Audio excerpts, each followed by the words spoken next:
Flat Earth Debate, Uncut and After Show. I'm your host Nathan Oakley, and if you are new to this channel, or you've not done so already, then be sure to subscribe. Hit the bell notification icon and join button if you'd like to become a Nathan Oakley 1980 channel member and keep up to date with the Flat Earth Debate. If you would like to support the channel, there is a super chat that runs alongside each of these shows while they premiere, and there's also a Ko-Fi, Patreon, crypto and thanks button in the info box below the video. Speaking of Patrons, I'm going to do a quick shout out to all of you who do support me on Patreon. So, a massive shout of thanks and appreciation to Kenna Bear, Gary Hughes, Measured Flat, Chris Wouters, Mr. Amish, Sensual Goat, Mitch Kennedy, Rod Twadswazzle, Jason Hornsby, Christoph Fournier, Flat Earth Travolta, J Melds 24, Unimento, Iron 26, Endless, Golden McKinnon, Retro Bill, Level Playing Poem, Michael Kahn, John Kays, Patrick Gunnels, Banter, Mel B Styles, Hairy Blade, Mobile Max 777, Rob W, Del West Watson, Unbelievable Productions, Blue Ridge Ranger, Abraham Mohammed, Skeptic 936, Life is Short, Texas Mike, Chow Young Cat, David Wayne Foster, and Dank. So another massive thank you to all of you for supporting me on Patreon. Now I will hand over to whoever is in Discord and Google so you can enjoy their dulcet tones while I set up for today's live show. All right, the video game, the setting of a video game has a good atmosphere, okay? I don't know. Like it's anyway, like I said, if I was in my room, dude, and I explained that, like in that context, that would be okay. But if you're on a Flat Earth conference and talking about using the word atmosphere, and you're a Flat Earther for 10 years already, it just doesn't go. No. You're. I'm not talking about that. I'm talking about something totally different. I just want to know. I already agree, dude. And I understand what you're saying, and I almost gave identical example. So yes, I agree with you. Well, hold on a second, Mighty. Is it clear that it's only the context that ever determines the meaning of a word, never the etymology? Is that clear? Not always, no.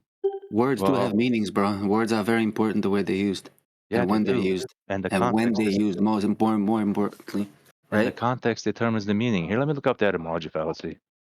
Etymology. I get it, man. You already told us, bro. Yeah, but you guys, why are you guys still committing it then? Because when you're Dave Weiss and when you're making a conference and when you use the word atmosphere 100 times in a presentation, it just doesn't. It's wrong. There is no atmosphere, dude. It's an oxymoron.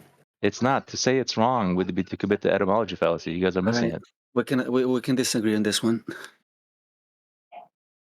I'm just saying I would never use that word, especially anymore. Especially not on a Flat Earth conference, dude. When you're talking globe versus flat, you don't use that word when you're a Flat Earther, bro. Or at least you say it's an oxymoron when you do use it. Let me see. That's all I'm saying, bro. I'm not saying. I know you're saying that, but if you're committing the etymology fallacy, that's the thing. Let me see, where is it?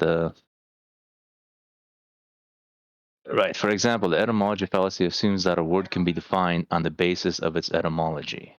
Right. Right. So here, let me post it from here. Good morning, Mr. B. Good morning, Nathan, and the panel. Morning. People showed Hello, up. Nathan. I think my sound's a bit messed up. Yeah, what happened yesterday and so forth? I think just the computer crashed. I don't know, totally out of the blue. Just crashed out for no reason. It's been very, very reliable up until that point. So I just fiddled. Do you think that also has to do with the sound? Like sometimes your sound goes crashing garbly? the computer has lost some of the sound settings, that's all. It did it last time. Oh, well then you're going to have to do some setting fixing because it's still coming garbly sometimes. What now? I'm coming through rough now. Yeah.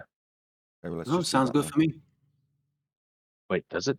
Yeah. Maybe I gotta fix. Sometimes my internet I need to fix when I first turn it on. Is it me? Because I don't want to mess with it if I don't need to. Right. If Mighty says it's okay, I gotta do an internet check. I'll be right back. Okay. Yeah. Okay. How's everyone else anyway? Good, man. Good. So we're just talking about the Dave Weiss new video, Acapulco 2024. He was on some festival or I don't know, some type of gathering. He spoke for people. And the fella named Measured Flat shared this video with me on Sunday. He wanted you to cover it. So if you want, I can post it on Skype if you're interested. Yeah, definitely. Yes, please. So you say, am I coming through clearly to Discord? Me, yeah. Okay, fine.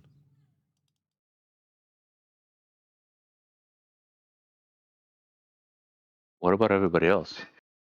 What about everyone else? What do Are you you mean? coming in clear to them? What do you mean? Everyone else? There's only me and the people in Discord currently. Right. Well, there's a couple of us in Discord. Anybody else in Discord? Can they confirm or deny that Nathan's audio is good or Yeah, bad? it's coming clear. Hey, Nathan. Hey, George.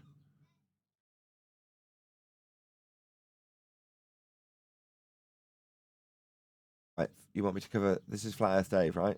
That's what you want me to cover?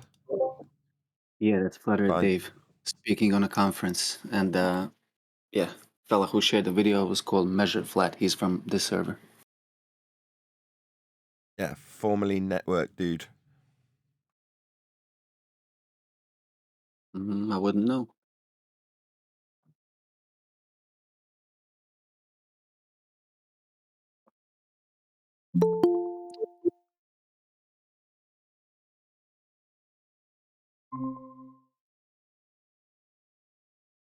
Hey, Neil. What's happening? Not a lot. We're covering a Dave Weiss video today, though, apparently. Oh dear, one of my favorites. Yeah, you just missed a bit of a back and forth between Mush and Righteous.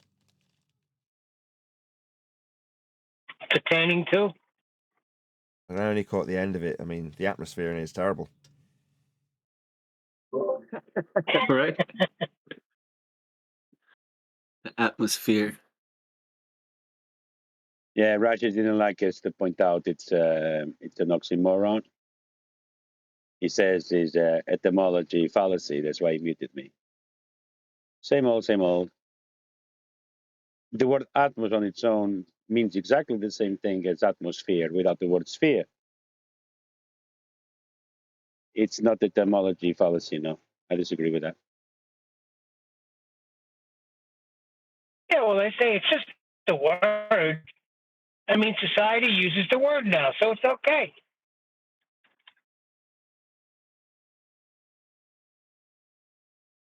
Yeah, it's been incorporated in with a double meaning, though, hasn't it? So when you're talking about how the room might feel when you come into it, based on whether or not people start tutting when you enter it, that kind of atmosphere is just a different meaning to the oxymoronic sphere-shaped air. But like with anything, you've got a softening of the language if you've got multiple meanings that are similar but not the same.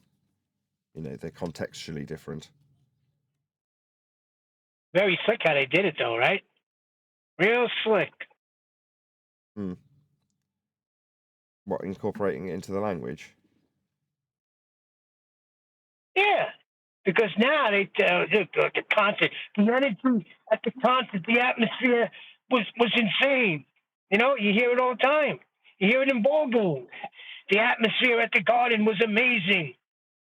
The atmosphere at Giant Stadium was amazing.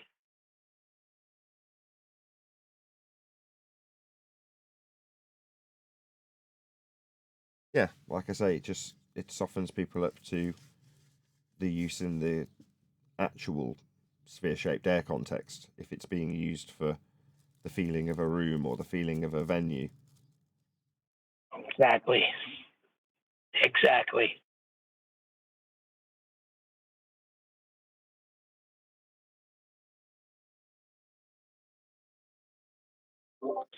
Yeah, but we just posted a get definition, and the first explanation is the gaseous envelope of a celestial body, such as a planet. What? That is the first. Oh, read that again. That's the first definition of the word atmosphere.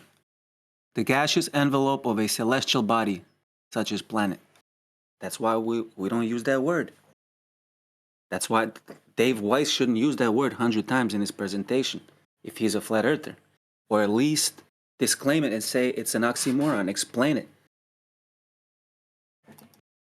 Well, I see. I come from a different angle. I think he's deliberately saying those words because he knows where we stand on that.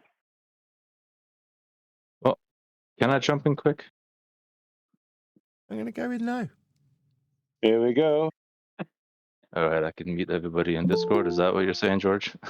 I will flex my Discord Oh, power. you better mute everyone. Right. All right. I was trying to say earlier, I mean, I was trying to explain to them the etymology fallacy. You familiar with the etymology fallacy, Nathan? Yes, an etymological fallacy is where you take the meaning that it meant 50, 100 years ago, before the meaning changed. And as you well know, the dictionary meaning of things changes over time. And if you take the old meaning and use it in a current context, that would be an etymological fallacy. Right, but it can also mean like the composition of the word, like lighthouse and teapot. They're right. You're saying light and house and tea and pot, and in those cases, that's also the etymology of a word, right? And in those cases, the etymology matches 1-for-1 with the meaning. But there's other cases where it don't match, like honeymoon and bulldozer and so forth, right? But at the end of the day, the etymology never determines the meaning of a word, as in never.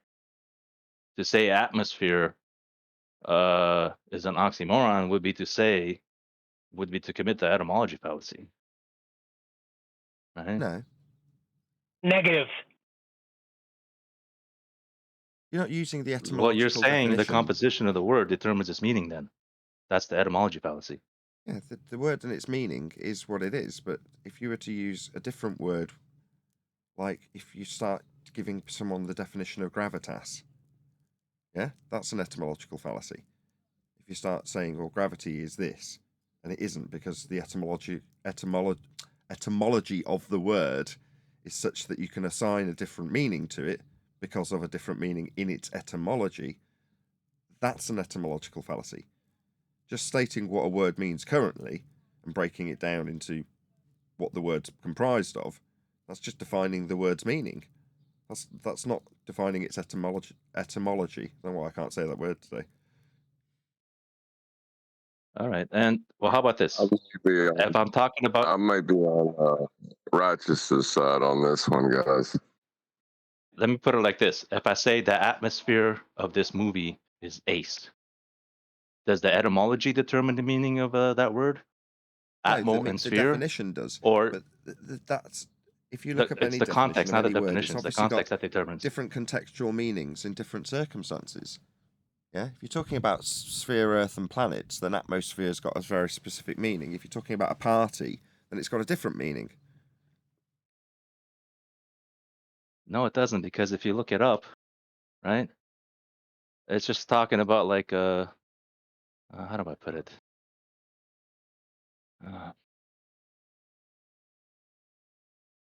Like if I say atmosphere, right? We're all talking about the air. Even FE people use it all the time. We're obviously not globers, and we use the word all the time, but we don't mean it's actually the shape of a sphere. Yeah, you do if you're talking about heliocentrism. But you can incorporate No, we're the talking word... about FE. We're FE guys. Yeah, but you can still That incorporate word. the word air.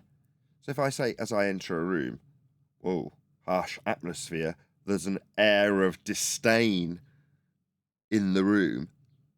Yeah, these are all alluding to me getting a vibe, there's another word, when you walk into a room, based on how people are looking at you.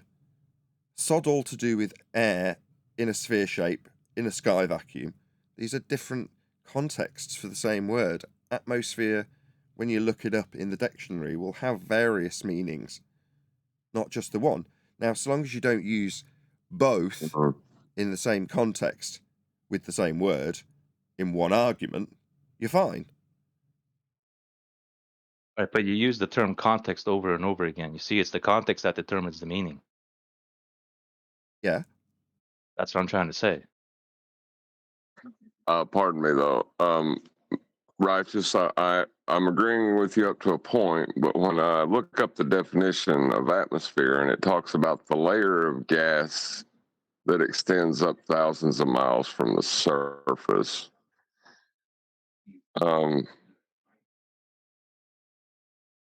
is that acceptable? Yeah, there's no mention of sphere or anything in there. Surface level. Yeah. Right. Well, there's thousands of miles from the surface. Do you think that we've got that measurement? Oh, okay, thousands. Well, I don't know what the distance is. That they have a distance, right? But Right. Right. Maybe. yeah, I don't know the Maybe. distance. Maybe it is thousands of It miles for all we depends. know, right? You don't Yeah, know I'm if gonna it have to is, go. obviously. Hold on, let me step away for a minute. Well, it says the whole mass of air surrounding the Earth. And if you use the word atmosphere and the sphere is in there, that implies that the Earth is a sphere. All right. Well, how about this? I'm an FE guy, and I use the Exactly. term atmosphere. Hold on a sec. I'm an FE guy, and I use the term atmosphere. What do I mean by it? Why do you use the word? That's what I want to know. I'll be the first one to point that it's oxymoron and tell you how. It doesn't like it. Just Right, and I'll be the If you- first one if to tell you that's an etymology fallacy. No, if it you isn't. didn't Okay. hear. No, it isn't. That And isn't. you're wrong. Just because the way we are led into a certain way of thinking is done almost in every example with one of two things, either visual or linguistic input. That's what programs us, trains us, tricks us. If you want to call this magic, being on a ball, the language is part of how we've become to be on that. And re-educating people in their use of language that's led them to be under the misapprehension of being on a ball is part of this word, atmosphere. The fact that it's common in your vocabulary doesn't mean that it's incorrect for someone like Mush to come along and say, why are you using that word? It's a magic word. Well, how about this? If I use the term atmos plane, I'll be making up a word. Say atmo. Or just say That's air. ridiculous. Just say air. Air. That's why I did it. Oh, there's an air of disdain in the room, as opposed to there's a rough atmosphere in here. It's just, you can use whatever word you like. All right, I'll use atmosphere. Why do you do this? But that Why do you do literally this all the means. time, Righteous? But that literally means air in a sphere shape. Nope, that's the etymology fallacy. Yeah, not in that example. It didn't. No, because I'm an FE guy. No, you're not. Oh, no. You're a rebel. No, hold on. When you're talking about the air that surrounds Earth, you're kind of running into trouble. If you're talking about the air in a room, I don't know. Then it's wrong. Hold on. If you're talking about the air in a room, then that's the wrong word to use unless you're in a sphere-shaped room. No. You see, that by definition can be ascribed to the word. So linguistically, it would be acceptable to describe, that's what I came in with, the atmosphere of a room, if you're not referring to the air around Earth. Contextually, you're talking about the feeling you get when you enter a room. Or, as you gave as an example, Neil, how it feels when you're at a stadium. The atmosphere of the stadium. Now, that could remain, but it doesn't apply in our debate. We're not discussing the feeling and sensation you get when you enter a stadium. We're talking about the nature of Earth. So contextually for us, it's a no-no, always. All right, I what agree. about if I just say atmosphere as an air in my room? The atmosphere, meaning air in my room, Why don't you just say air? is hold on a second. So what if I say atmosphere in my room? Do you mean the feeling you get because you've got a few guests in your room? No. I'm talking about the air. I said.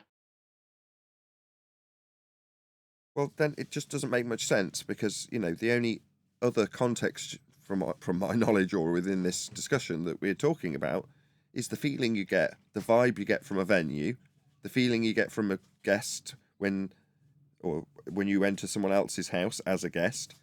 That's the atmosphere that contextually, yeah, no worries. Because socially, we accept that to mean the vibe you get, as opposed to the stale fart smell in your room when you're on your own. That's not the atmosphere of your room. That's just the stinky smell of the air. Oh, hold on. All right, how about this? The this. atmosphere is smelly in here. What about then? It's atmosphere is smelly in the Hold on room. a sec. Righteous, because I think I'm starting to see a problem with this too. If you're talking about say, a density gradient within your room, do you think that's okay to use atmosphere when describing the density gradient within the room you're standing in? Not necessarily density gradient. I'm just talking about air, just air in general. Okay. The answer should have been no. Well, I don't. You just said it yourself, bro. You're just talking about the air. Just use the word air. Right, but I'm trying to show you guys something. The air in my room is not sphere shaped, right? Failing. So why call it Right. So atmosphere? if I Oh, it's not atmosphere. right, so if I all right, listen, just listen up. Right. So if I say all right, let's just go Hey, with the spell Righteous, term, right? Since you just take brought it. the P out. Well, let me. Righteous, just take the P out and say atmosphere. All right. Let me just get my You know? thought. Right. Hey, So the if I say, atmosphere is awesome. let me The just get my thought atmosphere out. in this room is awesome. Just take the P out. Nobody will care. That's a good one, John. Yeah, but you guys are just making up words now. Okay, how about if I say the atmosphere in this room smells good? Ah, Again, it I didn't, depends. well, hold on. Has your I wife didn't set up make a up load a of word. candles? Is that why you're saying it? What? Is the atmosphere of your room such that you're describing it because there's a vibe in there because your wife set up a load of candles in your No, room? What's no. I'm talking about senses, smell. So I'm obviously talking about the air. That doesn't make any sense. What do you mean doesn't make sense? The context is there. You can't smell vibes. how is You your can only job at smell the Airwick air. going, by the way? Righteous. Good. What's that? Your job at Airwick going well? Oh, you chopped out for me, Nathan. I don't know what you said. Never mind. how's your job at Calling you Airwick a going? shill. Well, He's calling you a shill, bro. He's saying you're a shilly ass Shillington McShilling shill. Briarwick. no, he's a David Weiss sympathizer.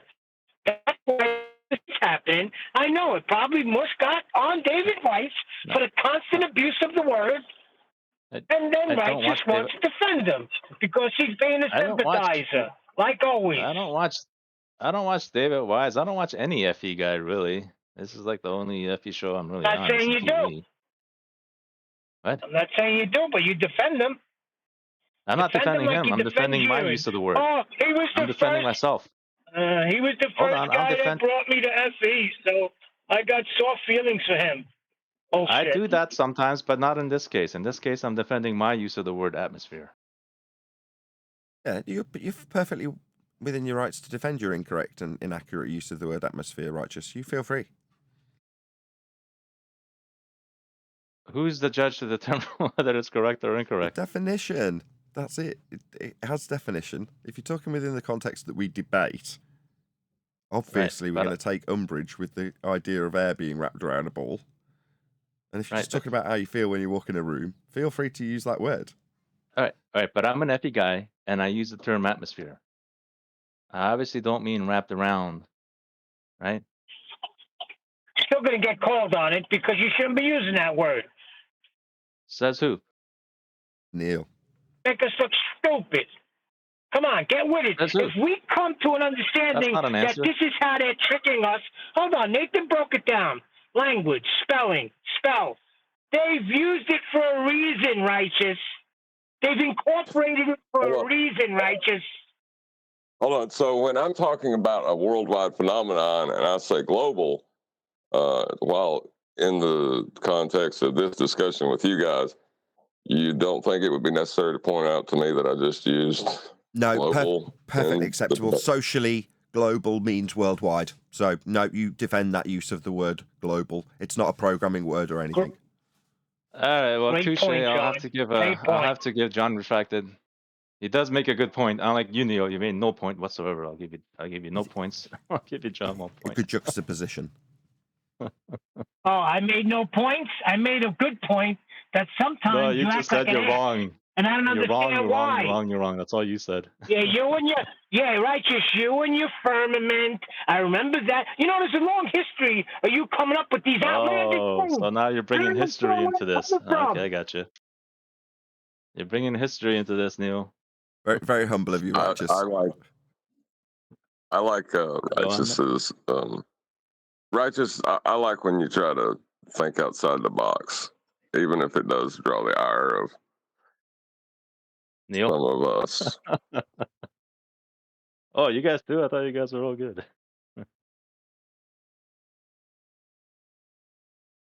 Well, Neil, we're good too, right, Neil? No, your card's been marked. We've all taken note of this. This event has definitely been logged. Darn food has.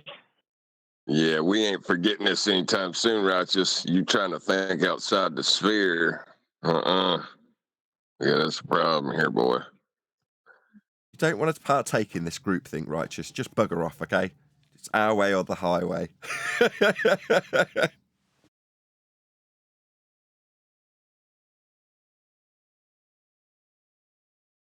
Well, I got I it need too. to hear from Don't make me Neil. laugh. Neil. It's not. Neil. You heard the use words, Maybe, the to distorted educate words you. of Neil. You heard him. maybe we don't need to hear from Neil now. I just wanted to make sure you're okay, Neil. Everything is good, okay? Don't make him say it again, Righteous. Don't make him. Well, this is a fun start to the day, gotta be honest. Well, fun's good. Fun start is good. But the righteous being a schmuck, that's a good beginning. I agree. There's what? No need. Like, we're talking about common words, commonly used language. So I totally understand. I'm now going to defend his position. Thanks for that, Neil. Yeah, I totally get it. If there's commonly used words that are used commonly, and you're like, well, do I have to stop using this word I use frequently just because it brainwashes you into thinking you're on a ball? Should I really stop using it just because it's a brainwashing word? In your mind, you think that's a reasonable question because it's such common language. Well, no, until we stop you and go, well, no, it's brainwashing you into thinking you've got sphere-shaped hair.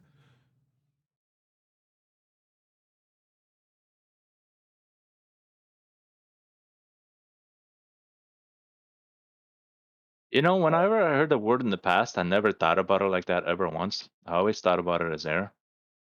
Can anybody else confirm or deny that? Yeah, absolutely. Of course. You don't give the general words that people use. This isn't strictly true for me. I do actually look into what words mean. Often I'll do it with words I've said. just a slight aside. I'll be listening back to the show and I'll hear me saying something and I'll go, what the hell does that word mean? And I'll ask Siri. I'll say, Siri, what does this word mean? And it'll bring it up. And the context is perfect. In other words, when I'm rambling, the words just come out of me and it's contextually correct. But then, someone could come along and second guess you on it and go, you sure you got the right meaning of that word there? And you go, well, maybe I have. I think I have. But you just sometimes a word will come out and it's come out contextually correct because your brain knows what it's doing somehow. we're clever things, right? But when someone turns around to you and second guesses you, you're like, there's nothing wrong with that word. Or is there? It just takes someone to point out how wrong it could be.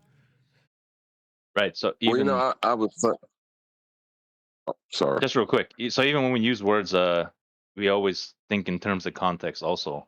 So basically, until we point out, like when you guys say to somebody that's an oxymoron, they may be going, what are you even talking about? You know what I mean? They may not have even been thinking it's sphere-shaped air to begin with until you point that out. It's like what Nathan was saying. Yeah, they don't. I think that's the point. It's just a word, isn't it? It's Hold one on, word. Dave. Atmosphere is one word. It's not atmo, sphere, or sphere atmo. It's one word. So it just comes out of you because it's come from your education. You've heard it so many times, you've read it so many times in textbooks that it just seems natural. So when we challenge what you do naturally, it makes you uncomfortable, right? Righteous, you're like, hold on, this is something that comes out of me naturally. It seems perfectly fine. Why would I even think about it? Now you got me thinking about it. I don't want to. You know, David Weiss used to say Atmos plane, and that used to drive me crazy too. I don't like that word either. It's retarded. Just say air. Why can't anybody just say the word air? Well, sometimes it doesn't make sense. Like if you're talking about air in a jar and then the air outside the jar and then the air around the world, you kind of use the word air too much because. Oh no! It turns out there's a trademark on it. Nike have got the trademark on air. That's why Atmo's being used. I didn't know that. Did you know that? Exactly. Nike Atmo. Atmosphere Nike. Good one, Nathan. Hey, can I change the subject just slightly? Because I listened back to the politics server thing, and the guy brought up analytical and propositional. And kind of laughed at him and just told him his measurement, and then he went kind of insane. Do you remember that? Yeah, that guy was the GF6 guy that originally was like, "We'll be taking over this server." Yeah, I may not give an explanation listening back to that because in my mind I heard it. I recognize that he's talking about two different forms of argumentation. So I said, no, it's just a measurement, dude. Because like analytical looks at facts and evidence to come to a conclusion through analysis. Propositional looks at facts and evidence to come to a conclusion.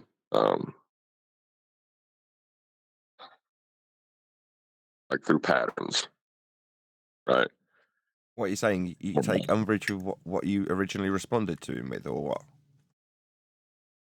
Well, no, I just don't think I expanded on it enough because we're talking about facts, when we say measurement.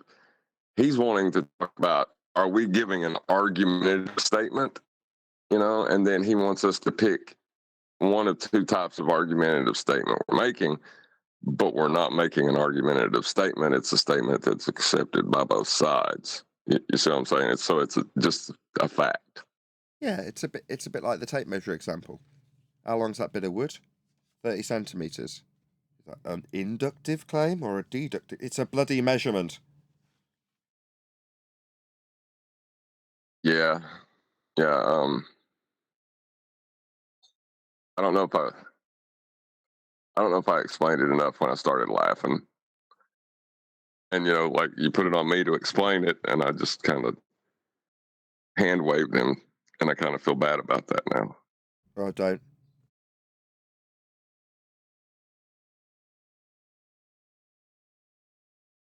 I mean, not to say it wasn't still stupid, or it wasn't still a kind of a trap that he was trying to set, but maybe that's where it was a bit lackluster as a response then, because you could have pointed that out, which is to say, you trying to turn what is a statement of fact, a measurement, into an argument. What type of argument, with a two-choice proposition from him, leaves you in the position to say, yeah, me suggesting this measurement could be argued for as true because of these points. No, none of that's necessary. So you just mocking him and going, it's a measurement, which was pretty much the same thing I said, almost in synchronization with you. It's like, why are you asking me to give it you as an argument? It's not an argument. We're not having an argument when I tell you about how something's measured. That's how it's measured. I take it back to my. If I was to pull out on a job site when a foreman asked me to give him a measurement, I'd be fired. If you don't think I'm going to do that when I get back to work, and like we're talking about pressure differentials, you don't think I'm going to say, so is it an analytical or propositional measurement? You just don't know how. I'd like that recorded, please. Oh yeah, and try looking it up. You know what I mean? Like I can guarantee you could go anywhere and try to look up analytical measurement versus propositional measurement, and you will never find an answer because Google will either call you stupid or answer a different question completely.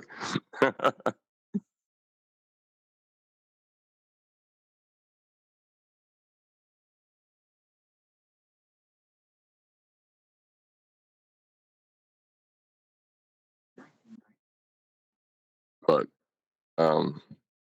I still think that was, I didn't explain it well enough. I think your explanation with saying, you're trying to put this into an argument. It's not an argument. It's not a propositional argument. It's not an analytical argument. It's just a statement of fact. That was a lot better of an explanation than I gave, because I really just made fun of him, and that, I don't know if that's fair.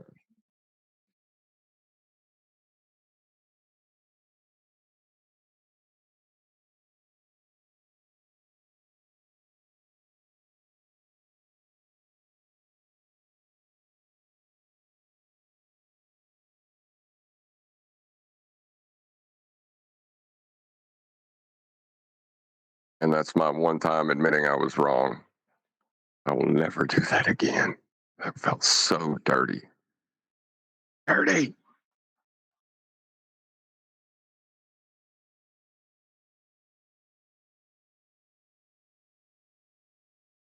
Hank Hill? What are you talking about? My wife said somebody said they feel dirty. Yeah, I was just saying that I'll never admit I'm wrong again. That felt dirty. I said that was my one time. I'm done. I'll never do it again. My wife called you Hank Hill. That's so rude. Well, Bobby, go and get the propane and the propane accessories. The fact that you're probably the highest, or if not almost certainly the highest educated person here out of about 30 people. It's just an insult, isn't it? Anyway. Oh, come on now. It's no worse than what was it Timmy called me? The redneck hillbilly character in the cult is my favorite. I believe that's how he described me. Timmy called you Daddy Daycare. Yeah, he did say that as well. It was in the cult of Daddy Daycare, I believe. Yeah, so I was the redneck hillbilly character in the cult of Daddy Daycare. Yeah, got that part. How rude. I've still got 5 minutes. I'm going to finish off that coffee. I came in because my wife told me someone said they felt dirty. I thought, I can't miss this. Bit of an anticlimax, no offense. Well, I did go on to admit that I'm a redneck hillbilly cult character, or character in a cult. Not the same as a cult character, because I haven't got the support of thousands of people lovingly embracing me, holding on to my memory for years on end. I'm the more depressing character now. Neil, save me.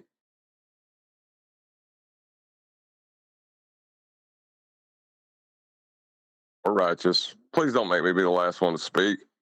Somebody.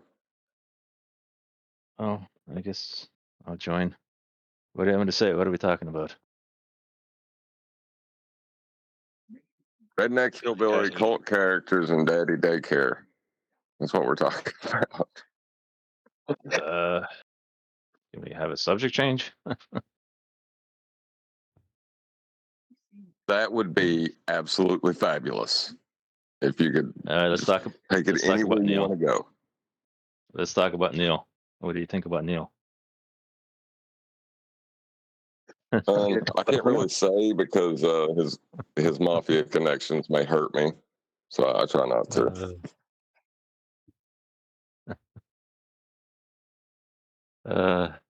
I'm just joking, Neil. Just joking. Yeah, what else I love Neil. About Neil's my favorite. Yeah, that's the sad thing about all this. Neil is my favorite, and Neil absolutely hates me. What? Neil hates you. Oh, he's just joking. I gotcha. No, Well, man. He really don't like me at all. well, let's talk about something else. This subject is not going nowhere either. What's there to talk about? Do you watch any other FE stuff outside of the Nathan crew? I don't even think about this subject when I'm not here. There is no other FE stuff. It's all garbage. Oh, I'm partial to Really, I'm partial to this side, the defense, like Nathan, the QV crew, myself. You know, I mean, I've been around for years. yeah, yeah. Well, the only reason I'm here is kind of to talk to you guys. You know, like kind of developed an affinity for hanging out with y'all. Like it's not really about anything else for me at this point. It's like you guys. Yeah, Like, we've become really familiar with each other. Even those that are just listening, the audience, they've also become really familiar with us. So You can say this platforms are more straightforward, to the point. okay, who was that was talking? Casey. Okay, see. All right. Well, tell us more.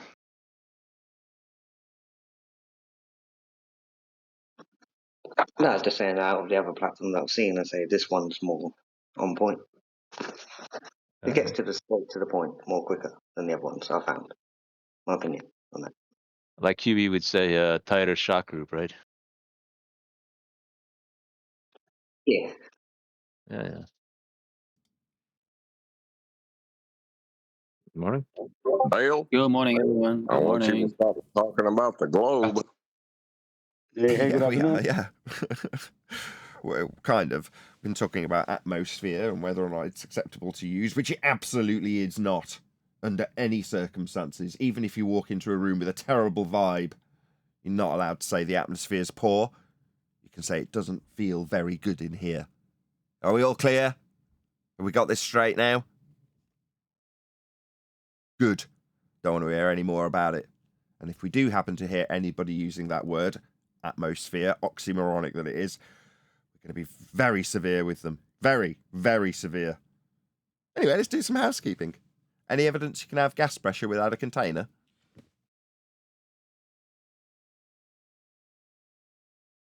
Why would you ask that? Because there's a Western world view that the sky is a vacuum and that we have high pressure gas without containment. So that would be Are you telling me that? people that believe that. Yes, we're challenging the Go ahead, Western John. world in their belief of a sky vacuum with high pressurized gas not dispersing into it in violation of the second law of thermodynamics to justify their belief. Yes. Well, that's what I'm saying is, so there's a Western world view that there's an infinitely expanding area of gas above their head, or there's infinitely expanding space above their head that gas is not filling without containment. And where would they get such an idea from? Reification of a Copernican model. Wouldn't the second law be high pressure goes to low pressure sometimes? Well, that's Instead? a description of entropic increase, yes. Well, it wouldn't be They a don't understand. Copernican model. Well, the Copernican model Why is not? derived from the celestial sphere model. Right. In the celestial sphere model, they assume the stars are an infinite distance away. So that gives them that area of volume that gas isn't filling. Oh dear. Any evidence you can acquire an elevation angle measurement from a curved baseline?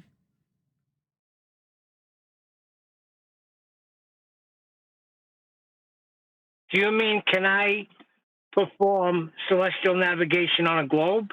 Is that what you're saying?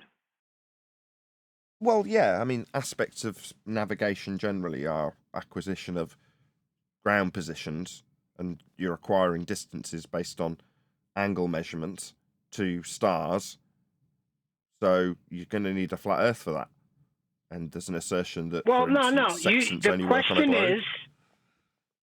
the question was, can I get an elevation angle from a curved surface? I have to hack that curve, a big chunk of it out to make it flat first. Then I could go ahead with the process. Is that okay? No, because that isn't the process. You're using the ground for the baseline itself, so there's no flattening anything out involved. Right. Surface level, if you believe you live on a sphere, is not a big flat spot. We'll say surface level is curving. So, yeah, that's a problem. Singular. Okay, see? If it's just an angle to get, it would just be singular, one angle. If it's curved, then it will be multiple angles within one line. I don't know about multiple, there just isn't one. No, it'll be angles. It'll be different angles every point you go down. Yeah, Rob Durham tried to explain that. When he put a curved line and has a straight line meeting it in his CAD program, Rob Durham this is, and he asks the system, what's this angle? It just says error, because it cannot give you one. And then his explanation was, as you move down the curve, you're increasing the angle as you move along the curve. That, strictly speaking, isn't true. None of it is an angle, because an angle is two straight lines meeting. If one of them isn't straight, it just ipso facto isn't an angle, ever. Yeah, I agree with it. Well, they say it's a curved angle. That's not. There's no such beast. Right. If you're wanting to do what you're talking about with segmentation of a curved line, you can take one point of a segment, draw a line out into space, and take a straight line to any point on that segment and use that straight line you just drew to any point on that segment and that line out into space to make an angle. But that is not using a curved baseline. You're creating a different line that is not that line. See how that's different? So the answer is no. You cannot get an elevation angle from a curved surface. Next.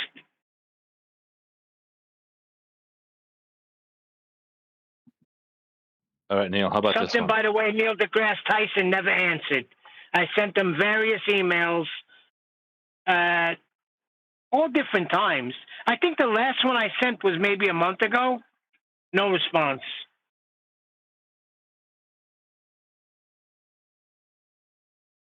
Obviously, he's scared.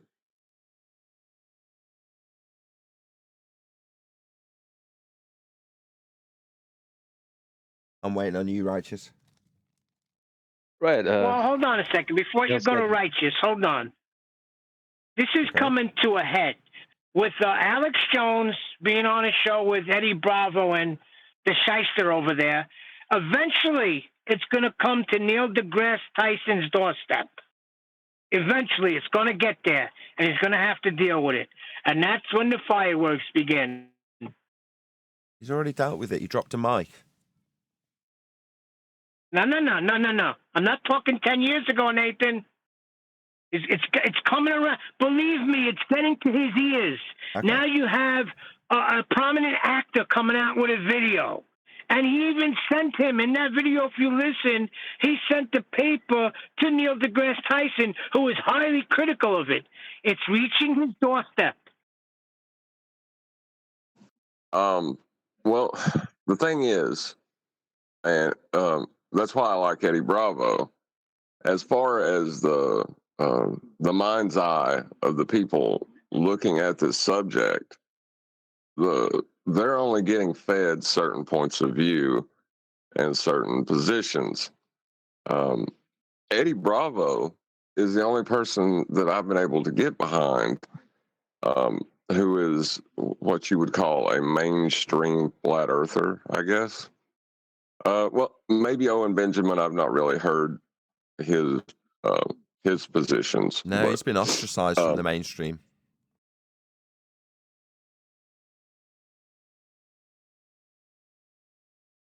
All right, my turn. Said he's been ostracized from the mainstream. Owen Benjamin, that is. The mainstream of flat Earth is what I'm speaking solely to. The majority okay. of flat Earthers. So you're saying he represents one of the bigger names within our little community? Yes, Eddie Bravo and Owen Benjamin are the only two that I feel any comfort at all in saying, you know, they're worth a second look at this point. Okay. Why? Oh, I took away from Mark Sargent as well, but so those three, and it just seems as if they're still stuck in the same points that they were getting made fun of for back in 2015 and 2016. Their understanding hasn't grown within the subject. Other flat Earth perceived leaders. Okay. Fair enough. All right, how about this? Is celestial sphere an oxymoron? No. Okay, what's the difference between Yeah, celestial sphere? yes, No and yes. and both sides. Yeah, both sides will admit to it, but as far as from modeling or navigation, it's just utilized for angles. So I don't think you could really apply the same pressure to it that you could atmosphere. Well, you said Nathan said no. You said yes. I'm gonna go with Nathan then. So Nathan, what's the difference between that and atmosphere? Celestial sphere and atmosphere. Why do you say one no to the other and yes to the other? Okay, if I derive a description of an angle to a star that I can see the star and describe its angle. Unlike with atmosphere, there's no part of that that gives you a sphere-shaped air to point to justify why you're calling it that. Now, I appreciate that the celestial sphere itself is a north and south flat plane with a flat sky, with you stood inside a protractor pointing out different stars along that flat sky. There is no sphere in physical reality whatsoever. There's two flat planes. But if you're standing at a given point and you suggest that that point is the most logical Polaris because it doesn't move, then you can create a system using that methodology of having a protractor wrapped around your position and having the stars pointed out within that protractor. Now, the globe have taken it one step further and made your surface of the world that you just measured flat, the surface of the protractor. That's what they've done. But both are, if you take it to the notion that we have actually got a hemisphere of stars around our position, it's ludicrous. We haven't.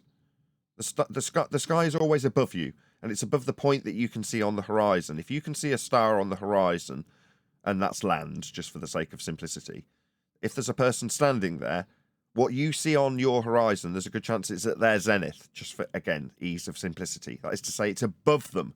It never reaches the horizon.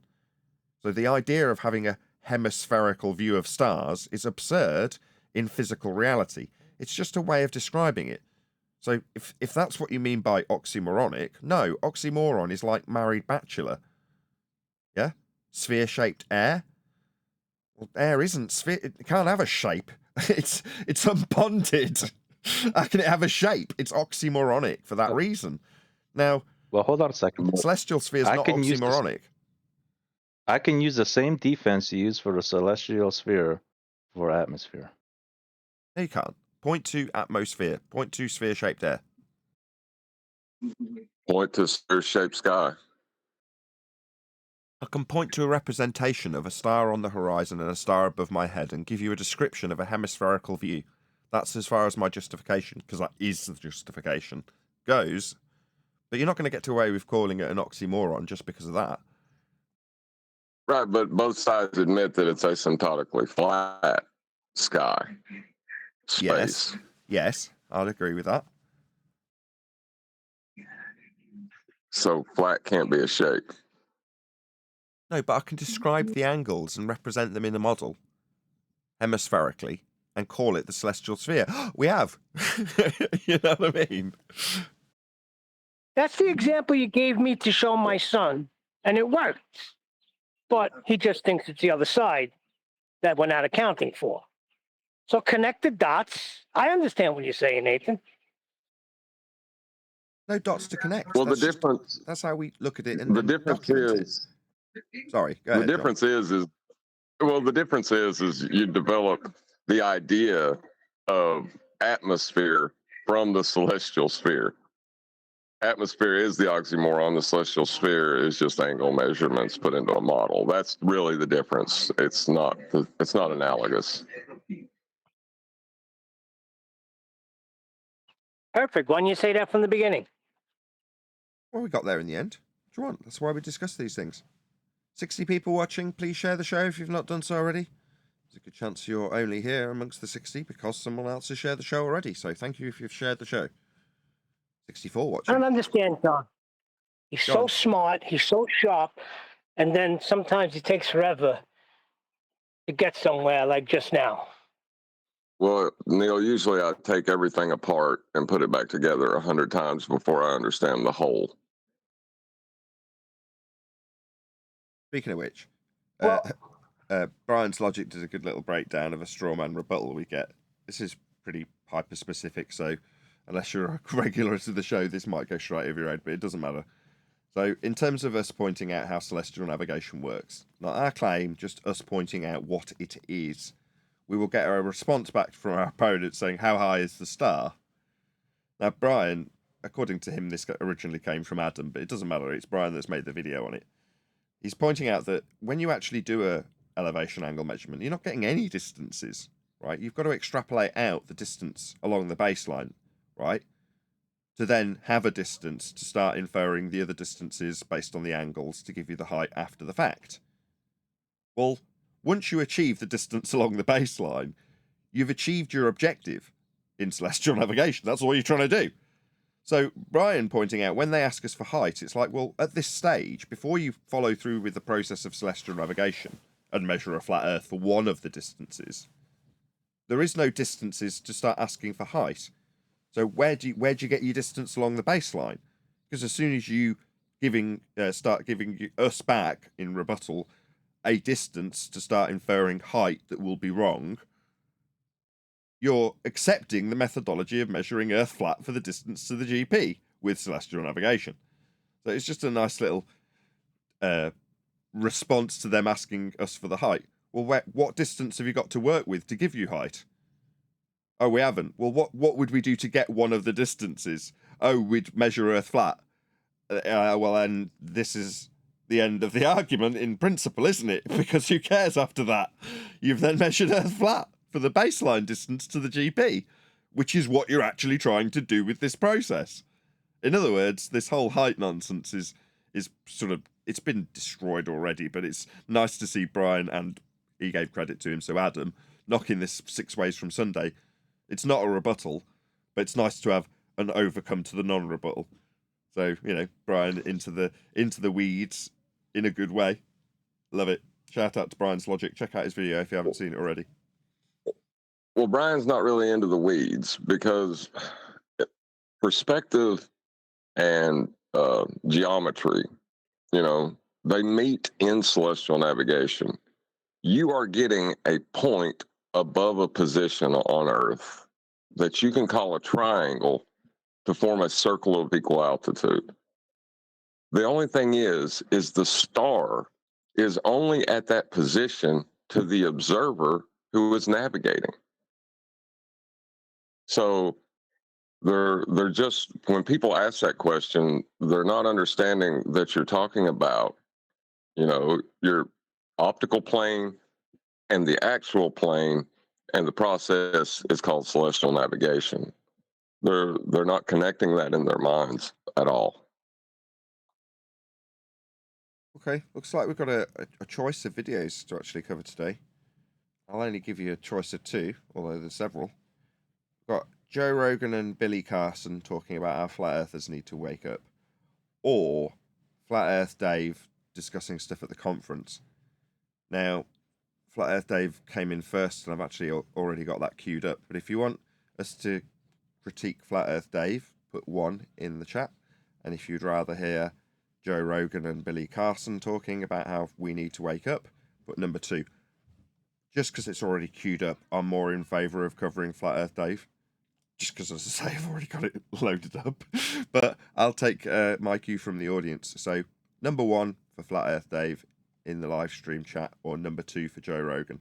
And we'll cover whichever one seems more popular by demand of the audience. No, you got a sentimental weakness for shice, too. Me? And I will say, if you don't choose number 2, you need to wake up, flat earthers. Now, if you don't choose number 2, you got to deal with Neil. 2. So 2 votes for Rogan. My vote's for Dave. Anybody else want to put their vote in from the Discord server? Feel free. Most of the chat are saying Dave. Danny says Dave. Lee says Dave. INFE says Dave. Q-Lerek, if I'm saying your name right, says Dave. John. It's over. Dave. It's over. You flat earthers need to wake up. Let's watch Dave Weiss. They're rebelling against my authority right now. There's a few more 2s coming in. I like this. It's good fun. I like asking the audience what they want to cover. It's mostly 1s. Looks like the 1s have it. Okay, we'll cover Flat Earth Day, which is good. It saves me a job of queuing up Joe Rogan and worrying about pausing it every 10 seconds so it doesn't copyright strike me. Right, so this is Flat Earth Day. Well, Dave's on our side, right? So this should be a... Go on, John. I will just thank you, all flat earthers, for demonstrating Joe Rogan and whoever that other numpty was for being correct. You flat earthers need to wake up. I woke up this morning at 7:30. What are you talking about? Right, well, I guess their whole argument's down the tubes then. Let's go ahead and watch Dave Weiss. We are. Was there more 2s? Let's just double check. There was more 1s than 2s. Yeah, there was. Just. Okay, right, let's sound check this. And if I had sound, with Paul singing, but the fool on the hill sees the sun going down, but the eyes in his head see the world spinning round. Was there a particular point curvature, you wanted us to boats cut over to, the horizon. Mish? That's a big one. Everyone's like, boats go over the horizon. Different disappears from the bottom up. We were all shown that 3-masted ship in grade school. But if you watch that video again, that exact video, edit, and every time the ship went down, they lowered the camera. Anti-globe arguments straight off the bat. Was there a bit you wanted us to jump into? Was it you that suggested this, Mush? He's obviously not his mic. Sod's law. Okay, we'll just crack on with it, I guess. Camera. I could see your heads back there. What? I'm sorry. What'd you say, bro? I wasn't next to my desk. Was there a particular point you wanted us to jump in at? No, man. No, it's just a long video. If you feel like covering it. I mean, I'm already into covering it. I mean, straight off the bat, in 2024, our rhetoric contradicts what Dave is doing. And he's been doing it for a long time, so it can sound like we're being overly critical. It's just that's our narrative currently, which is to say, front foot forward, declare that Earth is measured flat, because it is. And for the last 10 years, all we've done is come up with anti-globe arguments. So getting into how boats not going over Earth curve is a globe-focused argument. Go ahead. Yeah, pretty much. There, but now Pretty I can't. much, You're below the horizon of these heads over here. That's all.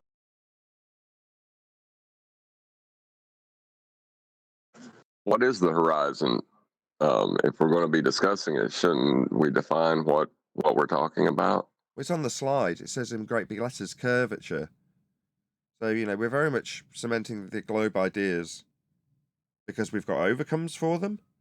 Like we're on the back foot overcoming the positive assertions of a globe Earth as flat earthers.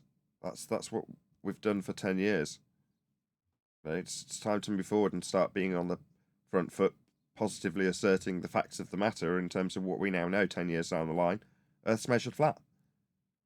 But before you get to curvature, let's put a little sugar coating on this. Before you get to curvature, Earth's measured flat to make the assertion that we've got Earth curvature.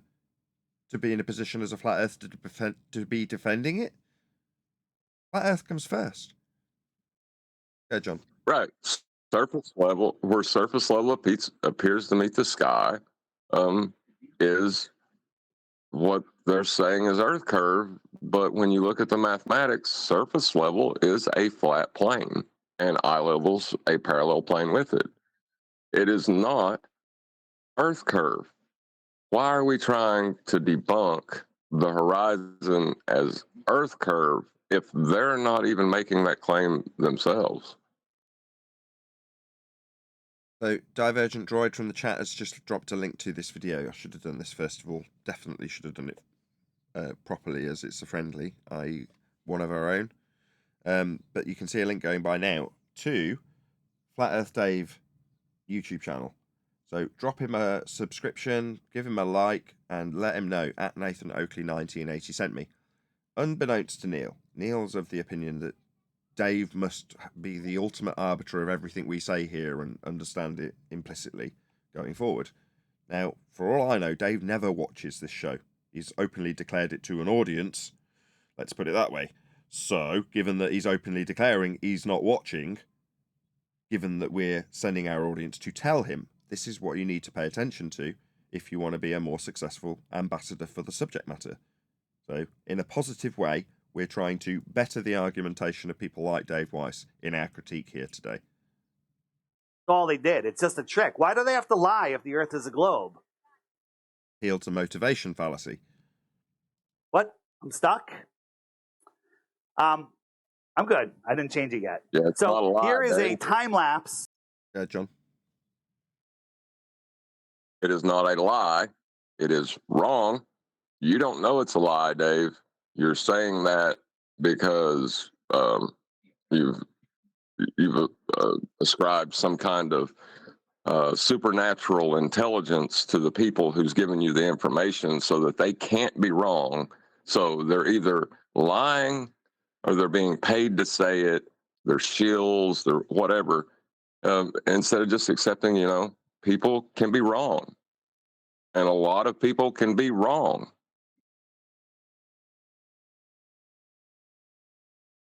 Of a bay, non-tidal bay, and watch the buildings. The buildings disappear. It's a little hard to see, but the beach is disappearing. The buildings disappear. The mountains. This is just atmosphere. Nothing's changing here. This is just sphere-shaped air causing this.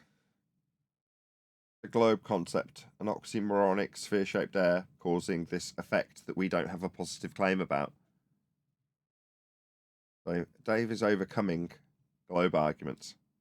Very much on the back foot. This is a static camera. Look at those buildings. And then they're gone. And if you're watching this, normally, we don't normally stand there in time lapse and watch things for hours and hours. The glober will go, look, the building's gone. You can't see it. The Earth is a globe. Right? Right. So you're doing a great job of putting the globe Earth argument, cementing it in the mind's eye of the audience currently. Well done. That's sarcastic. Let's be a bit less sarcastic. It's not a good idea, if you're a flat earther, to reaffirm that which a globe believer will look at and just take the positive assertion with affirmation bias on their side for the globe. All you're doing is reaffirming with that which they believe.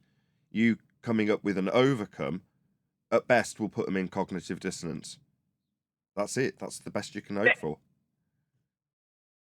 Nathan, this may have been okay maybe 7-8 years ago, maybe even 5 years ago, but not today. I'm sorry.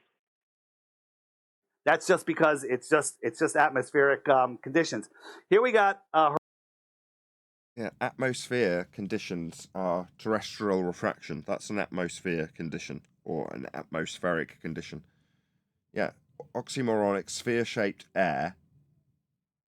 In terms of what that can do to light, it's a rate of the sphere-shaped bit, an R-based refraction known as terrestrial refraction.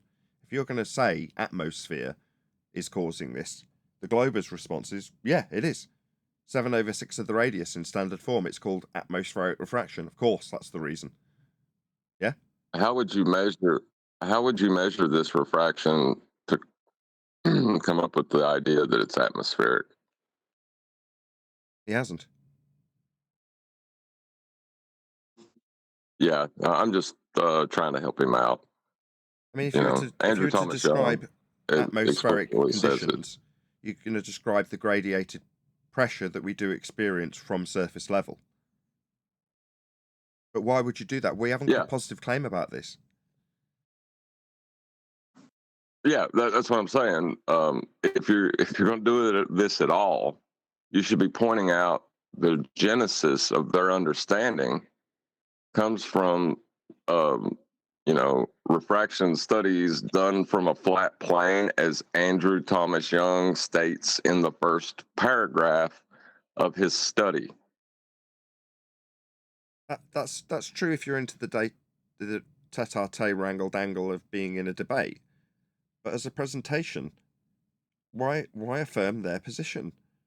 Why give the rebuttal to their position in terms of atmosphere? It just seems nonsensical. If you're going to be... It is. I'm sorry. You're right. I thought he was debating someone. I apologize. No, this is a presentation.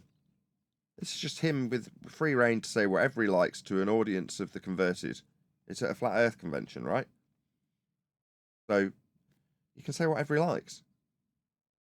Horizon here, super clear day. We take a drone, we raise it up. Now, if we're on a ball, the higher up you are, the farther you can see, the lower the Earth would be. You're always at the top. The Earth farther away, it goes lower and lower. But when we raise it up, we can see the horizon farther. That can only happen on a flat Earth.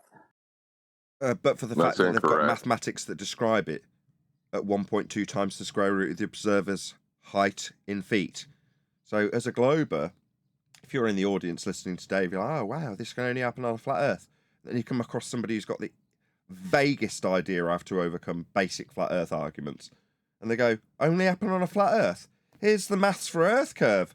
Look, Earth curve's at 1.2 times the square root of the observer's height in feet. So what are you talking about? It's flat out wrong. They've got an overcome for this. We would point out that their maths, not that we should be starting with their bloody claim and their bloody maths, but as we are, we're here now, aren't we?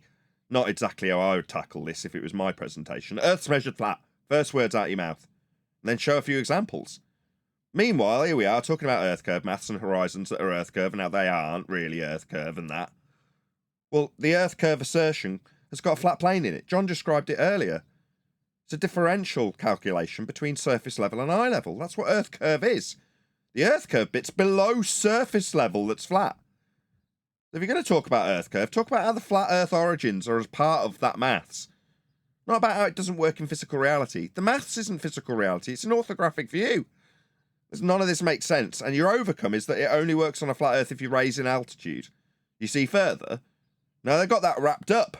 They've reverse engineered stuff from the 1800s that mariners were using to calculate where the horizon would be. They just stuck the tidal Earth curve on it. Now, we know the origins of where they've come up with this calculation, but that's all it is, and it works.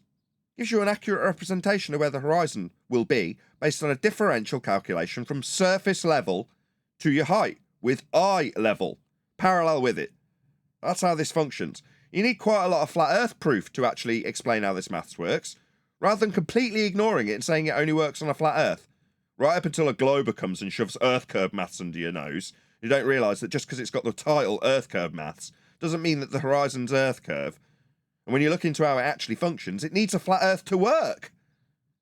Now, these are the advanced arguments that you should be putting forth to people, not telling them that raising in altitude only works on a flat Earth when you're seeing further. That's garbage. They've got an entire mathematical calculation to decry that claim. But their claim doesn't overcome anything because it needs a flat Earth for it. Go ahead. If anything, if you want to be discussing this with a large group of people, you would be talking about a resolution loss calculator that mariners used to call the offing, that describes that differential between eye level and surface level, and go through the steps that they used to come up with this understanding, right? And then you can point out at the end of it, just to tease the people and maybe get a giggle as an afterthought or a joke that, you notice this is the Earth curve mass they claim. They just interpret it wrong. You know, you could do that. That would probably be, you know, but you would use that as a punchline to a joke to antagonize. You know, you wouldn't be basing your argument on it. Yeah, I just see it as another wasted opportunity, even though he's in the process of bringing up our globe Earth doesn't work. You know, I wouldn't go forward on the front foot showing how a flat Earth's used in globe Earth maths. You just say Earth's measured flat and show how it is. If you're in a debate with somebody and they're going first, and they give you an example of how Earth is actually globe-shaped, take them through their evidence and how it requires a flat Earth in rebuttal, and then give another 5 examples of how Earth's measured flat. But right, and that's what I'm saying too. Yeah, go ahead. I'm saying that too. I'm saying there's nothing wrong with you describing a differential calculation and how that differential calculation utilizes a flat plane, right? And at the end of it, as a joke, say, and this is what they think is Earth curve maths after you've sufficiently explained it. That would be, you know, kind of putting a joke at the end of it after you've explained how it needs a flat Earth and what you're actually measuring and what you're actually calculating and how that describes resolution loss from the bottom up with ships. That would be one thing. But to interject a globe at any point in that time is non sequitur to what you're actually doing. Right.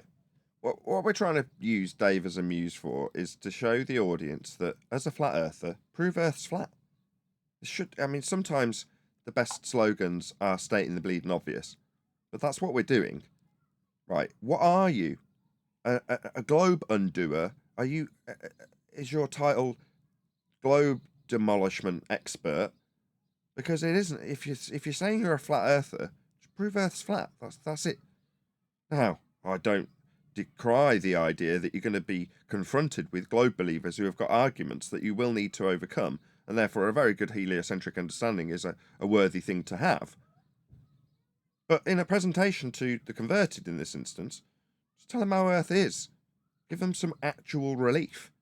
Let them know that their belief, as it currently stands, based on how the globe doesn't work, that's what the audience have got already. They already understand how the globe doesn't work to be stood in front of you. Now tell them how it does work, how it is measured. Only happen on a flat Earth, right? And talk about atmospheric refraction. I got a lens here, and I have atmospheric refraction's terrestrial refraction, based on an R derivation, also measured with a flat Earth with Polaris inferred minimum. That's what they call the equator. That's where they get the R value from, for the 7/6 R in what he's calling atmosphere. No, that's terrestrial refraction at 7/6 of a radius derived from a flat Earth measurement. Again, a missed opportunity for a flat Earth proof contained within his argument for a globe that uses a flat Earth to make it, and his overcome for that globe claim that used a flat Earth to make the claim. So garbage convolution. Right. At 10 years, we should be able to dilute this right down to the bare minimum of what's actually happening here. Right, and atmospheric refraction, when they want to talk about it, you're talking about distortion at a point where surface level appears to meet the sky. That's what you're actually talking about. So you're seeing a visual distortion of objects when they're near where surface level appears to meet the sky. You are only ever describing a flat Earth. Yeah. This is what people need to start understanding. You're keeping them trapped in globe. Start again. Keeping them trapped in flat Earth belief isn't a healthy place to be. In the same way we say to our opponents, share your pain. I've been in that flat Earth pain, stuck with a good, strong, firm belief in flat Earth. It's not a good place to be. You know, I don't know if you a couple of days ago heard Wandek and I discussing the relief, the feeling of ease when you know you're right because of the measurements being behind you. That's a very good place to be. And I don't see a lot of our compadres in this subject being in the same place. Have Right. this boat There was on a doubt. flat. What it is we all know. They know, we know. We measure it that way. We all know it. But because of how we were raised, because of the rhetoric, we have come to doubt that which we know. And you shouldn't ever, ever doubt what you know. It's like the Oracle said to Neo in the Matrix, if you know it, you just know it, balls to bone. Don't let nobody tell you what you don't know when you do know. Yeah, and I think using our opponents to show flat earthers, look, they know they're measuring it flat, and using those flat earth measurements to claim a globe with. Now, given that they are so steadfast in their understanding of the measurement of Earth, which is flat, and yes, they've got their cognitive dissonance on display for you, an audience member, when they give you their excuses for why it isn't measured ball-shaped. Yeah? You, as a flat earther, need to understand balls to bones, like Neo, that their understanding, the globe head's understanding of how Earth is measured flat for their globe claim, can be shortened for you, the flat earther, to Earth is measured flat. You just don't need the caveats and excuses afterwards for why it isn't measured ball-shaped.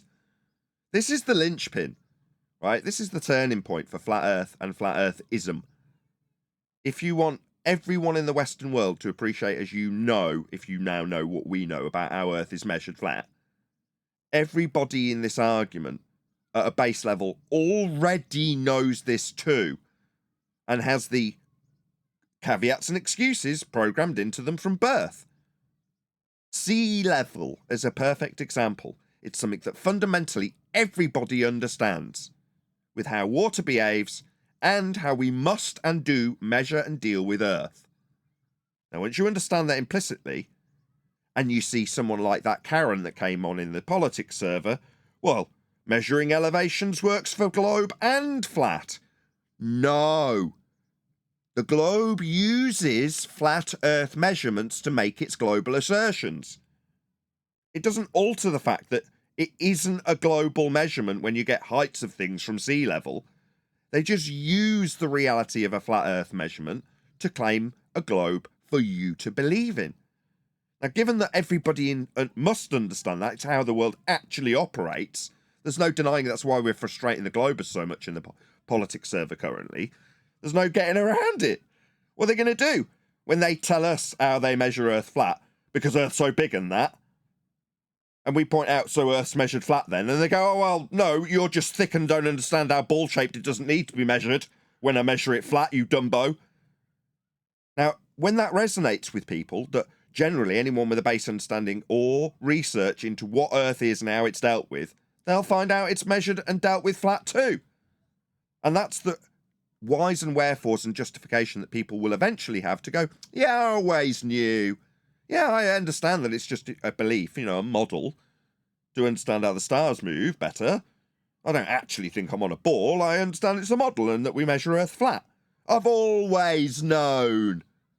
This is that turning point where you go from, ridiculed, laughed at, violently opposed, and then accepted as always being understood by everyone. Well, that step, accepted as always having been understood by everyone, is the basis of what we're arguing in 2024 on Flat Earth Debate. Understand that Earth is measured flat, and you no longer have a belief in this subject. And everyone around you, globe earther or otherwise, will also reference these measurements. Maybe they reference these flat Earth measurements to believe in a globe. But that doesn't mean that it, as that Karen said, works on a globe when we get flat Earth elevation angle measurements from sea level for a globe. Au contraire. No, you can have your excuses, we can just have our flat Earth measurement. You can justify your belief with your excuses after measuring Earth flat. I have no need for such justification. I just look at the measurement and draw a line afterwards.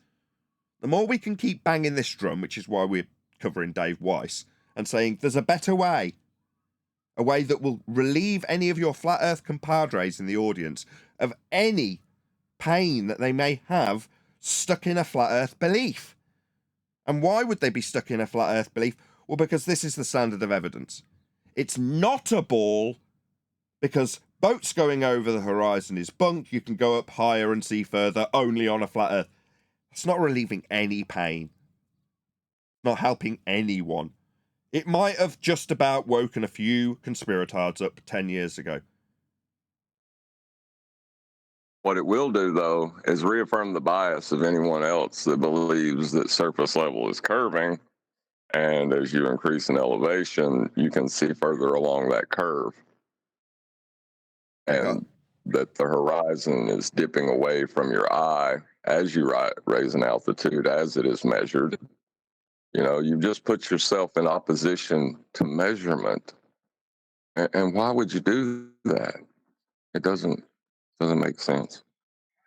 Yeah, just the simple act of raising in altitude requires a reference plane. 109 people watching, right?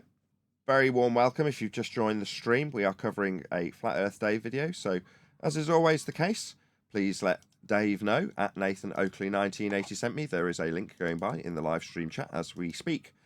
And the idea, as always, is that if Dave were to respond to our video, he would put a link to my video and share in the YouTube algorithmic love that we so desperately desire but definitely do not receive from YouTube. So hopefully if Dave were to make a response, he'd put a link to our video.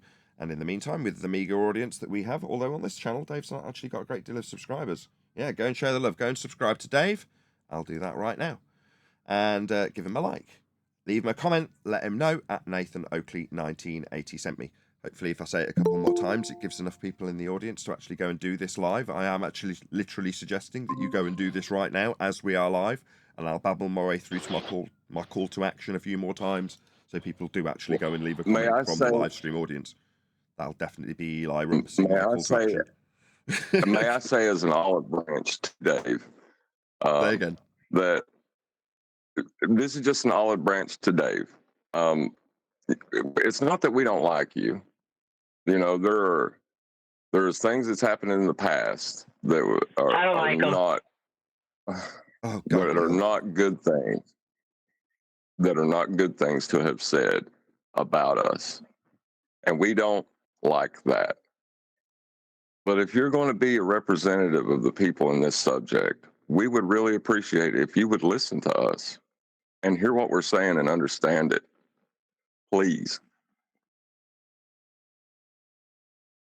Or break your legs. Whatever. Table, and we're just dragging it away. There's the sun. It's disappearing on a flat table. No atmosphere, no waves, no other. There's a lot of things that make things disappear from the bottom up. But this is just being pulled across with some atmospheric magnification. It's a simple test. You can do it yourself. The atmosphere does magnify things, and things disappear from the bottom. Oh, the bottoms of the buildings are missing on a flat table. That means that table's spherical. Okay? So here's the Red Bull jump. Everyone's like, oh, the Red Bull jump. That. He saw the. Can we stop there for a second? Because I like that. He used a flat plane to show how a flat plane can seem to obstruct things bottom up. I like that. That's not a bad place, but it's still it could use some refinement. That's all I'll say about it. But that's a good place to be in, knowing that.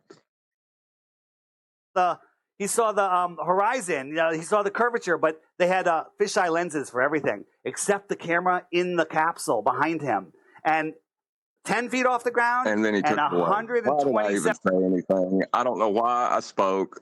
He just immediately said the horizon is curve. I was going to tell you. Tired. Dang it, Dave. Okay. I mean, you've got to extract some flat earth proof out of what he's actually doing, though. I mean, he's talking about how the horizon looks and how it should be bending and blah, blah, blah.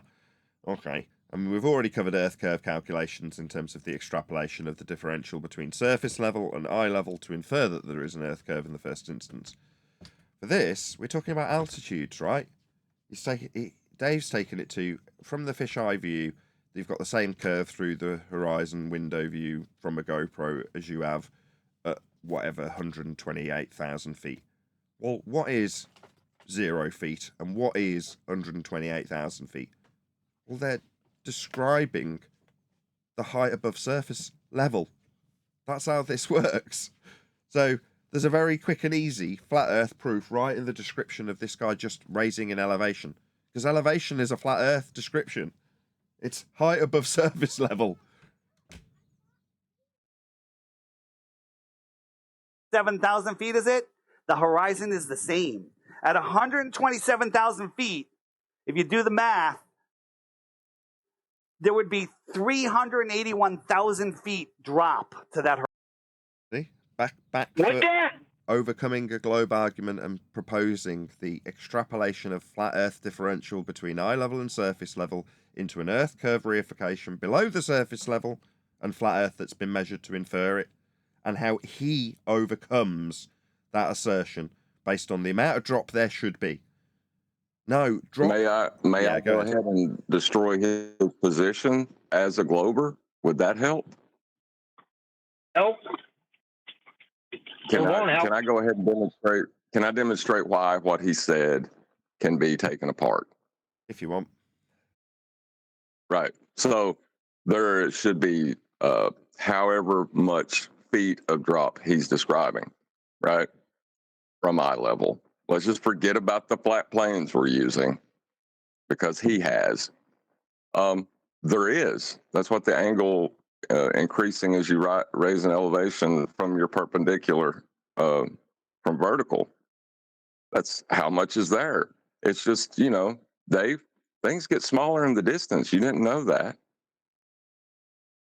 Yeah, he thinks he's putting a good devil's advocate position to overcome from the globe side.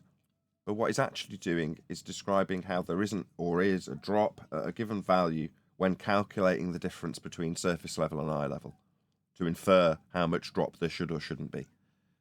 We've advanced beyond this, so far beyond this. Horizon, but it's still at the exact same level as from the ground. Okay? If you can't wrap your mind It's around not. that, you're unwilling to It's not. change. It's not at the same level. Your altitude has increased, therefore surface level has dropped away from you. That is a fact. Now you're fighting with a fact, Dave. A fact that already backed what you know. Why are you arguing with yourself at this point? Because he doesn't understand how either argument works. He hasn't got a comprehensive understanding of how globe earth maths works, so he doesn't understand what is principally involved in making that claim. That's the problem. Back in the day when this debate started, whatever it is, 7 years ago, we were straight into it with the earth curve calculator, fighting within a limited understanding of what it did and being schooled by our opponents and losing to it. Then we got into how it functions and started to tear it apart from the base up, and we've spent the best part of 5 years exposing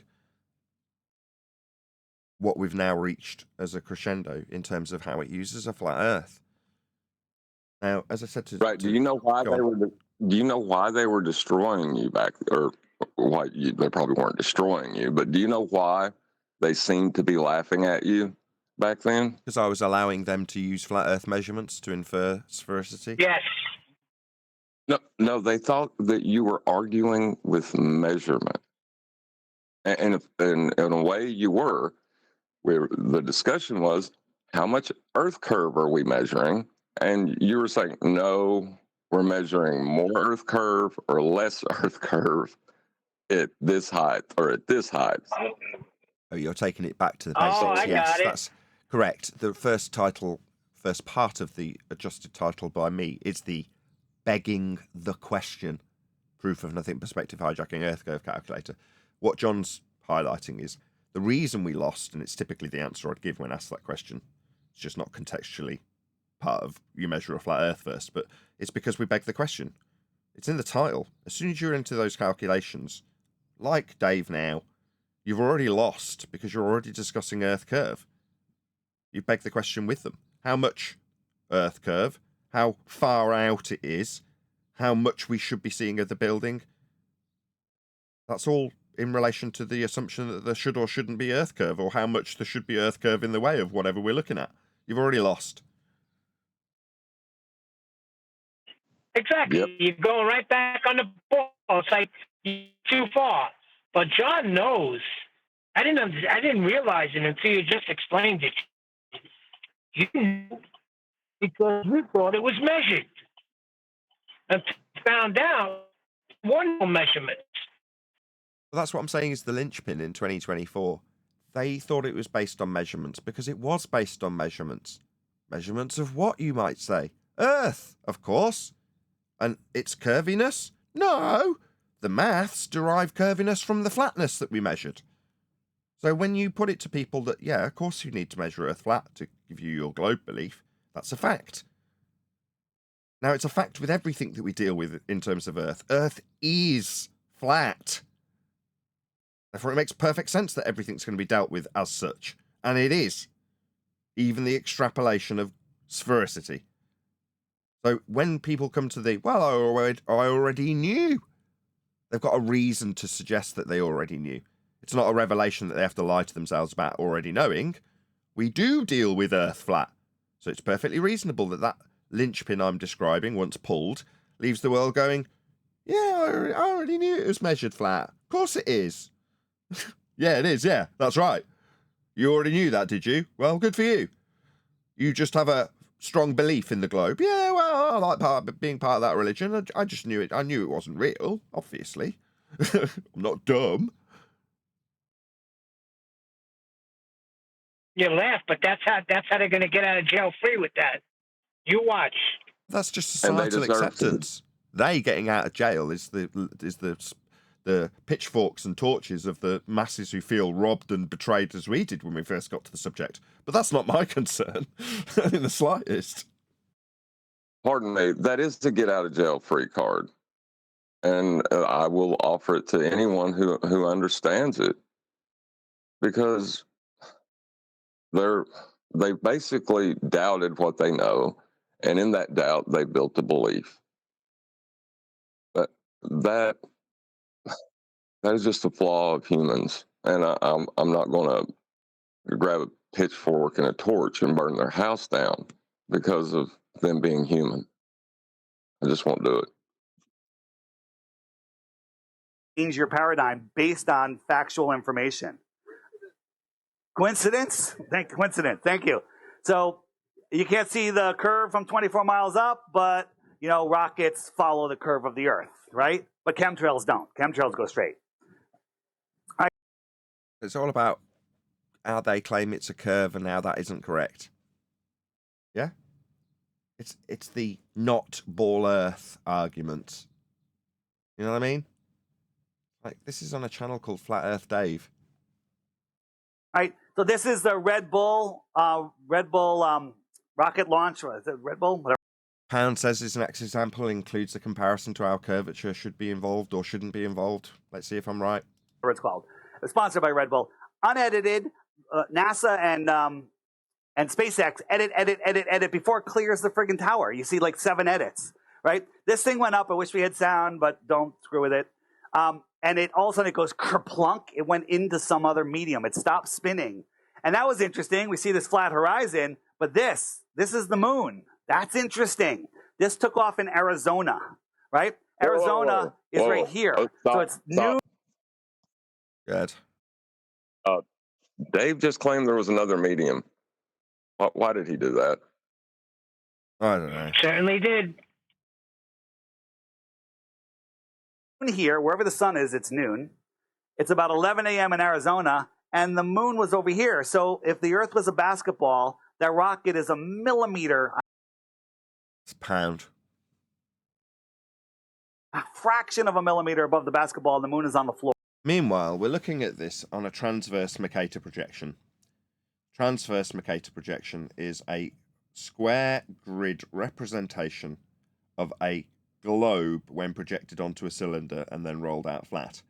That globe has a latitude system that has come from elevation angle measurements, both north and south, of the equator also derive from flat Earth measurements. So you've got a flat, plane, grid system transposed onto a globe, projected onto a cylinder, and then rolled out flat to give you this square grid system-based latitude and longitude transverse Mercator map. This is a flat map with flat Earth angle measurements to Polaris as its origin. It's got a globe in between, and they used to lean on that as, well, it's a globe projection that's come from latitude measurements off a flat Earth. So now we're at the end. We're 10 years in. We used to just get the response, oh no, it doesn't matter that this map's flat and functionally working flat and dealing with angles to everything in the sky. It came from a globe. It's a globe projection. Yeah, where did that globe projection come from? Flat Earth angle measurements to the stars? Go ahead, John. Right. Also, he used the term above while trying to describe the paradigm of the globe. That above and below are only descriptions relative to a horizontal plane of reference. You just can't get that with a sphere. Floor. How did it see the moon? Okay. Refraction, gravity, anybody? Okay. If the Why is he throwing in all these words that so far have only been connected to global assertions in atmosphere with terrestrial refraction at a rate of r derived from a flat Earth measurement? And gravity, not yet mentioned. Only. Flat Earth. Go on, Neil. Straight through the top of me. Sorry, yeah, he thinks he's a Flat Earth Dave ambassador, but I don't hear anything pertaining to Flat Earth. All I hear is trying to debunk a globe. I mean, what year is it?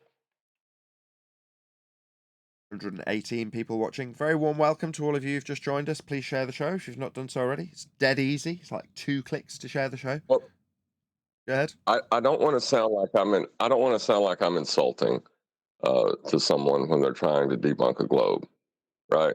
Like if you look at Brian attacking their claims, it's entertaining, it can be eloquent, and it can build upon understanding, right? But that Brian is in debates with people all the time. He's dealing with claims that he's been given in those debates. I don't think Brian would get up in front of a room full of flat earthers who already understand the earth is flat, or, well, for the sake of this argument, they already believe the earth is flat, and start talking about how the globe doesn't work. Yeah, Brian's not going to offer it up. Yeah, and like I say, we have only taken this attitude in the last 6 months. So there's been a couple of years of build-up to that, with us learning how Earth's measured flat, and prior to that, quite a few years of build-up to how we've been deceived into believing with the claim of science we're on a ball. So, the progression that we've had has been slow, little baby steps with some of the opposing side audience saying, oh, nothing ever happens on flat Earth debates, same show every time. Well, it can be perceived that way if you just pop in for 10 minutes and say, what's going on here? Oh, they're asking housekeeping again. Yeah, we are. But drip, drip, drip, the information has come in over the course of the last 2 or 3 years, and this is where we end up. Now, in the past, I've attempted with all of the subjects that we have expanded our flat Earth understanding with to approach people like Dave, people like Bob, people like Jaron, and pass on this information. Now, in almost every single respect, I've been shot down. Now, in this instance, we're putting the information out and saying, go and tell Dave in the same way as I'd put it out to an opposing person, somebody who's decrying our subject matter. But I feel like I have to take the same exact attitude with people on our own side through past experience, which is to say, they're unwilling, that is the people I've just listed. I can't speak for Eric Debay because I've never had any direct contact with him. Maybe a comment response is the best I've ever had out of Eric Debay. So he can get left off that list just through being a bit more scarce in his appearances or his communication. But in terms of the other main protagonists in this subject, I've approached all of them, and none of them have been willing. In fact, quite the contrary. When I've put science to them, they've turned around and told me I'm a scammer. So I don't know how beneficial this is going to be, but we're doing the same thing. It's history repeating itself. We're now coming and turning around to the biggest ambassadors in our community and saying, Earth is measured flat. Here's how it's measured flat in the globe's claim. Here's how it's measured flat in celestial navigation. Here's how it's measured flat in surveying. Here's how Earth is actually dealt with. That's what we should be arguing as flat earthers, as opposed to, here's what the globe says and here's how it doesn't work. We've been doing it for 10 years. No doubt this will end in me being called a scammer or something. Who knows? Right, but why would you want to go to a contentious point beyond what, you already have a firm acceptance by everybody in the room. Earth's measured flat. They measure it flat. They'll tell you over and over how, yeah, we measure it flat. Why would you want to go on to argue without them making the claim? Now, once they make the claim, all bets are off. Like I said, you got to know the subject if you're going to argue it. But just stick to what you agree on, and you can't go wrong. You know what I mean? Yeah, that's a good point. Stick to what you agree on. The opponent also measures Earth flat for their globe examples. Now, in the past, we have brushed past the fact that they are utilizing flat Earth measurements for their globe claims. We've just allowed them to do it. Now, because they're doing it frequently, there's several examples. You can go to some of my shorter videos and hear our opponents telling us, oh, well, it's perfectly fine for me to use sea level and a height above it for a globe. And us going, no, it isn't okay. And that's basically it. That's the end of the argument. You stop them where you agree. And where do we agree? Well, at the starting point of their argument, because they've got to measure Earth flat to do it. So it's really easy. The Earth is a globe. There is a required distance to a physical horizon, but there is no physical horizon. The horizon is optical. These mountains here. I mean, that sounds like the worst ham-handed rendition of the Black Swan argument, doesn't it? Yeah? He's talking about the distance to the physical geometric sphere edge horizon in the Black Swan that's overcome with modus tollens and evidence that demarcates things with physical distances. That's oil rigs.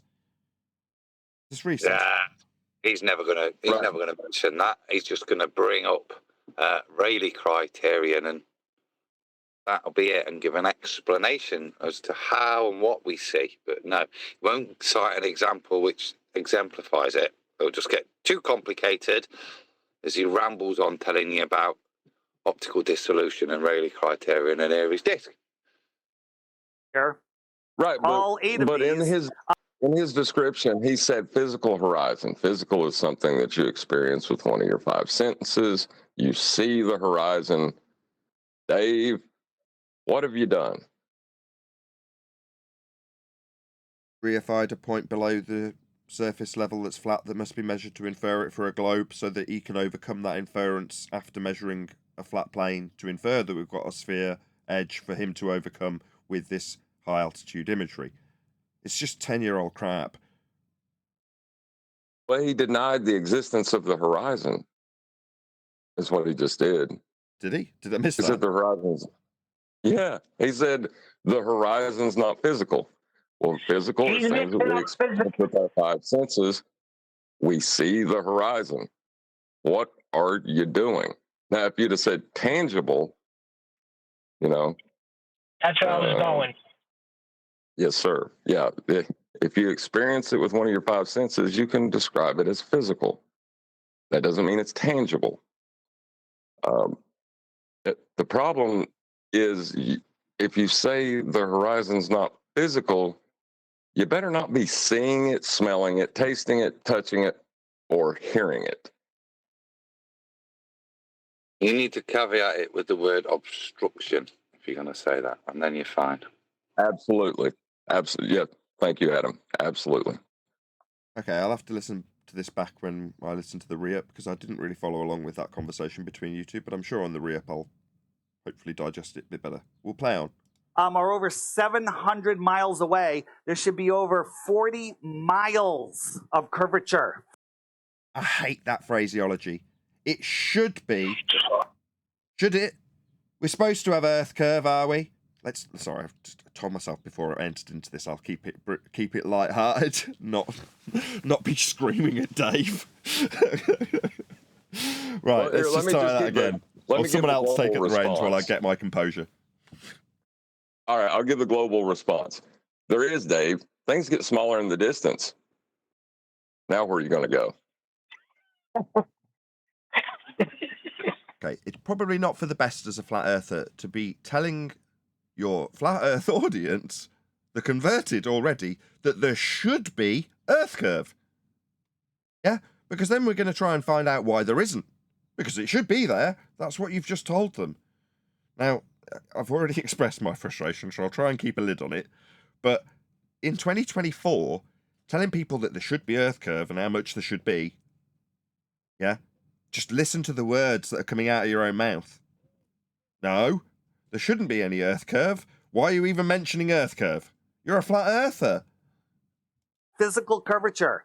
So the mainstream, the only answer they could have is refraction. These are refracting up and stopping at eye level, right? You know what the mainstream media says about this, all scientists? Nothing. They don't even acknowledge its existence. It's a slightly looming non-standard refraction hyena holographic projection. They do address it, and if you put this to a glober and they had a good understanding of globe maths, they'd put their rebuttals to you. And you've already begged the question on their behalf, so half their job's done. You're already talking about how much Earth curve should or shouldn't be there. And when it shouldn't be there, according to you, because it's definitely supposed to be, according to Dave, and they explain why it isn't with refraction, all derived from flat Earth measurements, everyone's cushy. We've got Earth curve supposed to be there, isn't because of refraction, but that's the explanation, therefore it's still Earth curve. How is this in any way proving a flat Earth? Ugh, so irritating. God. Cannot acknowledge the existence of photos like this, and there's many, right? So here we did a test on a frozen lake at night. We have a camera at just 6 inches off the ice. They got 8 miles and 6 inches. Both of those measurements are flat Earth measurements. That's it. Your job's done if you just point out that both of those measurements are descriptions of elevation with respect to a surface level and a mile distance. That's derived from original angle measurements to stars. You've got miles. That's a flat distance. Yeah? Now, when they start explaining why this occurs in a false dichotomy, they will also use these flat Earth proofsies that you've already brushed past. Now, the fact that we, flat Earthers, Dave, in this example, also brush past the flat Earth prerequisites in his example to explain how the globe says it should do X and we can show it doing Y. But the globe, when showing it doing X, has already used a flat Earth to make that claim. They've measured the heights off surface level. They've measured the distance as a flat distance. You've already got enough to prove Earth's flat before you do anything. But they're just brushing past it. So when the globe earthers brush past the flat Earth prerequisites, no one will notice, will they? Well, that's what we're doing in 2024 if we're up against an opponent. Stop them when they say, oh, I'm only 6 inches off the deck. What, off the surface level? Welcome to flat Earth. No. I just need a little bit of flat Earth height above surface level for me to move forward with my globe proof. Well, I'm done with you because you've already got a height above surface level. That's it. It's the end of the argument. Stop them when they use a flat Earth. Now, if you don't even realise you're using a flat Earth when you describe a distance along the ground, flat, in miles, or a height above surface level, then you don't realise where they are also using a flat Earth. Now, given that we both start with the same thing, they will tell you about distance in miles to object obscured by flat surface levels in Earth curve maths. They're giving you distances along a flat ground and heights above surface level to make this globe claim. Sooner we all start realising it, that everyone's measuring a flat Earth, the better. We put these lights out here. 8 miles, 7 miles, 6 miles, and 5 miles. On a flat Earth. Just using the curvature calculator, So we're not going to point out that these are flat Earth distances with flat Earth prerequisites off a flat Earth elevation. We're straight into how much curve there should or shouldn't be. It's 2024, man. Come on. Earth's measured flat. Is it a curve calculator, though? No, it's a flat Earth differential from surface level to eye level calculation. It's an optical resolution loss calculation, if you want to give it an accurate title. Right, and that when Adam mentioned the Rayleigh criteria or whatever, that he would try to explain why, that might be a good segue into that. But it still doesn't take away that you need surface level to be a horizontal plane. You need eye level to be a parallel plane with that horizontal plane of reference. And that point at which the horizontal plane of reference appears to touch the sky is what you're calculating for. Has nothing to do with Earth curve. No, but we're having to take the long route around with Dave Weiss's anti-globe rhetoric. It's like this is his substitute for flat Earth evidence, his anti-globe rhetoric. And we're taking his anti-globe rhetoric and saying within your anti-globe rhetoric, you've got flat Earth measurements just hiding in there. They're being ignored. They're being hijacked. So you're using flat Earth measurements and not realizing it, brushing straight past them and showing how the globe Earth claims we've got a sphere edge horizon below surface level when using heights above surface level and distances along surface level to claim we've got a point below surface level called Earth curve. It's like, why are we having to go this far around the reeking? Oh, because we've got flat earthers who don't do a good job of talking about flat Earth. They talk about how the globe isn't true, non-stop. It was bad enough, but I took off refraction, which I don't even believe it would affect it at all, and made it the best favor of the globe. 30 feet of curvature, 22, 15, and 9, but somehow they all showed up on the same level. Somehow. They all refracted up just the right amount at those distances and formed a straight line. Again, this is rock solid proof that we're not on a ball the size that they... Yeah. He just said he measured consistent curvature. What are you doing, Dave? What are you doing? You measured consistent curvature between these points is what you just said. What? And then he followed it up. Then he followed it up by saying, "This is rock solid proof that you're not on a ball." Yeah, not on a ball. Is it not on a ball, Earth, Dave? You know what I mean? He's called Flat Earth Dave, isn't he? Tell us at least. It would have to be thousands of times bigger. This is Mount Canigou. This is a shot from Alusia, France. We're looking out. Mount Canigou is over the ocean, 275 miles away. We can't see it because Google. I don't know what to say. Satellites. That's a big one. How do satellites work? Well, NASA's the largest consumer of helium. They own all the helium in the world, pretty much, and they leave just enough for party balloons and maybe an occasional Goodyear blimp. But they put up thousands and thousands of these satelloons. One of my American Airlines pilots called me and said, he said, we received a message that 2 NASA balloons are descending from 55,000 feet in our airspace. 55,000 feet? What would that be? Height above sea level? I've got a picture of balloons and aeroplanes with an Earth curve edge horizon in this picture. I don't understand. I really don't understand. Right. Right, but what does NASA's consumption of helium matter to whether they are putting things in orbit? What's orbit? Sounds very much like a Keplerian derivation of angle measurements to the stars. Am I right? Oh, dear. Yes, you'll need apogee and perigee to describe it. It's off a flat plane. But the thing is, because Dave isn't going to go into what orbits are, he's just described satellites, satelloons, and then said because satelloons exist, satellites don't exist. That's just a non sequitur. Yeah, it is. I mean, the area that the orbiting, by way of a calculation from flat Earth angle measurements to the stars, the orbits are claimed to take place, after calculating them from flat Earth, in a place that isn't real. That's a sky vacuum. So in this graphic that we've got being used for some reason, we've got a black area that's supposed to be in the heliocentric rhetoric, 10 to the minus 17 torr sky vacuum. And what's this below it? That's high pressure gas right there, not expanding into it.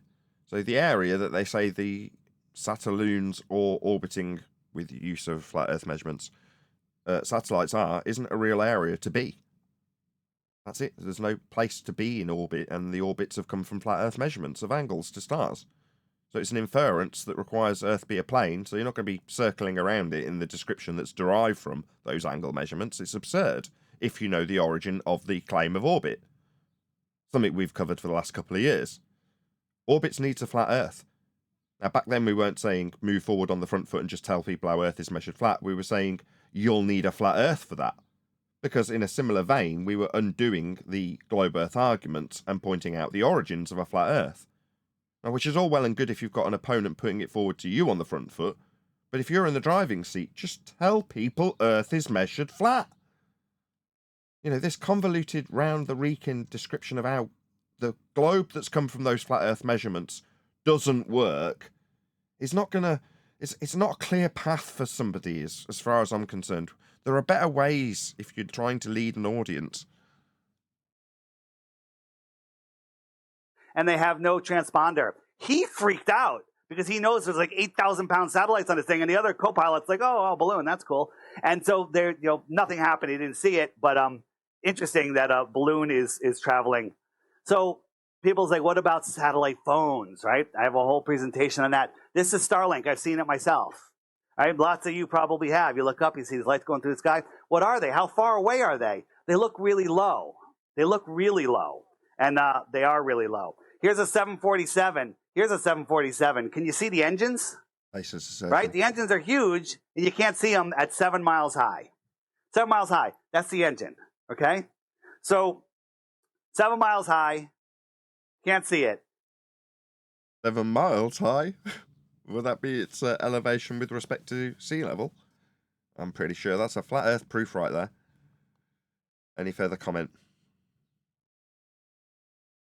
I can't make it. Yeah, I'm kind of with Neil on this one. None of this is making sense. It's almost like rambling is the best I can get from it. It's non sequitur after non sequitur that almost gives the impression that he's proving something, I guess, or trying to. I'm just not getting anything from it. Any more for any more? Because he's got no confidence in it. He has confidence in what he's saying, but the confidence is not in Earth is flat. That's the problem. Mush, are you happy with our coverage of this, as it was you that brought it up?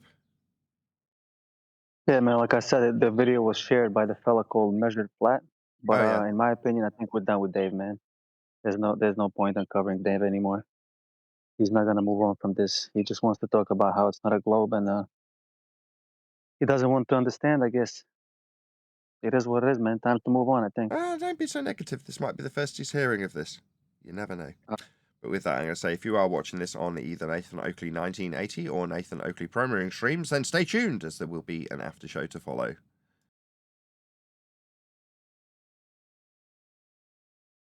At the end of yesterday's show, it abruptly ended because the computer crashed. I'm sure I told you guys in the Hangout after the fact.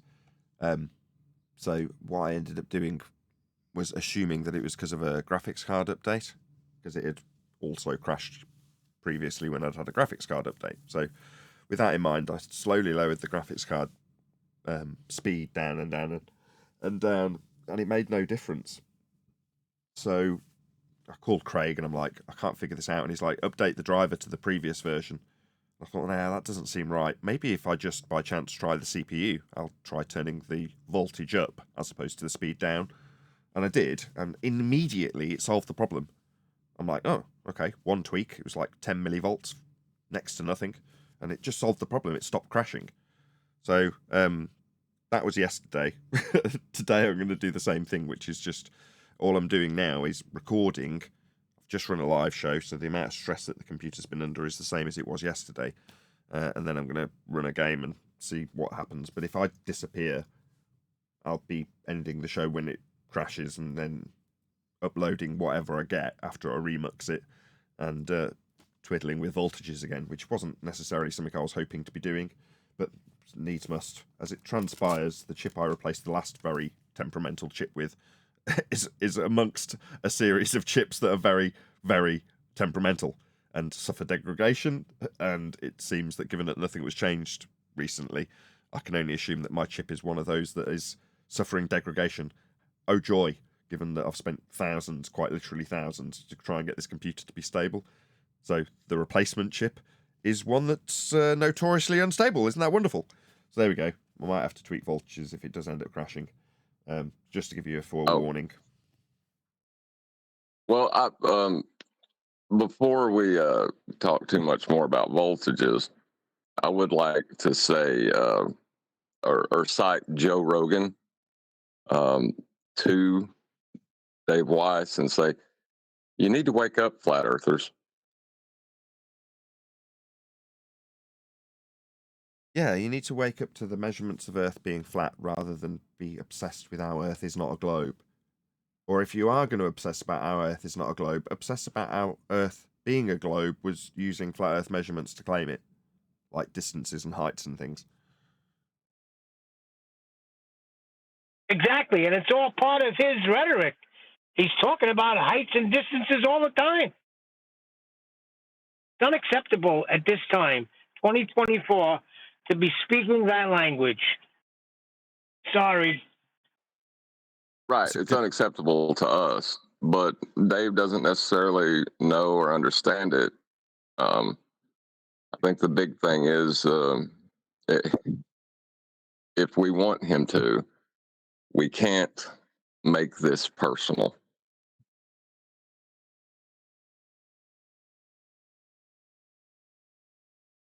Well, it's never been personal, strictly business. Always about business, the business of flat Earth that he's not using. It's like he's running from it. What do you guys in the Discord but server when- think? Have you guys got an opinion on this?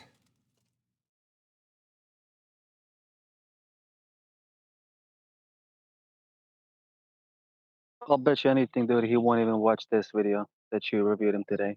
Nor will he respond to the comments that were left on his channel. That's just the way he operates, man. I think He's Dave gonna has do a his certain. thing and that's it. Yeah, I Go think ahead, Dave has Donkey. a certain method that he just sticks to, that he's used to. He's really not interested in changing or learning. And it's kind of weird because if he wants to prove the globe, or excuse me, the Earth is not a globe, it's really easy to do that now. Exactly.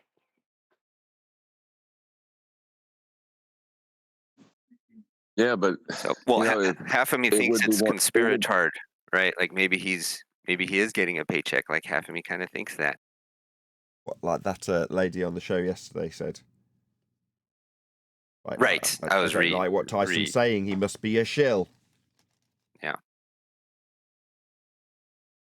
No, not necessarily. It's a complete right. It's a completely understandable position to take. Is you perceive an authority figure who's not understanding or listening to what you're telling them. It can be it is natural to think that there's a reason they're doing this, but that's not necessarily the case. It's very simple. He's just not keeping up to date with the flat Earth debate. And if you're not up to date with the flat Earth debate, you're going to sound like David Scheiss. When you watch the behavior panel and they're pulling apart how people behave, they have this saying, the creature does what has made the creature successful. That is to say, if you do something and you get a positive result, you will continue to do it. That is to say that people are creatures of habit. So, if by habit, undoing the globe and showing how the globe doesn't work and comparing globe Earth maths to pictures of horizons is how Dave has become, in his mind, successful doing what he does, he's going to continue to do that. So when you say, oh, he's not interested in doing it, he just wants to stick with how we were doing it, which 10 years ago he'd have got high praise for doing, wouldn't he? We'd have been doing it alongside him. But just through doing exactly that, he has gained better success than I have. So in his mind, he's like, well, I gauge popularity in terms of my success rate, and what I'm doing has garnered more, therefore better. So who are you to tell me that what I'm doing is garbage, which is what we are doing, right? So he's going to do what he perceives to be successful. And in his mind, well, if I start changing my rhetoric to Earth is measured flat and pointing out how that's the case, that might not afford me the success I've had by pointing out how the globe doesn't work. That's bad for business. So why would I value what you're telling me if it might be negative for business? Hold on a second. I brought this up last week, and I asked, would this interfere with his finances as far as what he's making? And I was shot down. And you're bringing up the same thing. I told you that's what it is. But I don't see how it interferes if he just incorporates something that's a fact. I It's just explained dangerous why like to 30 the seconds ago. Ethereum.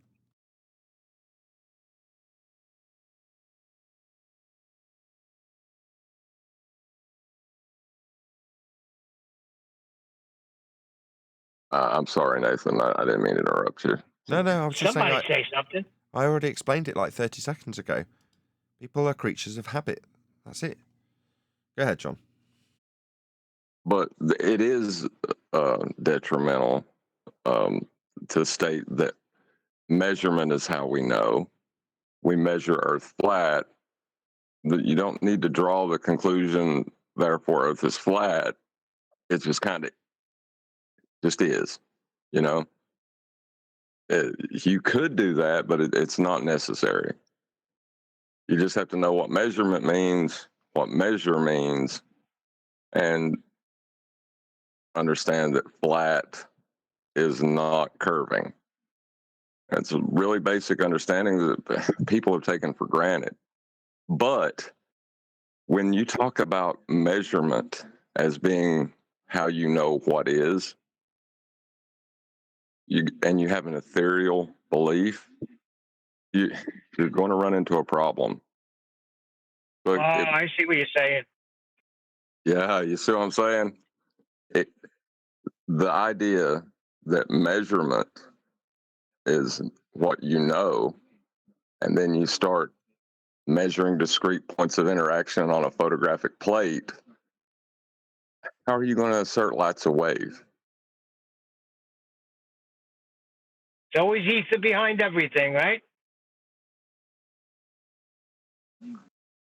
Well, I'm just giving an excuse for why he may not take on board the information. I'm not necessarily saying that is the reason. It's just a possibility. No, they're all on board with it. You hit it right in the head. There's no debating with it on that. It's the ether, and ether is real, and that's it. It could be a pride thing too, you know, because he didn't figure it out. And measured flat is something that's being peddled on this server. And we all know the history of Dave and Nathan, right? So it could be just a pride thing, you know? He doesn't want to talk about things that's talked about on this server. Yeah, but then why was he in a position of putting his finances under Nathan's protection? Right? He had no pride then, right? Well, that was different. Because at that point in time, we hadn't, or Nathan wasn't being called out by his boy, which he chose a side in. So I think Mighty Mush has got a point with the pride thing. It could just be pride.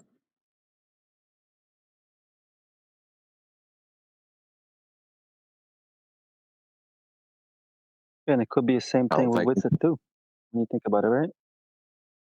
He behaves in the same way. Absolutely.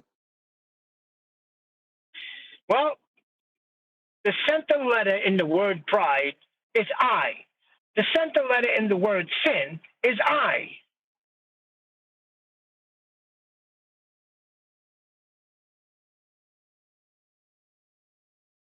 Hoop's got two O's in it.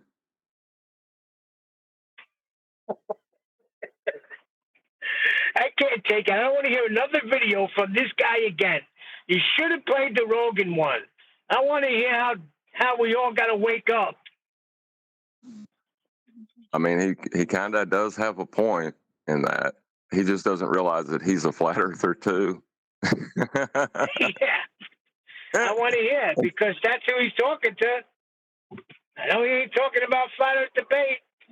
That video would have been great because I guarantee he's talking about all the people in the feast of nonsense swimming around in that pond, never getting out. Right, but the globe that's where it's based is in the feast of nonsense.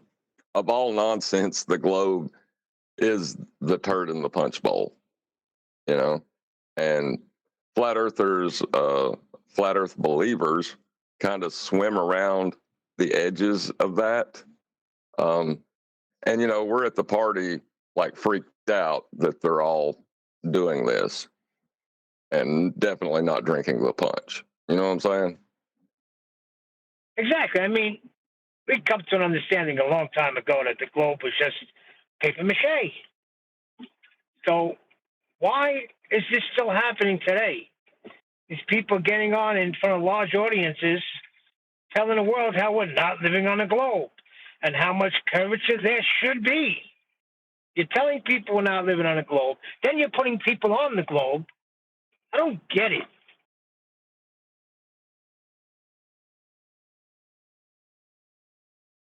Well, hopefully with a remedy to that, like we obviously sorted out them not understanding science and that, we solved that problem, didn't we?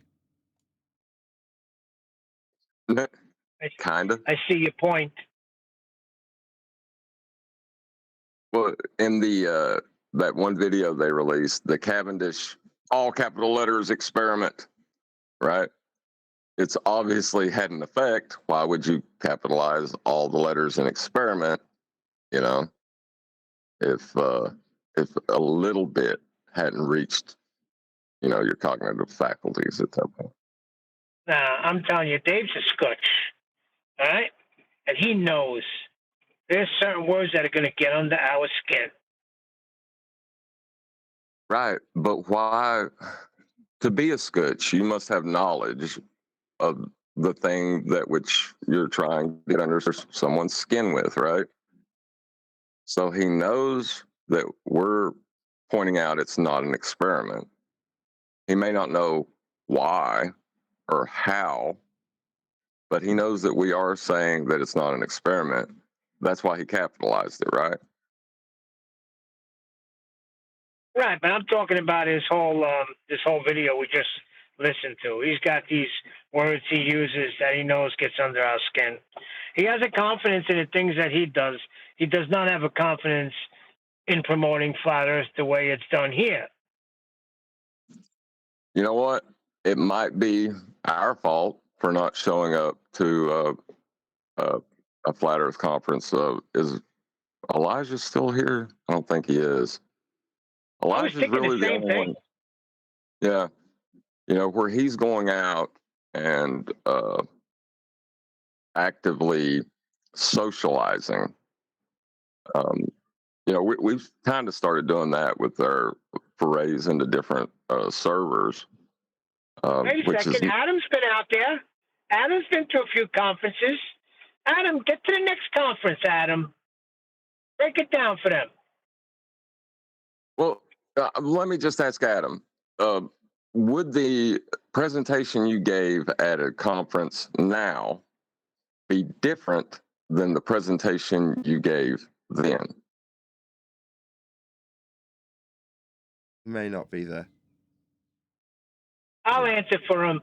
Yes, absolutely.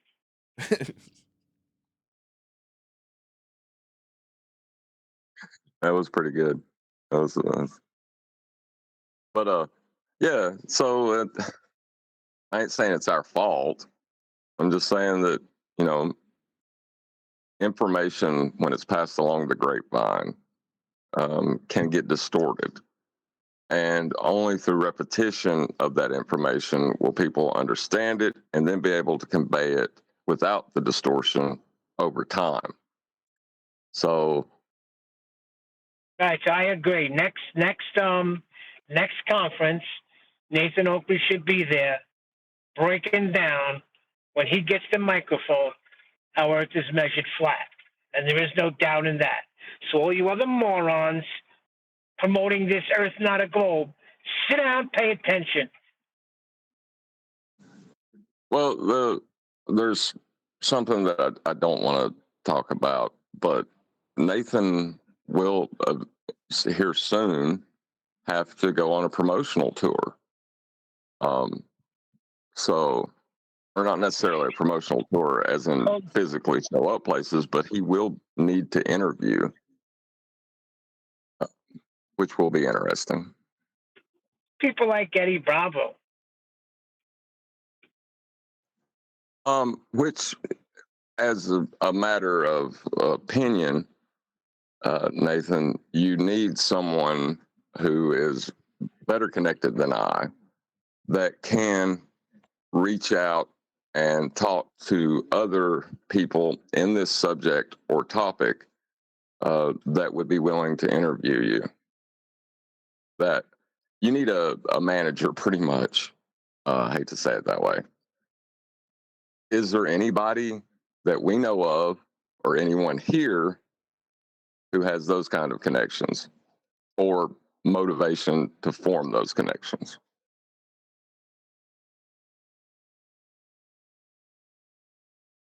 Obviously not. Nathan does a good job managing himself.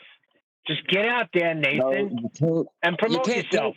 You can't do that. You can't do that. It is almost irritating when you're promoting yourself. You know what I'm saying? No. Muhammad Ali changed the face of boxing when he started promoting himself. Changed boxing all the way around. People started getting more money because he promoted himself, that he was the greatest. No, he started making public statements that he was the greatest, but as far as a promoter goes, he wasn't going out and establishing the venue, selling tickets, doing all the other aspects that matter, which is the promotional part. He wasn't doing that, and if he was, it would seem what's the word I'm looking for? It's not a good word. Listen, you need to self-promote. I'm not saying that Nathan shouldn't. Right. I'm not saying Nathan shouldn't promote himself, but I'm saying that there is another aspect to promotion which requires management, because there is that, like when Nathan wants to approach Eddie Bravo about being on Eddie Bravo's show, it just comes off as Nathan being a jerk when he's trying to push for Nathan a time slot. Do you not see that?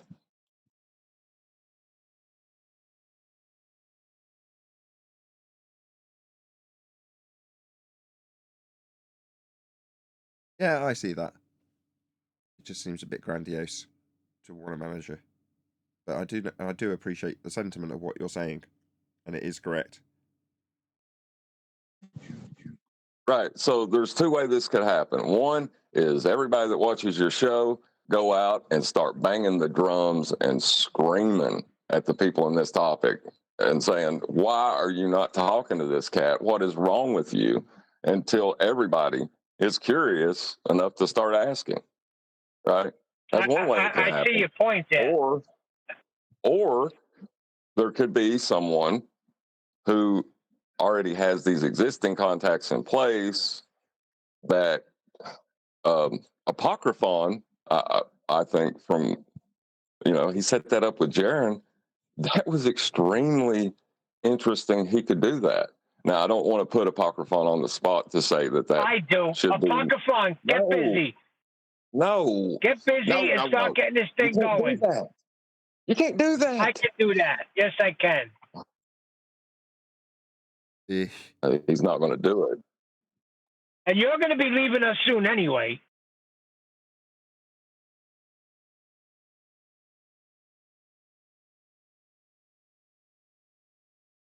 All righty.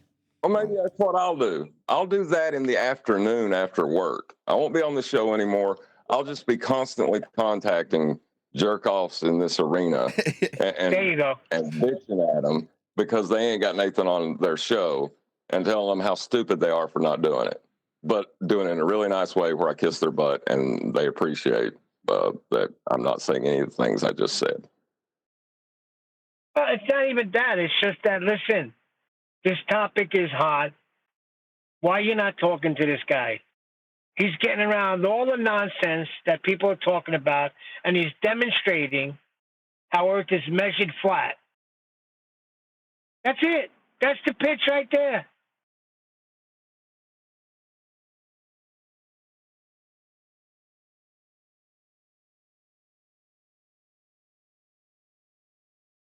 Well, I'm glad we cleared that up. Yeah, I'll do it, Nathan. Fine. I will promote you, and I will get a list of contacts, and that's it. I've stuck my foot in my mouth. I shouldn't have said anything, but I'm going to do it now. I'm going to do it really angrily too, but nice to them. So I'm going to fuss at you guys while I'm really nice to everyone else that is mean to us. That sounds But that wonderful. might be a problem too, John.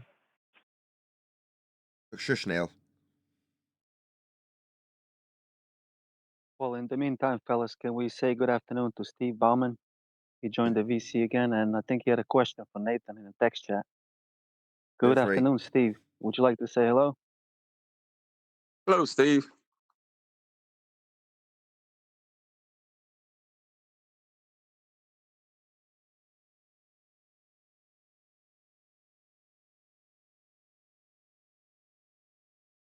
It's all right, Steve. What's We your won't bite. excuse now, Steve? No, Oh, sorry. I deal with people. I meant to unmute. Can you hear me? I did not unmute myself correctly. Can you hear me now? Yes. Yes. Okay. Just listening in. I was just saying to Neil, yes, I do have a voice. I know we've talked before, or actually chatted before. But yeah, I was just listening in.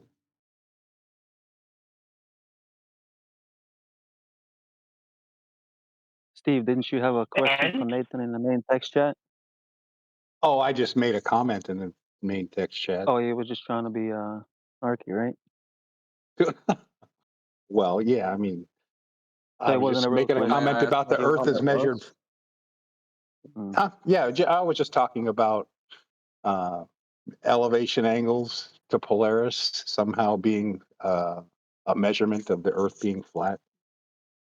And actually, it's really the opposite. I mean, measuring an elevation angle, I don't understand what you guys think that has to do with the shape of the Earth. And I don't want to straw man your position. What is elevation? Well, first, let's break it down. What is elevation? It's height above sea level, right? Well, first off, before we do that, what's your definition of level? I mean, I could say the sentence, I did my level best to make sure my picture was level. When I hung it on the second level of my floor, I did that on the level by using a spirit level. So, I mean, level as opposed to the second level of your house, or level as opposed to using a level and making sure the bubbles in the middle, you know, that. Why don't we use level? So sea level and in the Earth curve if sea level and eye level are just sea level and eye level are, let's just say sea level would be at one place, and by your definition, out, which normal people call up, is eye level. No. Well, I won't use my definition. I'll use the Earth curve mathematics and how it describes or depicts level. Would that be acceptable? Well, the definition of level, as far as it applies to what level is to the Earth, it's conforming to the surface of water on the Earth at no higher or lower point. Okay. Right. That's the difference. Right. And then, so it's a big if you circle want to assert that on a that sphere. surface It's a is big circle curving, on a. no, no, hold on. If you want to assert that that is curving, you would demonstrate that through Earth curve mathematics, correct? But that's not what I was talking. I wasn't talking about Earth curve mathematics. That's not. I was talking We're about an talking about elevation level. angle. My Right, we're my talking comment about was about an level elevation angle. because right, let's connect it all together. I asked you, what does elevation mean? It means height above surface level. You questioned what level meant. I brought you back to Earth curve calculations and what level So and wait, how level is utilized within those mathematics for you to assert that it works on a sphere. Do you not agree with Earth curve mathematics and how it utilizes level? I don't know it well enough to agree with it, to tell you the truth, John. What a elevation angle is, it doesn't have anything to do with sea level. You measure an elevation angle by drawing an imaginary line from your eye to the celestial object, and another imaginary line that's perpendicular to plumb. That's how you get an elevation angle. It's the same thing whether you're standing on a flat Earth or a sphere. That's so that. But it has nothing to do with level. I didn't. Yeah, well, you could have just said you draw a line from eye level to the celestial object. That'd have been a lot simpler, wouldn't it? Well, I didn't. I just said, yeah, you do. Well, obviously, if you're looking at it, it's from your eye, a line from your eye level, and then another line perpendicular to plumb at your eye. They both. So one point is your eye, another point is the celestial sphere, and the other plane of reference that doesn't exist in reality is just a plane that's perpendicular to plumb. Doesn't matter what shape of the Earth you're standing on is. Right, your eye level would be that plane that's perpendicular to plumb, right? Or the height of your eye. Another way of putting it. I hate to. Right. I just gave you an example of why using the word level is so. The word level is very confusing and can be turned into whatever you want it to mean. So that's why I'm avoiding the word level, because the moment you curve level, you no longer have an angle. We're talking about an elevation. Why would you? Angle. Why would you? Whoever said you would level? You did. In the example I just gave of getting to the surface. Angle You measurement. did. Hold on. You did. No, I didn't. I didn't say the surface of anything. I said there's a imaginary line from your eye height or level to the celestial body, and there's another plane of reference that is perpendicular to plumb that has nothing to do with what you're standing on. That's how you measure an elevation. That's what a bubble sextant does. That's what, if I'm sitting here on the land and I want to do it, eye level. I put the I use my bubble sextant and make sure everything's level, and I don't reference the surface. Just one sec. Hold on. Do you have a citation? You're saying that's what an elevation angle is. It's got nothing to do with the surface. Yes. That's what you're saying. Have you got a citation? It has nothing to do with the surface. You can measure an elevation angle standing on the side of a hill. To repeat it. Stop. I'm asking if you've got a citation that says that, or references what an elevation angle is. Because you're saying nothing to do with the surface. Right. Okay, well, I'll read out a definition of elevation angle. The altitude angle, sometimes referred to as solar elevation angle, describes how high the sun appears in the sky. The angle is measured between an imaginary line between the observer and the sun and the horizontal plane the observer is standing on. Another one? Correct. Yep. The altitude angle, sometimes referred to as solar elevation. I've just read that one. Altitude angle is the vertical angle between the projection of the sun's rays on the horizontal plane of Earth's surface. Another one? They all talk about referencing the surface of Earth. You said it had nothing to do with that. You're wrong. What you just said. The term elevation automatically means that you're referencing Earth's surface, whether you're using a parallel plane or not. It is a parallel plane to mean sea level. That is what you're using as your baseline. I don't know why you're having such a problem with that. Height. Well, if height's got nothing to do with the surface, that's ludicrous. That's what height is. How high you are off the surface, Nothing to do with the surface, you say. Why? Because it's not curving. No, it's just level surface that we're referring to. That proves Earth is measured flat. And we're taking an angle from surface level when we take an elevation angle, specifically defined as a surface level measurement. It's with respect to the horizontal plane the observer's standing on. You said it was confusing. No, it's just you don't understand what the word means. You thought it didn't have anything to do with surface of Earth. It absolutely unequivocally has everything to do with the surface of Earth that you're standing on for the angle measurement. So it's not confusing, you just didn't understand. Do you understand now that it's referencing a flat Earth that you're standing on? It's part of the definition. I understand that that's exactly wrong. Right, So you say the definitions are wrong. The way you interpret the it's not plane interpreted. On which There's no interpretation. Horizontal plane the observer is standing on, that requires no interpretation. You say it's got nothing to do with the surface of Earth. Definition says surface you're standing on. It's not my interpretation. Are you suggesting that the other, I've got 20 of them, by the way, that they're all wrong? Because they're not. It's got everything to do with the surface of Earth. It must be flat for an angle to come from it. It's a straight line that you'll need. And you're referencing a plane. You said reference plane. It's just that referenceable plane, the surface, we're talking about height, is Earth that we're standing on, and it must be flat for it to be referenceable for an angle. So where your confusion lies is how that could be curved, perhaps. It isn't. It's forming an angle. I'm not confused at all. So you understand that to get this angle, Earth must be flat then. So you understand that. So you understand. Now you are confused. You told me you didn't think it had anything to do with the surface of Earth. Let's get that wrapped up straight away then. You're not confused anymore. That's what I was trying to do. You're not confused anymore. You're not confused anymore now. I've corrected you with definitions. Because you said it had nothing to do with the surface of Earth, and now you're talking through me. We're just going to get this squared away before we move on. You're not confused anymore. We are? It's absolutely with respect to the surface. It's your height. Elevation. That's what it is. Height. Off the surface. You thought it had nothing to do with. So we'll just get that squared away first. You are confused about it having something to do with the flat Earth you're standing on. Do you understand now? It's got everything to do with it. It's elevation. With respect to surface. That's what elevation is. Is that clear now? You seemed confused. We're making that confusion go away.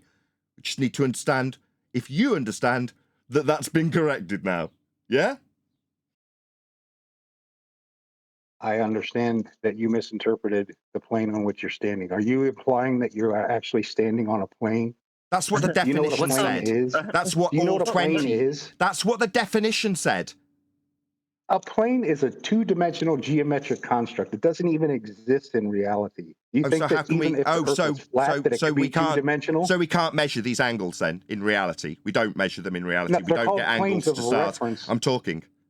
So according to you, these conceptual planes don't exist. Therefore, we can't measure elevation angles then, can we?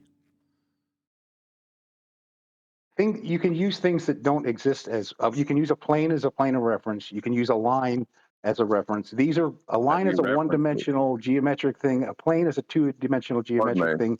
We use them as planes of reference. It's a concept. It's not a real thing in life. A plane does not exist in reality. No, the definition says it's the plane you're standing on. You say it doesn't exist, but we're navigating Earth. We're using it for GPS, ground positions. Yeah, taking it literally. I mean, if you think you can stand on a two-dimensional object, then I can't help you out. We're navigating it. We're navigating. We're measuring ground positions on it. Ground positions. That's what we're doing. We're navigating it. You say doesn't exist. I say navigating it.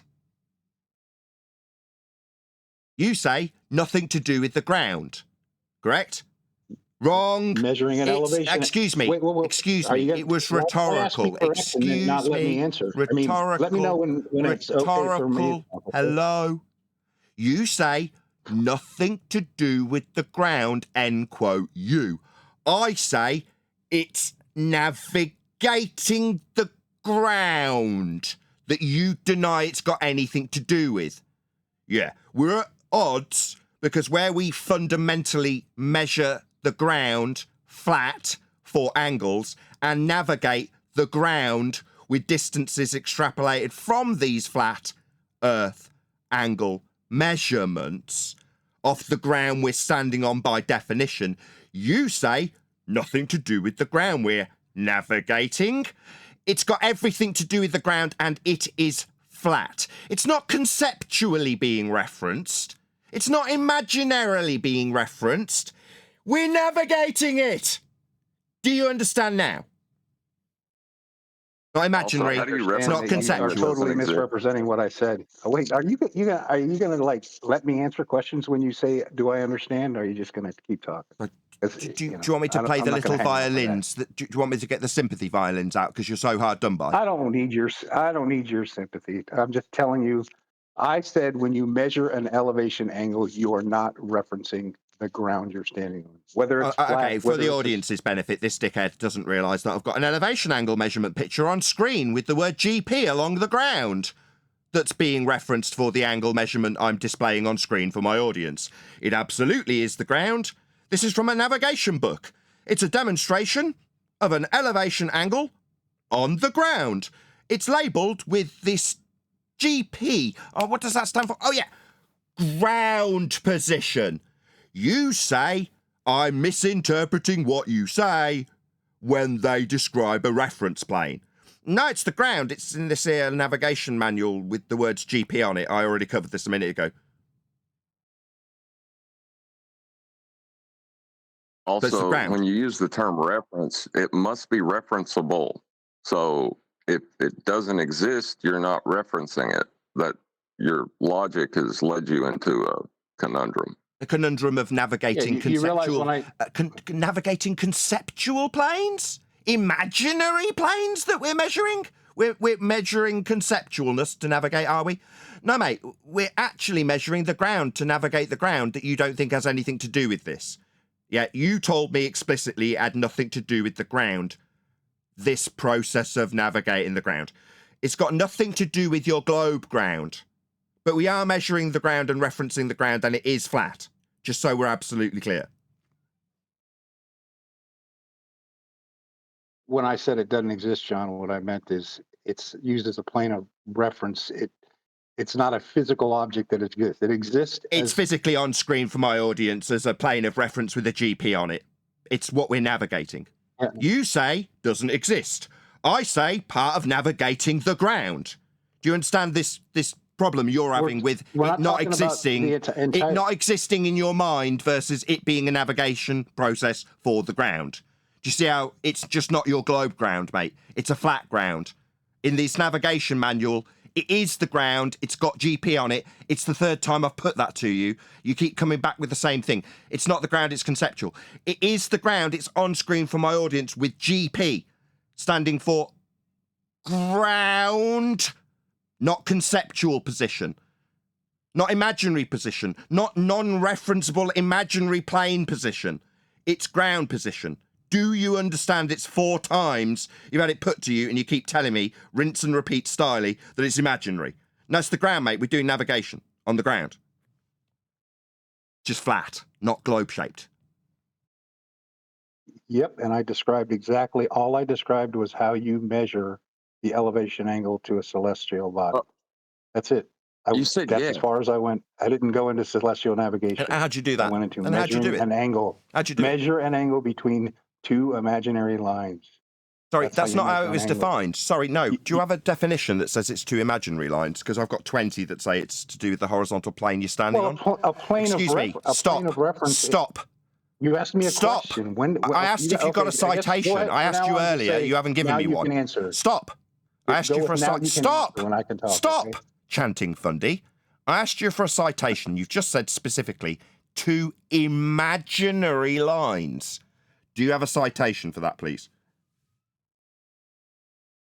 I don't need a citation for that. Oh, I've got 20 that say it's the ground you're standing on. You want to deny it's the ground, so you don't need a citation, fundamentalist zealot, that wants to redefine words and their meanings. No, it's not imaginary lines, it's the ground you're standing on, as per the definition I already read out to you. I gave you 2 different ones. I've got 20. You don't have jack. You've got your fundy belief that it's not the ground. Your zealot belief that it's an imaginary plane. It's not. It's real. It's the ground. It's got ground positions on it. So you put your sextant on the ground to measure your angle? Yeah, we're standing on the surface when we use mariner sextants. Yeah, we're on a boat attached to the bleeding ground. So is this the best rebuttal you've got? We measure the angle on screen for my audience with respect to ground positions. It is the ground, and you are referencing a horizontal plane for this angle and the ground positions it has on it.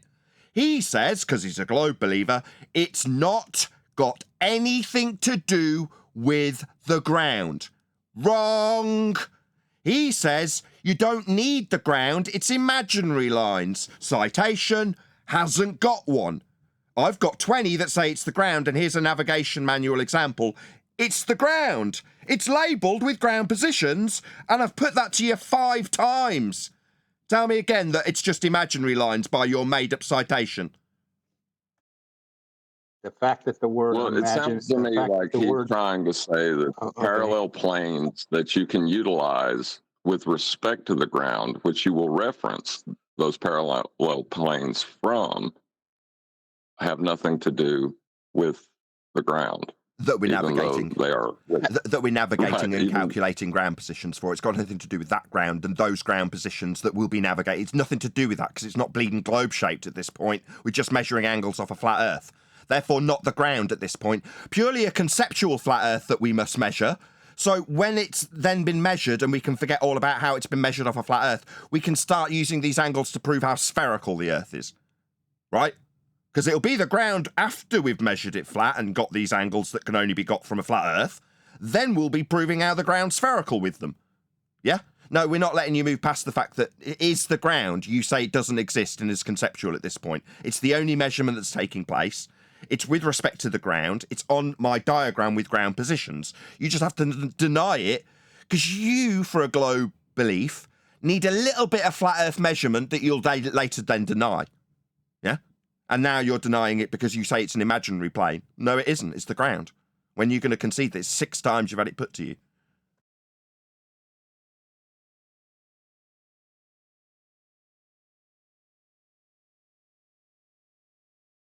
Is this the part where I can talk and not get interrupted? Okay. Is this the part where I play the violins because you need a little disclaimer about how you are done by? Well, not the ground. okay. It is. It is the ground. All right. John was very close when he described what I was saying. Because you are using a conceptual horizontal plane of reference that is perpendicular to plumb. It doesn't have to reference the ground. So why is it in the definition? Sorry, why? You haven't cited anything. You say it doesn't have anything to do with the ground. I cite 2 references so far, I've got 20, that say it's very specifically the ground. You just saying it's not isn't gonna wash. Sorry, do you want to do this? It's now the 7th time. Yeah? I point out the citation say it's the ground. I point out that the angles with respect to ground positions. I point out that we're navigating the ground. You say, no, it's just imaginary. Do we do it 8 more times? You've already done in this 8 times. But all your citations reference a horizontal plane. By yeah, the horizontal plane the observer is standing on, end quote. You say not the ground, just because by chanting. So is this the time where I get to annihilate you, or is it better that you don't hear it? Yeah, it's not just the horizontal plane that they said. You've decided to ignore the bit where they say specifically horizontal plane the observer is standing on. You say nothing to do with the ground. Citations say it's the ground. I say this process is for navigating the ground. You say measuring a concept. I say we're finding ground positions. You say you don't need to reference anything in reality. So we're doing the same thing again and again and again. Well, he is referencing plumb, but plumb would be that's all you need to reference. Not necessarily referencing horizontal. It's an interesting thing, right? How are you going to get plumb? Sorry, because you've invoked plumb. No. I'm not going to tolerate this, John. You say just need plumb for an elevation angle. Citation, please.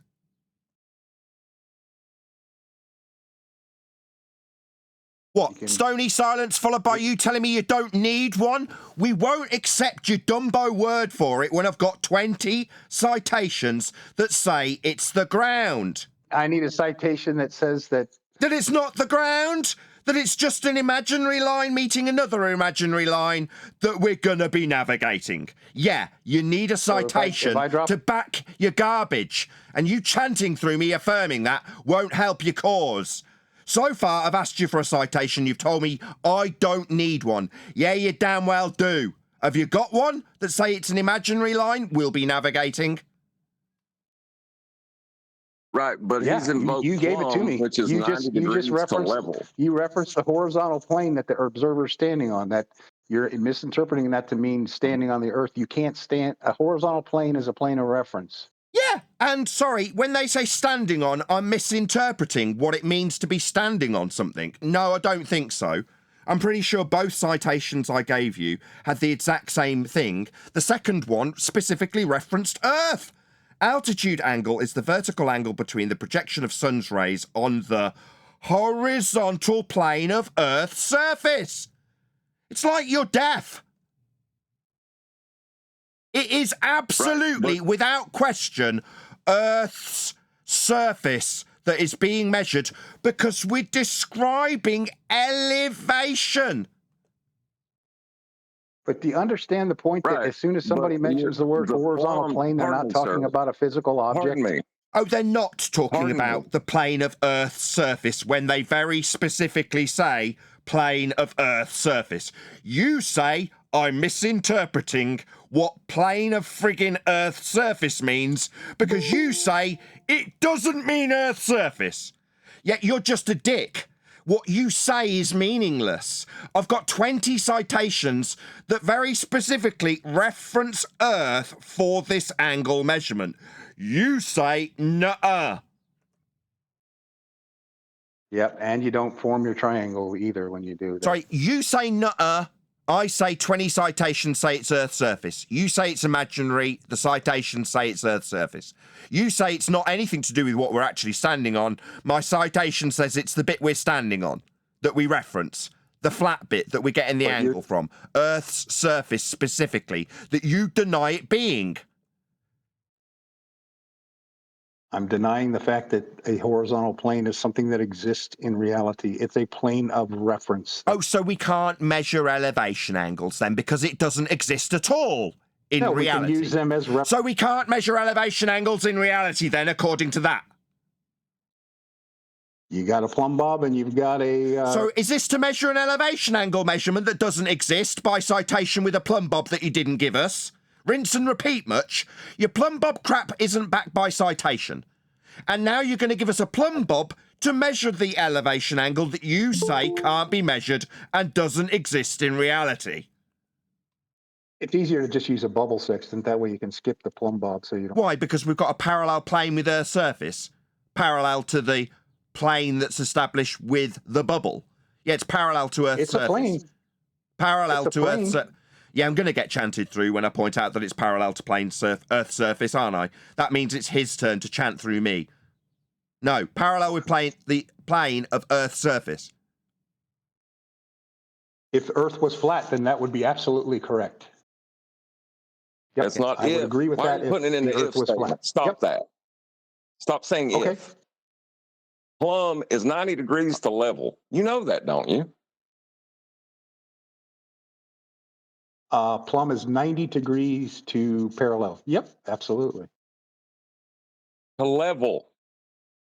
Plumb is 90 degrees to level. Here we go again. Level is 90 degrees to plumb. That is what a square of the instrument, the tool, that's how you create one.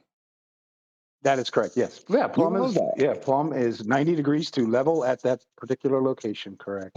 No. If you hang a bubble level at the bottom of a plumb bob. No, you can't be level to a point. Yeah. Well, when you use a bubble level, that bubble is in the center at that point on the Earth. So, if the Earth were flat, then to establish a plane. I had to ignore a call there. Hold on. That's all right. So yes, if the Earth were flat, then that plane of reference Stop would with be the parallel if. to Earth as it went on. Okay, so assuming that it is, then It's not assuming it. You're measuring an angle with it. The reference plane is part of the angle. right, you are So it's not an if statement. It's part of the angle. okay. It's part. Yeah, and that's Earth's surface by definition. Yeah, the thing you've ignored 8 times to now rumpus past it. Yeah, that's Earth's surface. So Earth's surface, so it would go all the way to the G. Yeah, Earth's surface, flat, part of the angle. Yeah, so we're measuring Earth flat. This is the conclusion that you're rumpusing. That's right. So your assertion is that there's a. It's not my assertion, it's part of the definition. Don't turn this into a claim I'm making. It's part of the 2 definitions you just got given. You had Jack. It's not my assertion. Your assertion is it's imaginary lines that you didn't cite anything for. I've given you 2 citations. Don't turn it into my claim. If I take a pencil and I draw a tiny little dot on my wall, is that tiny little dot level? You can't get level from a single point. No, Right, but he just said you could.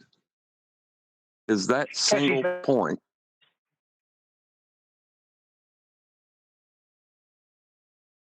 I mean, a single point on a wall that you drew. I don't know if you'd call that level or not. I mean, No, we're you talking don't. about a geometric point. Geometric No, you don't. point is No, it's having no part higher or lower than the other. If you've only got one part, how can you compare other parts to it to say they're higher or lower? You can't. you can. I would agree with that probably. Yeah. Yeah. Meanwhile, Never thought about a dot being meanwhile, level. for an elevation angle, you're referencing the horizontal plane you're standing on. It's Earth's surface because you're talking about elevation, height. That's with respect to the surface level, your height. Elevation angle, elevation. That's height. That's surface level being the reference, and it is flat because we're describing an angle with it. You, so far, like I said 9 times so far, have decried this being anything to do with the surface. Well, it is. It's the surface you're standing on to get the angle. For ground positions at the end of that line that's straight and flat and not curving. So with that being the case, then that horizontal plane that you're standing on would go all the way out to the GP of the celestial body that I just measured, and I would have a right angle triangle formed between myself, the celestial body, and the GP.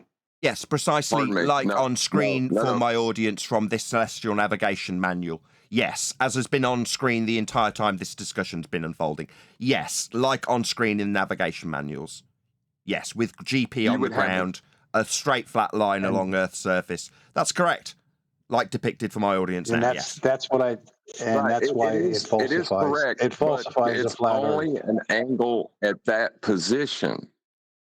You are talking about an apparent position of the star. Do you understand that?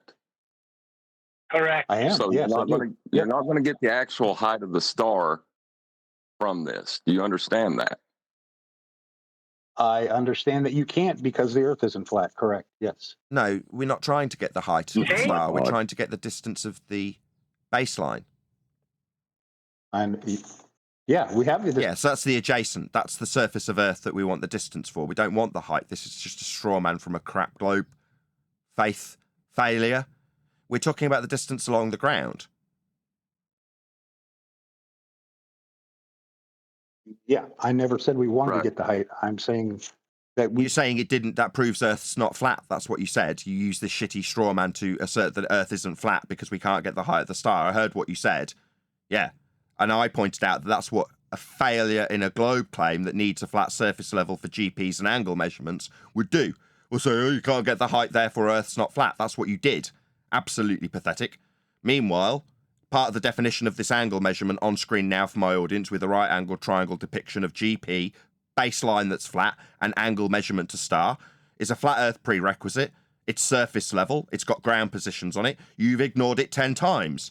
And now what? We're going to move over to the height of the star that won't be proving a flat Earth according to you because of your failure in 10 attempts to accept that what you decried in the first instance, that's imaginary lines according to you, no citation provided, and imaginary planes of reference.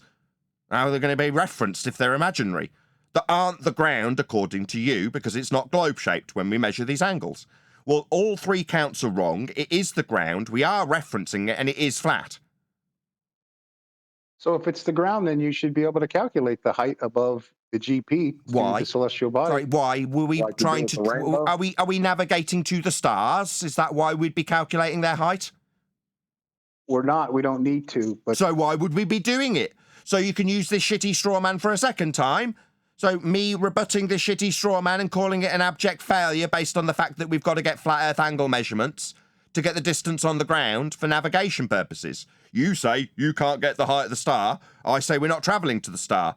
You say it's not relevant. So why would you use it as a straw man to burn like it somehow disproves flat Earth? Second time you've tried this crappy little straw man that fails miserably. And what is a nice little segue while you rumpus me away from the line on screen for my audience that is flat with a ground position at the end of it, underneath the star. I can't see your flat screen. Earth. I think It's a straight line that you described in the right angle triangle when you tried to attach an if statement to Earth being flat with this measurement. And we pointed out there's no if. This is how it's done. Flat. It's the surface level of Earth that we're referencing. You decried it and said it was imaginary. You said it was nothing to do with Earth. We've overcome these arguments 11 times. You now want to segue on not being able to get the height because you failed miserably in your concession of Earth being measured flat. You started off with a question about elevation angle measurements. Earth's measured flat with this angle. He tried to slip it in a while ago, Nathan. He tried to slip it in before. I think he's being honest. I just don't think he's understanding. When you're I'm not talking making about a a rainbow, okay? Let me, pardon me, sir. When you're talking about a rainbow and you measure an angle to the rainbow, you don't then calculate where the pot of gold is, right? Because that's an apparent I'd be there if I could. Yeah, rainbow, right. Yeah. Right. So why are you trying to figure out the height of the star? I'm not trying to figure it out, and I'm not making a claim about it. I'm making the observation. Then why'd you bring it up? Well, if you're He needs to burn this straw man. He's just about to stutter his way to, on a flat Earth, we'd get the heights, right? No, this is celestial navigation and how it's performed. You need to take it to a La La Land example that it's not being used for to claim that because it doesn't work for that La La Land example of height measurement, which we're not doing, we're not getting the height of the star, we're taking an elevation angle measurement of the star to calculate distance to GP on a flat Earth. But you don't want to talk about the distance to GP on a flat Earth bit. You don't want to talk about that being the ground. In fact, you'll say it's not the ground 11 times. But you still haven't actually conceded that. 11 attempts from me. It was the thing you originally came in with. How is this a flat Earth measurement? I've put it to you 11 times.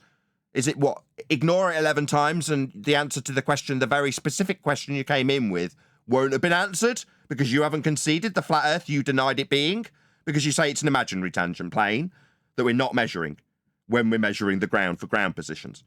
12 times. I'm saying the plane of reference is not parallel to the ground on a globe Earth. Oh, really? It's not parallel on a globe Earth? Yeah, but it is still the measurement we make, so it's just not a globe Earth. Yeah, it doesn't work on a globe Earth. That doesn't mean it's not the ground. It means it's not your globe ground. No, you won't get angles to a globe ground. That's right. It fails for you. You won't be able to acquire these measurements. That doesn't mean in your La La Land explanation, it means it's an imaginary plane we're measuring. No, we're measuring the ground. It's just not your globe ground, is it? Because it won't be parallel to it. No shit. You just described why we use planes of reference and not the ground itself. Thank you. You made my point. Sorry, planes of reference, like the citations described specifically as being Earth. Whoever's rumpusing me from G+. What's going on? I'm sorry. That was me. I was going That was John laughing. Yeah, I'm sorry. I busted out laughing. I was going to make a statement, and then I fell apart when he said that. I'm sorry. I've given you citations. Which part was horizontal plane of Earth's surface. You say because it's not working with a globe surface, it's not the surface of Earth. No, a measurement of a plane with respect to elevation is specifically to do with the surface of Earth. It's part of the bleeding definition I've given you two so far.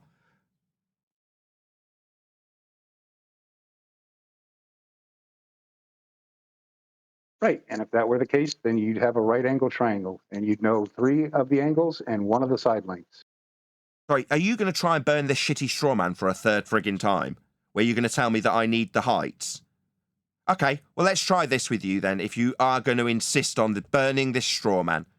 If you've just got angles, you can't get heights because you haven't got the lengths, have you? You have 1 length. How did you get that length? Let's see. From where I'm standing, let's say I measure 28 degrees to Polaris, which means I take 62 times 60 and I come up with, what do I come with? 3720, something like that? I think. Did I do that right? So you're saying the distance? I have 3,720 nautical miles between myself and the GP. So that's one side of your right angle triangle, assuming that I'm on a flat Earth. No, not assuming anything. That's how it's done, isn't it? Okay, well then what? Not okay, you mean yes. That distance that you just gave me is how it's done and is a flat Earth distance, isn't it? It would be if we lived on a... Would be? It's how it's done. That is the process. What do you mean it would be? Okay, so then you... Okay, you mean yes. Yeah, that distance I just gave you is a flat Earth distance. So, to get a distance to start off your little flat Earth anti-straw man, you're going to be measuring the distance on the baseline with respect to these angles in a triangle. So the baseline's flat to the GP of Polaris in your example. Welcome to flat Earth. That's how it's done. It's not my straw man, it's a response to your... Sorry, did you think you could yammer through the top of me welcoming you to flat Earth? Yeah, you just gave me a distance based on how celestial navigation extrapolates out baseline to a GP.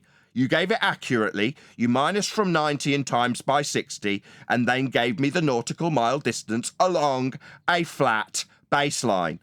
Welcome to flat Earth. It's not an if statement, that's how it's done. Well, I would join you on the flat Earth side if I believed that Polaris was 1,977 nautical miles above the North Pole. Sorry, that's got nothing to do with the distance you just gave me. You need to burn this shitty straw man for a 4th time. 4th attempt. So because we haven't got the height of Polaris, the distance you just gave me along a flat baseline means that it's not working. That's how it's done. I'll put it to you for a 2nd time. I'm going to count them off. How you just extrapolated out that distance measurement is how it is done on a flat Earth. Nothing to do with the height of the star. This is a 4th attempt at a shitty straw man. If I may, I don't think you No, you may not. Please don't tell me what I understand. I understand this perfectly. And yes, if we were on a flat Earth, you would be correct. And we would... It's not if. This is how it's done. It's not if we're on a flat Earth, we'll do it this way. We do it this way. It's not an if. I just told you not to do that. Okay, so then you're saying I'm 4,213 miles from... Oh, so it's going to be the 5th attempt at the height, straw man. 5th attempt.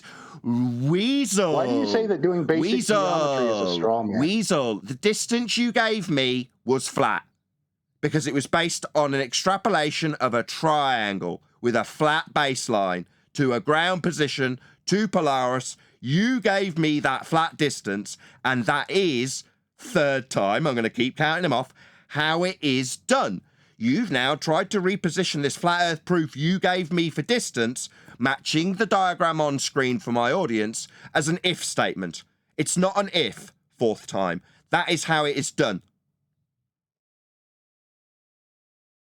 You want to try the height straw man for a 6th time? Go ahead. 6th attempt. Go on. Give us the height straw man rather than conceding. I gave you a distance and you called it a... Hello?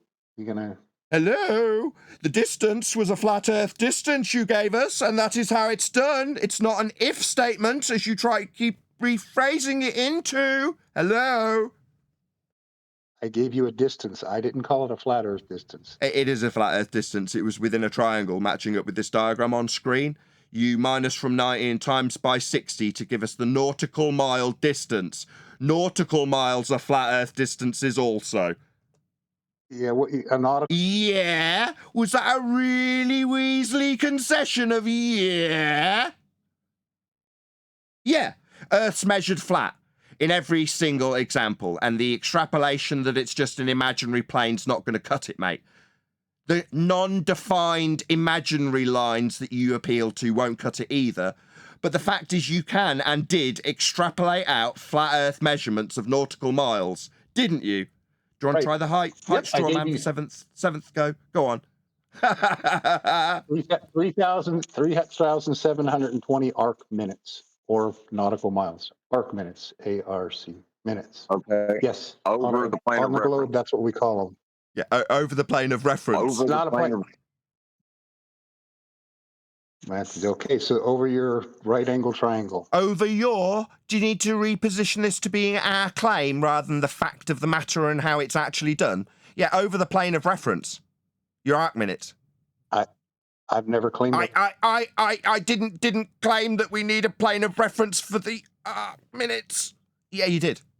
What, are you trying to make fun of us stuttering a little bit? Why don't you do that? Yeah, you stammering, globe-believing numpty. You're having your ass handed to you, and that's why you're stammering and stuttering, because you absolutely unequivocally require a flat plane of reference. It's been on screen for my audience the entire time. You denied it as being imaginary because you got a globe belief that it doesn't match. You also told us, in between stuttering and stammering, how it does not, that's the flat Earth measurement, match with your globe.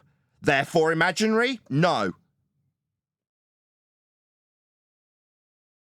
We measure a flat Earth for these angles. That was your original question, right? How could it be a flat Earth measurement? It's on screen for my audience. You described how you extrapolated out a nautical mile distance, didn't you? Yes, I did. Earth's measured flat. I just did it. As one side of your Yeah, that one side that we got the distance for was the ground, and it was flat for your flat nautical mile distance. It's not a flat. Do you want to try and give us the seventh attempt at the height, straw man? Go for a seventh attempt. It'll really, really do you well.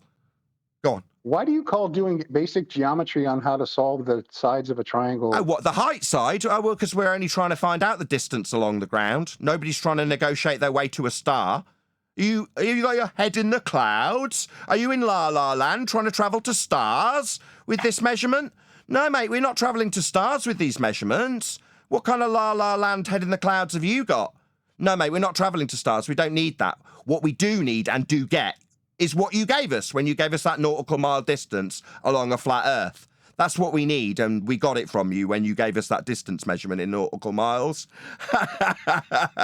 You had to extrapolate it out off the flat baseline of that flat triangle, didn't you, when you gave us that oh-so-smarty-pants distance on a flat Earth? That's the bit we need. We're not going to stars. 7 attempts is sad and pathetic. And what a loser does when he measures a flat Earth. That's what you're doing, because you lost when you gave us that flat Earth distance with the baseline that's flat with a GP at the end of it. That's a flat distance, flat angle, flat measurement, flat nautical miles that you gave us. Now you want to go to the height that nobody needs. Why? Is it because you lost badly? That's what they do. They go to trigonometry. I never said you needed the height. I'm saying if the Earth were flat, you couldn't calculate it. Do you not? Why do you not understand that? Because if you moved away from it, the angle would change. Obviously, if you back away from a star, the height's going to recede towards the horizon as you back away from it. Does that mean that the elevation of the star, in principle, is lowered? No, we have perspective. Things moving closer to the horizon doesn't mean they're going to eventually crash into the ground when they move towards the horizon. Do you think stars smash into the ground? Because you could measure their height at 0, couldn't you? That's stupid. But as I say, nobody's trying to acquire the heights that recede towards the horizon. Obviously, they never actually reach 0. Stars aren't smashing into horizons. But idiots think you can measure their height with angles. No, you can't. But you can ascertain where they're above at a given time for navigating the ground. That's the principal usefulness that you employed when you gave us the distance on the ground. Do you remember you giving us the distance on the ground? I mean, we could focus on whether or not stars, by your idiot lunacy, La La Land, head in the clouds, measuring heights of stars that aren't crashing into horizons, idiot. We can't get the height of them. The angle changes as you move away from them. What kind of numpty idiot are you? We don't need this. We need ground distances. That's based on ground positions. Where the star is above at a given time. That's useful for navigating the ground that you said was imaginary. Wow, a lot of straw men there. Stars crashing into the ground. I said the ground was imaginary. Boy, what else did I say that I didn't say there, Nathan? You said it was imaginary lines. You said elevation angle measurements were 2 imaginary lines. You said that the reference plane isn't referenceable and it could be an imaginary reference plane. So I'm pretty sure that they weren't straw men. They were actually verbatim quotes from you. That's what you told us when you said it wasn't the ground that we were referencing. It could be imaginary. That's what you said. You also said that we were measuring an imaginary line meeting another imaginary line. No, we're not. No, the line along the ground that you utilised to give us distance on the ground was on the ground that you said was imaginary. Definitely not a straw man, pretty much verbatim what you said, and I took a giant steaming dump on by pointing out that you and your extrapolation of ground distance with a flat baseline will definitely need chanting through as I summarise how flat you measured Earth with that distance extrapolation from a flat Earth angle along the ground to a GP you described with Polaris. When you minus from 60 times by minus from 90 times by 60 and gave us a distance in nautical miles to Polaris on a flat ground that you said was imaginary. Definitely not a straw man. I summarised exactly the position with almost verbatim quotes from you. I gave you a distance in nautical miles to the GP, not to Polaris. If you're going to GP, ground position. And I didn't say the ground position. It's GP. You just don't summarise. Ground position, right? Correct. At the end of a flat baseline triangle, right? No, wrong. No. So this thing on screen from my audience is a lie. This nautical navigation manual detailing how this is done with a triangle on the ground is just a lie, according to this zealot. No, it is absolutely a line along the ground. It's got a ground position at the end of it. Chanting through me like a zealot muppet won't alter the fact that it's a ground position along the ground and it is a straight line to it, as per my depiction. You just saying, nuh-uh, it's not the ground. Why would it have a ground position on it then? Idiot. It is. It's not a depiction of what actually is going on Earth. It's a simplified demonstration drawing. You know. Okay, give me yours. Give me yours. Give me yours. I don't need one. I can just say the curved triangle, it's got a curvy baseline, right? Curvy baseline? There's no triangle formed. Sorry, this is the triangle that we're talking about, the one that he says doesn't exist. It's on screen for my audience, just while you chant through me pointing out that it absolutely exists, as you deny the fundamental reality of celestial navigation. It does exist, you're denying it. I'm leaving that up to you, Nathan. Sorry, you're saying there is no triangle. It's on screen for my audience from a navigation manual. You're denying it. You said there was no triangle. Triangle on screen, then that proves something. That stuttering about the triangle you just denied.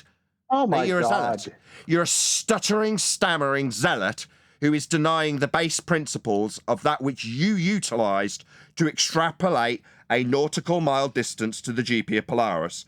You used a triangle that you are now denying. You say no triangle. It's on screen. You're denying it because you're a zealot. Straw man. And now you're chanting through me and calling it a straw man. You're claiming a triangle that can't exist. I'm not claiming, Jack. It's celestial navigation. Again, you need to turn it into my claim. No, that's the fact of the matter. That's what you use to extrapolate the distances. Claim there's a right angle. Sorry, you didn't use my right angle triangle to extrapolate out your distance when you gave it to Polaris. That wasn't my triangle. That's a triangle used in this process that you now need to ascribe to me. You're forming a triangle that defies. So why are you chanting through every word I say? Does it make it less painful if you're talking while I'm taking a dump on your claim? Does it make my claim not come? How high class of you.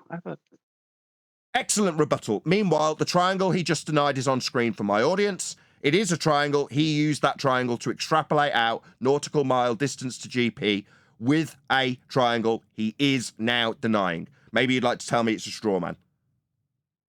It's a straw man. Earth's flat. You need angles to the stars on a flat baseline. It's the surface of Earth. It's the horizontal plane the observer is standing on.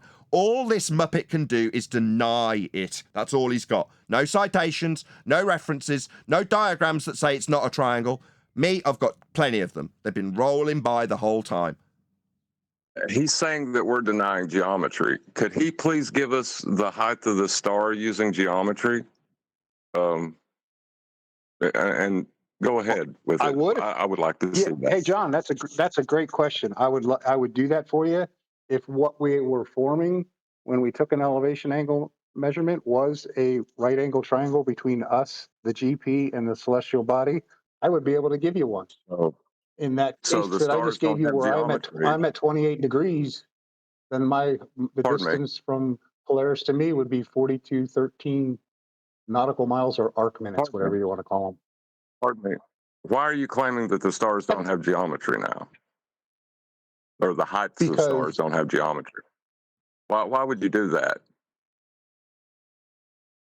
I'm not saying that. I'm saying that there is no right angle triangle formed. If there was, it's simple geometry would let you know the distance between you and the star.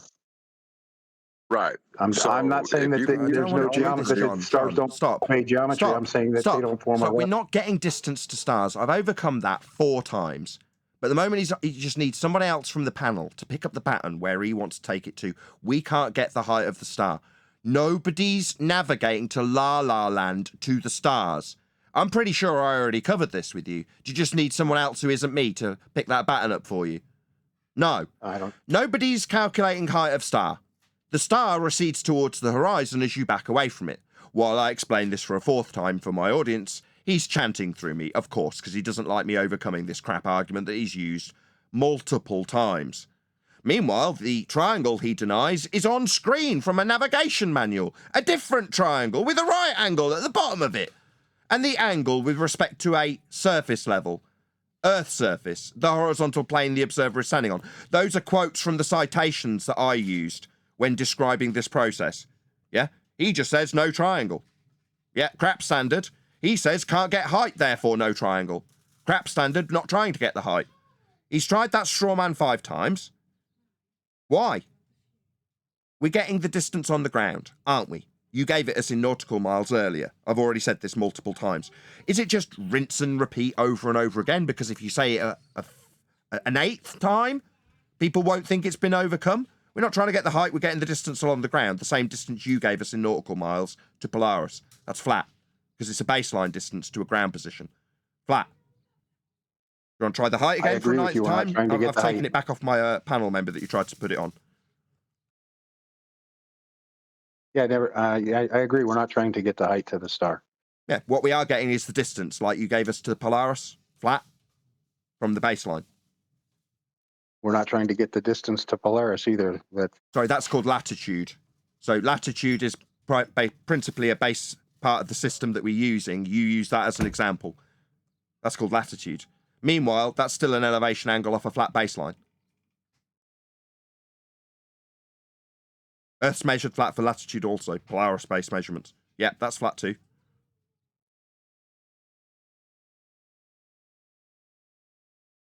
Okay, so in conclusion, Earth is measured flat.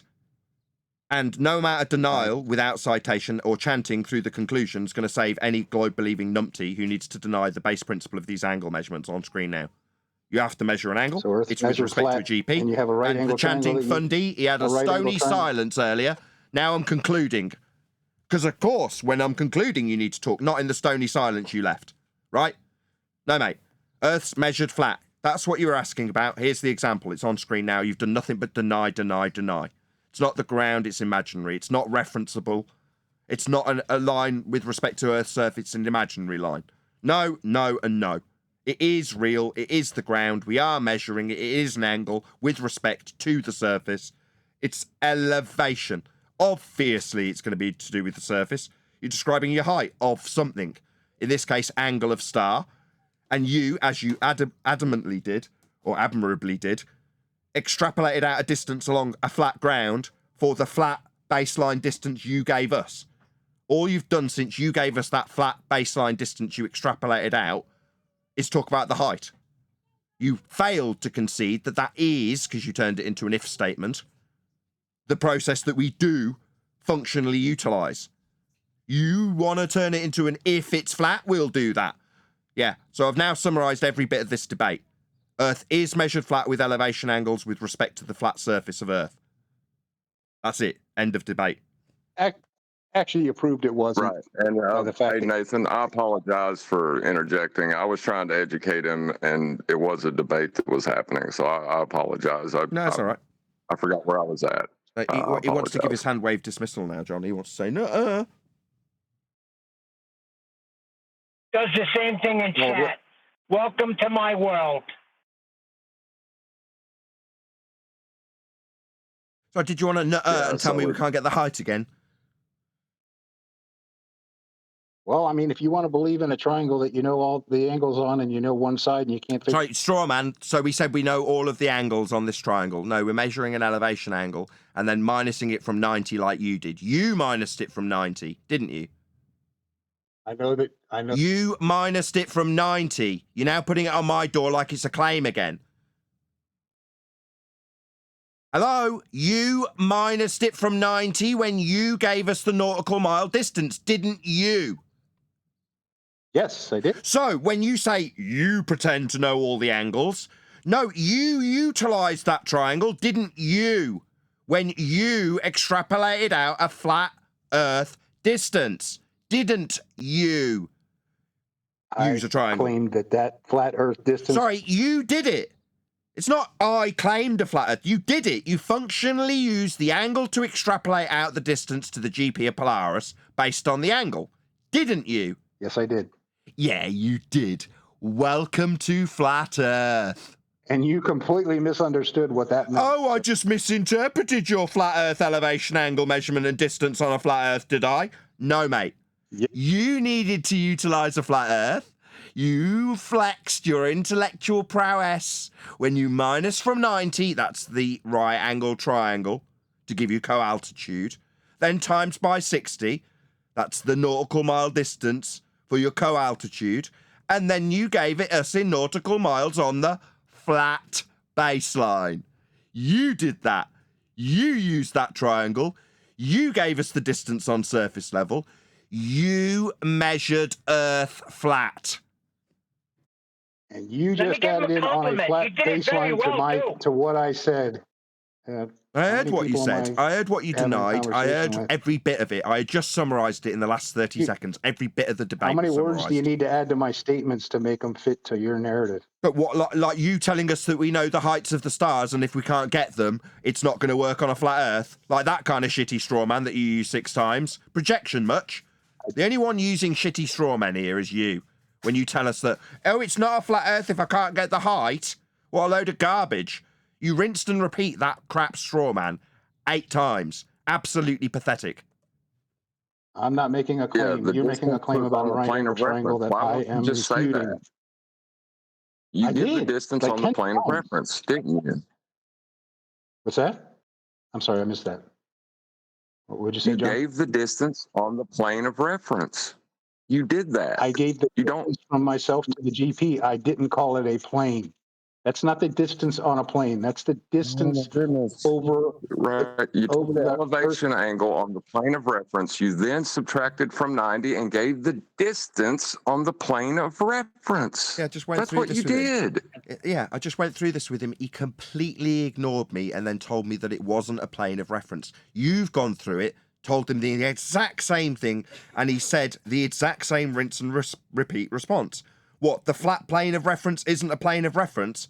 No, I've had literally about a dozen different diagrams showing the plane of reference with the angle measured on it for navigation purposes from navigation manuals. All you do as a sad, pathetic globe-believing zealot is deny that which you have utilized. John and I both pointed out to you, you gave us the distance on the plane of reference. No, it's not a plane. I didn't say that. No, that's what it is, ipso facto. Why are you retarded? Are you? I'm not. But anyway. Well, it seems like it when you're telling me and utilizing flat planes of reference to extrapolate flat plane distances and then telling me it's not a flat plane. That's idiotic. John stated exactly what I said perfectly up until the end. Measured the angle using a plane of reference, a imaginary plane. Then... Sorry, citation for the imaginary plane? It's not imaginary, you'll tell me later. I never said it's imaginary. That's a straw man. No, you're now saying imaginary plane, aren't you? Maybe tell me that this is a straw man when I literally catch you in the middle of doing it and point it out literally the second you've done it. So not the ground anymore, Dumbo zealot. No, mate, it is the ground. It's not imaginary. You understand that? We're dealing with the ground. Because it's not your globe ground, it needs to be imaginary planes of reference, meaning we reference them, not imaginary. You haven't cited that. I've cited how the plane of reference is the horizontal plane the observer is standing on. Why would it be the plane we're standing on? Well, because we're describing elevation from it. So if it's not from the plane we're standing on, why would we be detailing it as elevation angle? We wouldn't. Oh, well, is it the imaginary elevation? No, of course not. It's to do with the ground that you keep denying when you say it's imaginary. It is a plane of reference, or it wouldn't be an angle. Earth is flat. That's how you measure don't an have to angle. like Two it. straight lines. You know you need two straight lines to measure an angle. You establish the angle, you subtract from 90, you use what you called arc minutes, that's fine, and you got a distance along the plane of reference with those arc minutes. That's what you just did. Why would you deny that? Because you added along the plane of reference. And if that was true, if the Earth was flat, you would be absolutely correct, and I would agree with you 100%. The Earth is flat. Well, then you need to agree with us 100% because you gave us it in nautical miles. They are straight in their nature. They are not curving. Right, it's the adjacent length of the triangle you're trying to strawman us with. That's the distance you gave us along the plane of reference. John, I don't know why you're calling me strawmanning you. I am not the one who claims that you form a right angle triangle when you take an elevation angle measurement. It's just in all of these diagrams that are on screen for my audience, constantly flashing by from navigation manuals. They are all showing triangles that you say are our claim. No, you're minusing from 90. Why? Well, that's because it's a right angle triangle. That's why you minus from 90. Can I ask? Can you ask a different question rather than acknowledge the fact that you minus from 90? What the 90 of a right angle triangle? Maybe if you ask a new question rather than acknowledging it. No. Maybe you chant through the fact I'm pointing out that you want to move away from the 90. Why would we be minusing from 90? I mean, this has got nothing to do with triangles after all.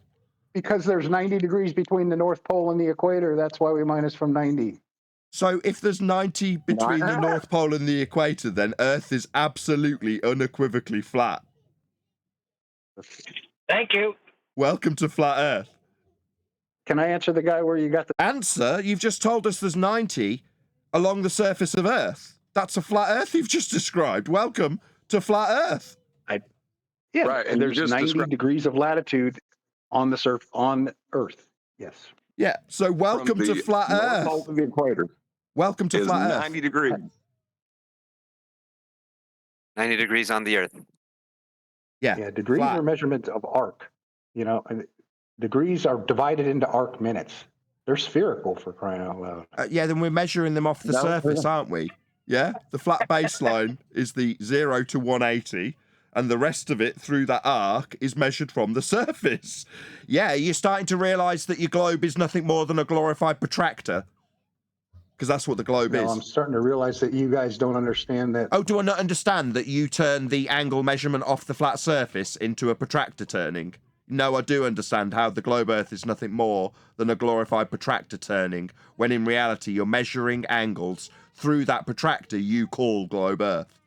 No, arc seconds of turn of Earth as a sphere isn't how we get angles. We get them from a flat surface. AKA plane of reference. I know what a plane of reference is, and you obviously can't stand on one because it's a two-dimensional object. Sorry, did you just say we can't stand on one? Because I've already covered this about 6 times with the definition from Sustainable by Design. The horizontal plane the observer is standing on is part of the definition. But this guy's going to nuh-uh his way around that definition about 7 or 8 times, right? More times. Do it 7 or 8 more times. It's not what we're standing on. Oh, right. Why would it be part of the definition then? Why would it have anything to do with elevation? What's elevation? Oh, height of something. Oh, well, maybe it's the height off an imaginary plane that we're detailing, right? It's our height in imagination land. Height in imagination. Elevation's height in imagination. No, it's off the plane we're standing on, you complete zealot. Stop saying it's not what we're standing on just because it's not globe-shaped. It is what we're standing on. It's just flat. It's a plane that we're standing on to describe elevation with.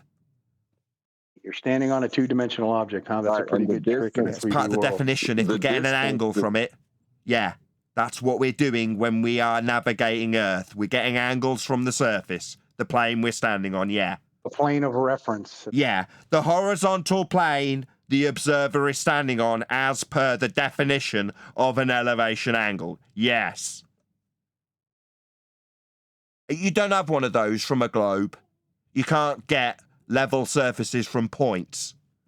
Hope that's clear. If somebody says that if I'm standing on a square, I'm not standing on an actual square. It's a two-dimensional thing. That's fascinating. Pardon me. You just described 90 degrees from the North Pole to the equator, and you're arguing with us? You should be on our side. No, what are you talking about? Yeah. 90 degrees of latitude. That's a whole different thing than a degree of elevation angle measurement. That's what latitude is, you bonehead. It's an elevation angle measurement, you complete clown. What do you think latitude is? Sorry, did you have the misapprehension that latitude was based on you being in the centre of hell and twisting Earth around you like it's a glorified protractor? Was that what you thought latitude was? No, it's an angle measurement to Polaris, mate, off a flat Earth. It's not you standing in hell twisting a globe Earth protractor around you. No, that's not what latitude is. I appreciate that you think the protractor we measure with is the surface of Earth. It isn't. An angle of measurement is just that, an angle of measurement. Yeah, so the surface of Earth being the line for the base, and then the angle up to Polaris is what gives you the angle measurement for latitude. On a flat Earth, the only way it's capable of being measured as an angle. In your description as well. You don't use the Earth. You don't use the Earth when you measure an angle to a celestial body. We don't. We're not doing navigation. It's back to we're not using the Earth for navigating the Earth. It's a zealot denial of navigation being for the Earth. Of course not. Yep. We're navigating Narnia when we make elevation angle measurements with respect to the surface of Earth to navigate Earth with them, with ground positions on the surface of Earth. Nothing to do with the Earth. Narnia, right? We're doing this to navigate Narnia, right? No, stony silence, man. No doubt going to follow up with interruption when I conclude that Earth is being measured flat and latitude is merely a measurement along Earth's surface. To a 90-degree point, and there it is right on cue. The pain of a fundamentalist zealot straight through the conclusion. This is why people pay me. That's right. This is why I get ad revenue. Your pain straight through the top of the conclusion is what people pay me for, Fundy Zealot. Thank you for chanting through the conclusion of Earth being measured flat with an angle to Polaris along a base with an angle up to it that is the only way you can ever measure latitude. Because we're not standing in hell turning Earth as a giant protractor around us. We're measuring angles off the surface to the star we call Polaris. And that angle measurement is with respect to the surface. There's that painful chanting through the conclusion again. That's why people pay me, Zealot. All right. Well, that's right. You keep chanting through the top of me. Because chanting through me is me muting you. Maybe we need those violins while you chant through me and use your mute. But did you want the violins on top of me as well? Yeah, because you're so hard done by here, aren't you? What with me concluding after a stony silence? What we really need is you talking through the conclusion of Earth's flat measurement for Polaris along a flat baseline. That needs you talking through it, doesn't it, Zealot? You know he's referencing the center of Earth when he says hell. You listen to the show enough times to know that. I didn't reference the center of Earth once. I don't know why you're putting What that on Nathan me. says is that that's what you're doing. Oh, good. Nathan is the arbiter of what I'm doing. When did that happen? God forbid. Nobody gives a crap what you're doing. I'm telling you what Globe Earth does. I understand Globe Earth rhetoric. What you say is inconsequential. I understand how the Globe Earth rhetoric works. You think That's a two-way horizontal street. planes of That's a two-way reference. You street. think chanting through me while I conclude is what will win you this debate. You think talking It's through the only me way to will get a win, word in like you're edgewise doing with now, you, so why moaning not? about how you're not getting a word in while you mute me. I'm not getting a word in. I'll say that. I'll remember that little statement when you next talk, and I'll say it through every fucking word you say. Shut your bleeding No mouth, swearing. mate. Right? You're just irritating, piss-poor, pathetic globe believer who hasn't got an argument. All you've got to do is deny that the plane of reference we're referencing is referenceable. You have to deny that it's real. You say it's imaginary when it's the Earth we're navigating. That's what you've got. It's sad, and I'm tired of it. When I describe how the protractor is Earth when you stand in the centre of it, for your latitude system on a sphere Earth, that is an accurate description of how an angle measurement from the surface is transposed onto a globular surface. For it to function, you have to be twisting globe Earth when you describe the degrees. That's a protractor turning, as opposed to an angle measurement from a flat surface, which is the only way you can measure latitude. That's what I actually said.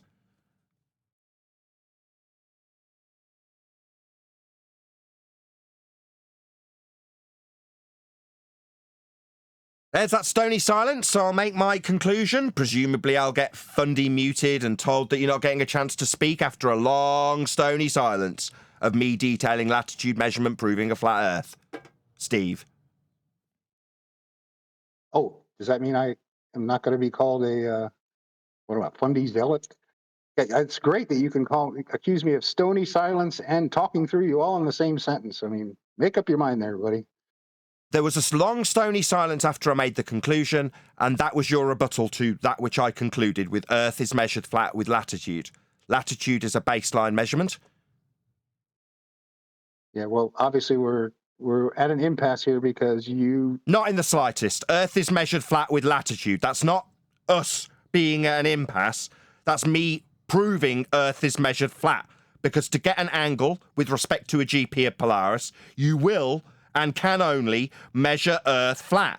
You deciding to tell me that we're at an impasse isn't going to be a neutral outcome for you. I am concluding with the victory of an Earth measured flat with latitude. That's not an impasse we're reaching. It's you failing to accept and acknowledge that which you utilise to extrapolate out a nautical mile distance to the GP of Polaris on a flat plane. That's your incomprehension, not an impasse. So the victory of your right angle triangle that defies geometry, right? Is that your victory? The right angle triangle that doesn't conform to geometry? Like, I really do. I'm going to pray for you tonight because you have not thought about anything you have said to Nathan today. You've not thought about its implications. I've thought about it all, and I can pray for myself, but I appreciate that. 90 degrees from the North Pole to the equator. You stated that, and you're arguing with him. I mean, I hope you do better. I do. Yeah, he done the work for us, and he's fighting against it. Yeah, this guy thinks that he wins by repeating the claim 18 times. That's how he thinks he wins. By denying the reality of the ground we're measuring and telling us it's imaginary, that's how he thinks he wins. At any stage, did we even mention globular nature of Earth in this discussion? No.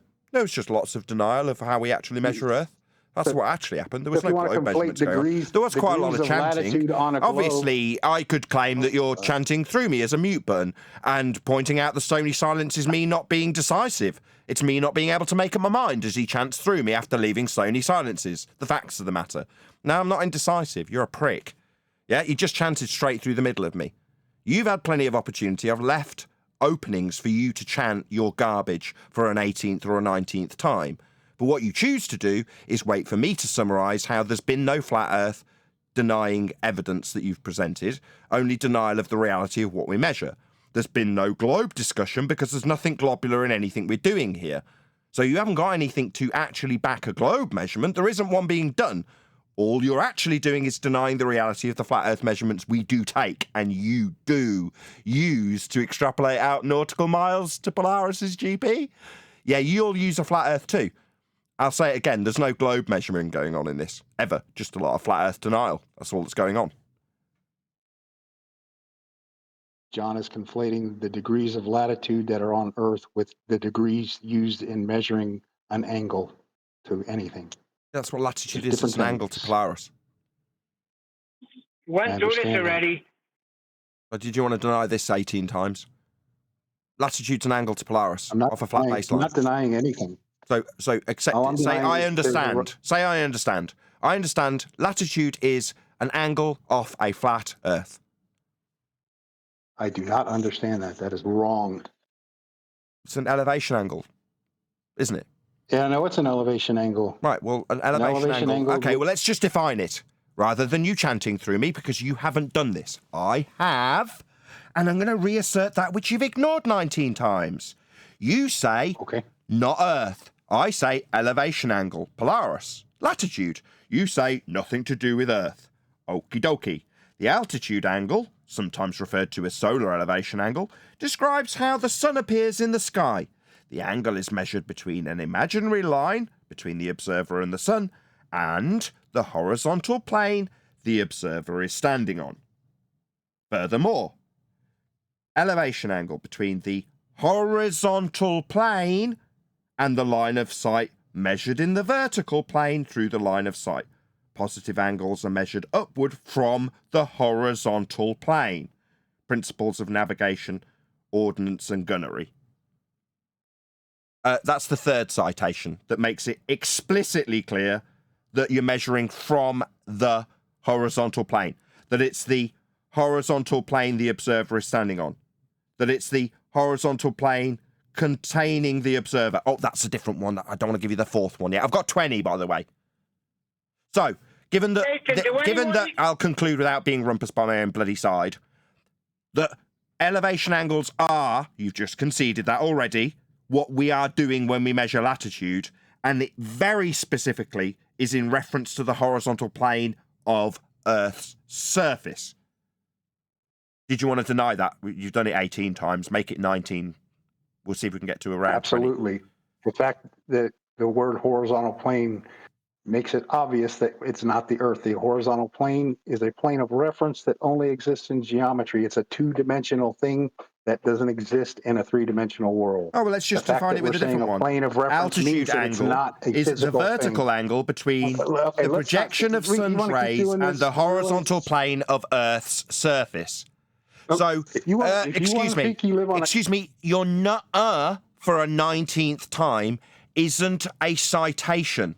Do you have one of those, or is it just your nuh-uh one nobody man in his denial? Because I've got 20 citations. You gave me my citation. Specifically detail while he chants through the conclusion, because chanting's going to be my indecisive nature about whether it's stony silences or fundy muting.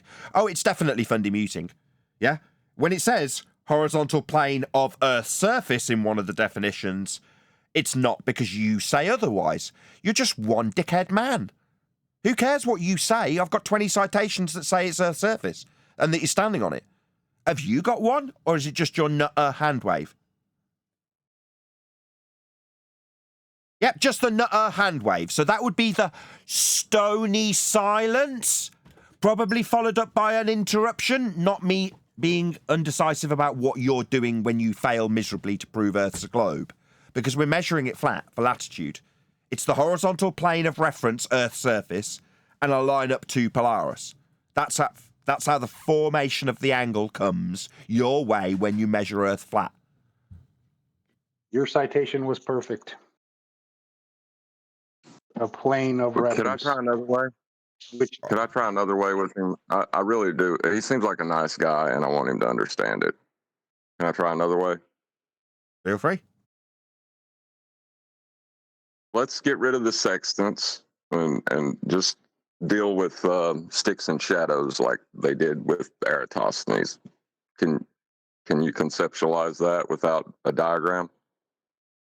Yeah, but yeah, of course, I know exactly what that looks like, and we're Okay. talking about a localized section of Earth. I mean, what does it look like? Can you do it on the side of a mountain? How flat does the ground need to be? Here we go. Yeah, Hold on. he Hold on, used the okay. he used the ground for sticks and shadows in a localized fashion. But yeah, I can conceptualize it. Go ahead with your description. Sorry, did you just say that you can conceptualize that it is flat? Is that what you just said? No, I just said I can conceptualize what John was asking me about measuring angles with sticks and shadows on the ground. That was it. So we're getting go the ahead, elevation please. angle of the sun. We're getting the elevation angle of the sun. We're using the ground as the baseline, and then a line from the end of the shadow to the top of whatever's casting the shadow. That's our elevation angle, right?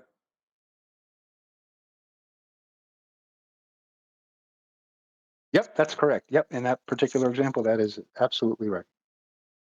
And the plane of reference is the ground. Whatever shape that piece of ground may be, yes, it is. Flat. It's making an angle. Plane. It's the plane of reference, not the shape of reference. It's the plane of reference, right?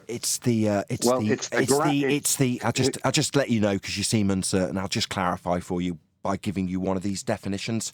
It's it's the horizontal plane. You asked me a question. And maybe if you chant through it, will this win you the globe? Will this make it a globe? This chanting, this fundy muting that you do, will it make it a globe, Steve? I'll just try that again. I know it would be nice if you put a bit of distance between this clarification. How many people am I talking? I'll just pop that line on mute and I'll tell the audience. It's the horizontal plane the observer is standing on. Steve. Well done, John. Sorry, did you want to tell me that this Aristophanes example with the stick and a shadow on the ground isn't the frigging ground? Or it's not the plane of reference? Or it's an imaginary plane that he's measuring? Do you want to give us one of those dipshit, stupid, globe-believing zealot responses you gave us before when you stuttered and stammered your way through this? Steve, go ahead. Am I muted or not?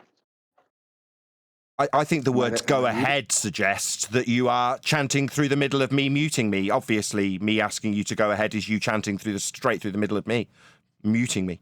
No, I was asking you to go ahead when pointing out that the horizontal plane of reference the observer is standing on would be the stick and shadow example that you wanted to deny when we were just talking about elevation angles to Polaris that you used for measurements on a flat Earth. Now we're talking about sticks and shadows, and you were sort of umming and ahhing about how flat it'd have to be before John got into examples that you couldn't deny being the ground. So we're all clear then. It's the horizontal plane Aristophanes is standing on. We all clear with that, right? You're not going to deny it's the ground in this example, are you now, Steve? The example that you're going to laugh right through my answer. Anyways, the example. Yeah, I am. Yeah, because it's the horizontal plane of reference Aristophanes is standing on. He's standing on it, mate. Deny it for me, and I'll laugh at you. Gonna say locally flat. Yeah, he's not standing on a horizontal plane of reference. Oh, is he not? Is he getting a curve angle from this shadow? It's a curvy angle, right? No, that would be a stony silence from a globe zealot. Yeah, I'm pretty sure he's measuring an angle. Are you dumb, retarded, stupid, idiotic? I gave an answer. Do you not know what an angle is, Steve? Do we need to take you through this rudimentary understanding with you using your chanty fundy mute button?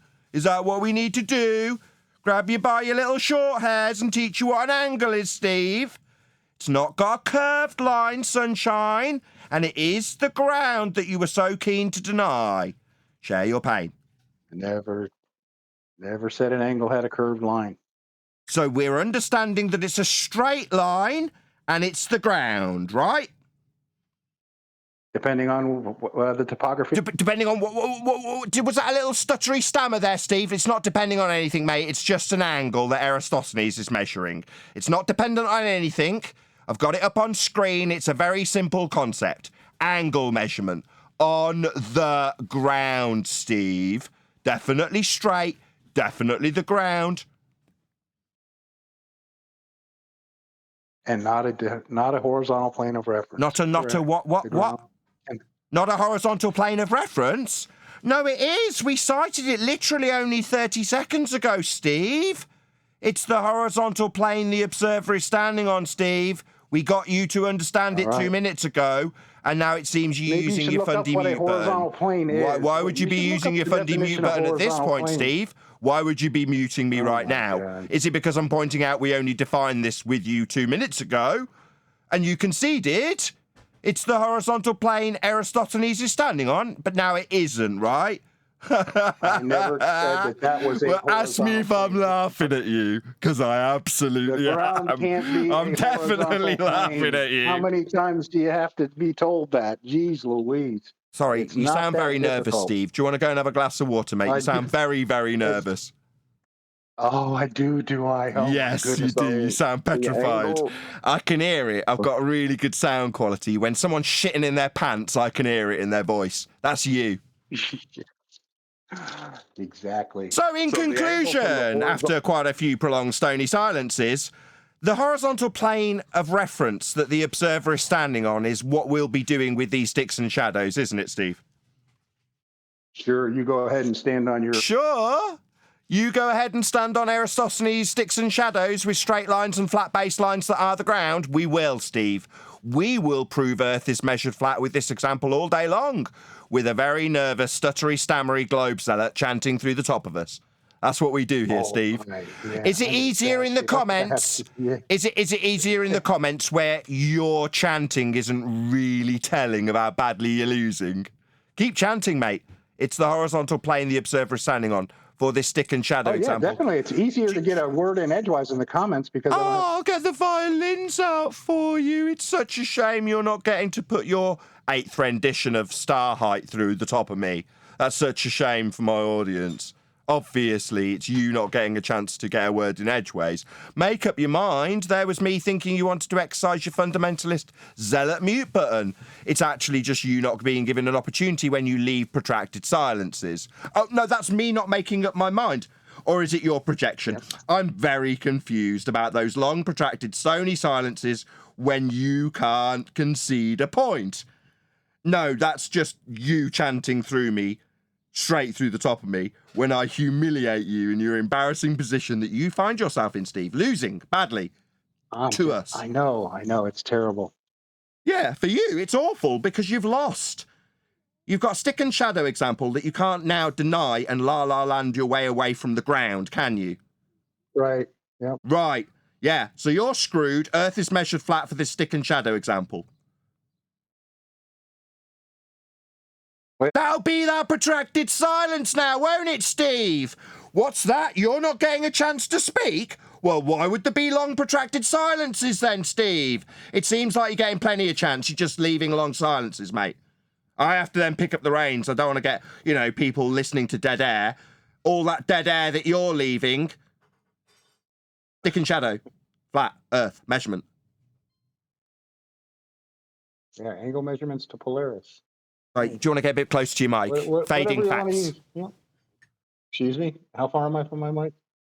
Yeah, fading facts. Yeah. Flat Earth measurement, stick and shadow. That'll be that protracted silence there, Steve. Maybe you'd like to get the violins out for how you're not getting a chance to talk. I'm pretty sure you're leaving quite long, protracted silences and then sounding very nervous and trying to fundy mute in the middle of me pointing out how badly you're doing. I'm about at the end of my fun of this, I understand. You're at a really hard point in your understanding. I really do understand where you're at. I hope you can wrap your mind around this. Because latitude lines on a sphere and... What about Eratosthenes? He didn't use a geometric plane. He used the ground. The ground can't be a plane. A plane is a two-dimensional object. It's basic geometry. So yes, his measurement might have been off by 0.00007%, because he didn't use a plane of reference, which only exists in the math, not in reality. We live in a 3D world, not a 2D world. So you're saying the definition of geometry is... Hold on. So you're saying you decry Aristophanes' measurements as being inaccurate then? I didn't bring up air. I didn't. The minute they prove a flat Earth, you're more than happy to chuck them under the bus and tell us how inaccurate they are and that it's not using a plane of reference. Anybody under the bus? Well, according to you, he's not using a plane of reference. He didn't get a perfect. Sorry, maybe if you chant straight through the middle of me humiliating you, maybe that'll overcome the problem. I'll do some more stony. I'll do some more stony silence here for you in a bit to make up for it. Steve, do you not understand that? For you to describe it being 0.001 off from the plane of reference, it means that that is still a plane of reference that is off from your conceptualization of the plane of reference. So you're still using a plane of reference to describe the plane of reference being off by 0.00012 degrees. Do you understand how that's not helping you? I'm saying that if you use the ground itself, you're not using a plane of reference. No, he is. He's getting an angle measurement. It's a stick and shadow for an angle, you dumbo. So you want to deny what he's fundamentally doing because suddenly it's proving a flat Earth. Yeah, we get that, Steve. We get that. Okay. Sorry, was that you going and then leaving another protracted silence there, Steve? It did seem like that. Maybe that was your wonderful glow proof in that long protracted silence after you stumbling over your coughing words and dry throat. So, is there some guidebook, like when it's okay to start talking with you without in the long protracted silences, Steve? You can talk in those long protracted silences you leave. Is that okay? Yeah, but as soon as I start talking through one, you just start accusing me of stuttering and leaving long protracted silences. Yeah, I do. Yeah, because that's what you're doing. Yeah, that's a good debate tactic. That's pretty special. If that's what if that's how you have to win a debate. Earth is measured flat with latitude. We also have a flat plane of reference being used with Eratosthenes when he takes a stick and shadow with respect to the ground. The straight baseline is part of the angle he measures, the same angle that's now being denied for its inaccuracy because of a deviation from a plane of reference when he's not using the ground as a plane of reference, which he absolutely is. Now, that is a concise summary of me winning this argument, but apparently me pointing out how me winning the argument leaves my opponent stuttering and stammering is actually me losing the argument. No, Steve. No. You've been absolutely pummeled. Furthermore, you have a very trim-outable example where you gave us a nautical mile distance to Polaris. Very useful. That'll get trimmed out, Steve. No, I did not. You now chanting through me. This is you using your mute button, Steve. Yeah, this is your version of the mute button. For the audience's benefit, on this occasion, I'll leave the line open so you can hear what Steve's doing because it's so painful. He'd rather chant straight through the top of me because that's what they've got when they lose. The fundamentalist religious zealot mute button. I was denying you said that I said we knew the distance to. Sorry, you're stuttering much, Steve. You're coping well there, Steve. That sounds like quite an elongated stutter you just had there, my friend. Do you want to get a grip? Maybe get a glass of water, comprehend the flat Earth measurement that Aristophanes is using with a plane of reference, or the elevation angle measurement to Polaris that's using a flat Earth for a flat baseline, for a GP that you use to calculate a flat Earth distance in nautical miles. Do you want to get a grip, mate? You're very stuttery and stammery. Go and get a glass of water, Steve. You lost badly. Yeah, sure. Whatever you say. You keep saying that I said things I didn't say, so I'm trying to correct you, and you won't let me. Go ahead. So give us a really concise summary like I just did. Go ahead. Yeah, you said that I calculated the distance to Polaris. I did not. I told you how far the GP was. And I said that if that was a right angle triangle, then you could calculate the rest. But you can't because it's not, because the Earth's not flat. It's that simple. Anything else is putting words in my mouth. You seem to be good at that. No, that was the straw man that I covered that you brought up 9 times with the distance to the height of the star. When we're calculating distance along the ground, the bit you gave, the distance to the GP is a flat Earth distance measurement. That's the bit I'm highlighting. You, having given a flat Earth distance measurement, now want to straw man away from the flat Earth distance measurement you extrapolated out from an angle off a flat baseline. To say that because I've extrapolated out this distance along a flat baseline, you can't get the height. Nobody was trying to. We're navigating the ground that you say it isn't. Oh, until we get to Aristophanes, and then you can't weasel away from it being the ground. Then it's just not a horizontal plane of reference that he's referencing for his horizontal baseline in his angle measurement. Yeah, you need to nut your way from everything. We know. Meanwhile, still no globe measurements in any of this discussion, I might point out to my audience. Notice how this discussion is all centered around how Earth is measured flat for angles and such. No mention of the globe. Maybe people like Dave Weiss should pay attention to how this debate's going, because literally there has been no mention of globulous nature of Earth whatsoever. Just denial of how flat it is being measured by the fundy. Very painful. Nathan, can I I was just point out going to to say that. It's just a denial of flat Earth. Sorry, I came in a bit late. Did he define what an elevation angle is?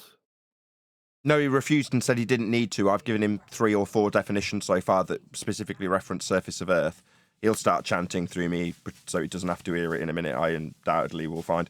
When I asked him to cite, because he said they were imaginary lines, 2 of them, not the one to the star being imaginary, the other being the surface of Earth, he said both were imaginary. I said, get me a citation. He said, I don't need one. Can I just point out to Steve real quick that no flat earther thinks that the Earth or the world is not 3-dimensional. We measure the dimension of height from the in the vertical from the horizontal. We all know that reality is 3-dimensional. Oh, well, let's get back to the elevation angle. I mean, that's true, but who am I talking to? Is his name Steve Bowman? Steve Bowman. Steve, can you define Yes, what sir. an elevation angle is and put the citation in Discord? Thank you. No, I already went through that.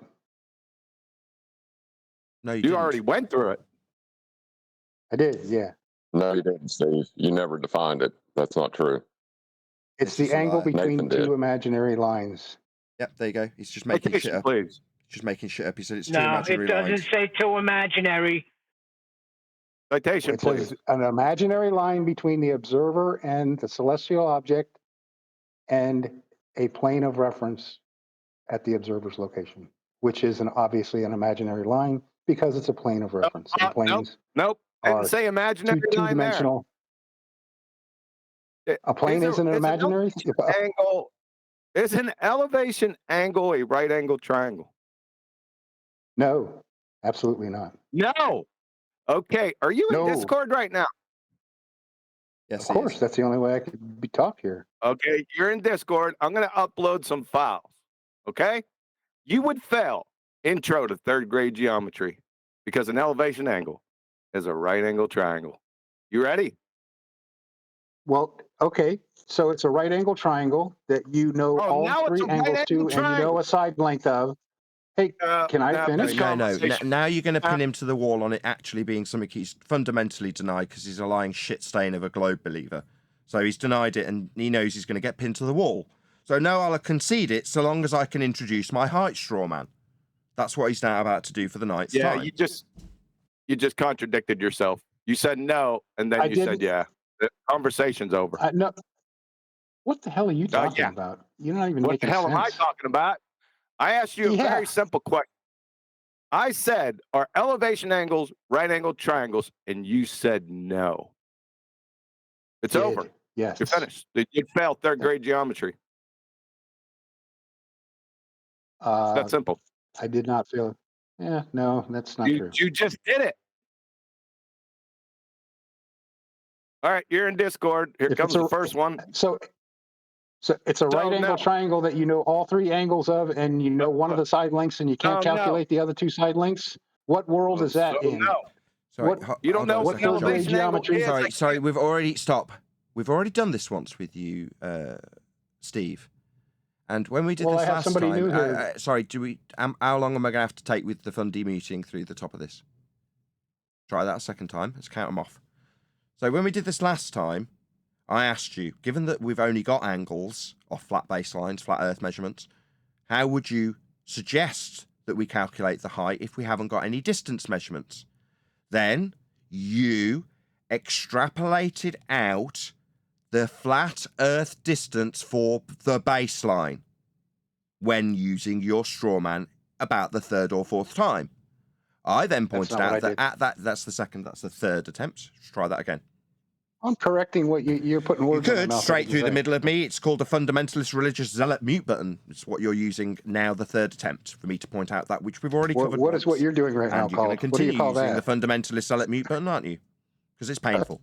Me Yeah. pointing out. Uh-huh. So at some point, I've got to shut this line down, Steve. I've got no choice. I've got an audience to communicate with, regardless of you, who has already had this argument taken apart once, not getting the opportunity to go through it again because I'm highlighting how I won already. But you won't allow it. It's now the third attempt. Have you ever and now lost? the fourth attempt. Have you ever You're still lost? going to chant through it, fundy mute button. So I'm not going to get to conclude. Now the fourth attempt, I'm not getting to the conclusion because Steve won't allow it because he's a zealot with a globe belief. So us concluding this point's never going to happen, right? Because Steve needs to rinse and repeat his height claim. It won't allow me to point out that he's already extrapolated out what we need from this process, which is distance to GP. Once you've got that for you to use your straw man, because you haven't got any distances before you use that flat earth extrapolation of the baseline. And once we got it, we didn't need the height. We didn't need to do your straw man anymore, did we? Because we've got a distance to GP. We could find our position at C with that. Maybe. We might need two more. My point is that once we've got that distance, which you gave us last time you tried this on, we've got the flat earth measurement along a flat baseline to the GP of Polaris in your very specific example of an elevation angle measurement with this triangle that you use when you minus from 90 and times by 60 to give us that distance to Polaris you already gave us when we did this the first time. Steve, we've already done this once. You gave us a flat earth distance in nautical miles at the end of this process. To get one of those distance measurements, distance over that's the fifth attempt. Earth. Fifth attempt at the conclusion. Zealot. I'm correcting what you're saying. I'm correcting what Zealot. you You don't that's all. like the flat earth conclusion, so you think chanting I through don't it like will people stop it putting words coming. in my mouth. That's Fifth all. attempt. Fifth attempt. I just don't like people maybe putting if I words in could my get a mouth, word in edgeways. Maybe if you stutter and for it. stammer like a little bitch through the top of me, it'll stop the conclusion coming, Steve. It's not like in the comments, is it, mate? Yeah, I can point out how telling this fifth interruption is. Let's just try that again for a sixth time in the face of a zealot globe believer who extrapolated out a flat Earth nautical mile distance to the GP of Polaris based on a flat Earth angle and baseline in that angle you, Steve, used to extrapolate out that flat Earth nautical mile distance you gave us. At which point, because you were attempting to burn a straw man about height, we, when performing celestial navigation, didn't need anything else other than that flat Earth nautical mile distance to Polaris, now did we? Meaning your straw man you're now re-attempting to go through and interrupting 6 times failed, Steve.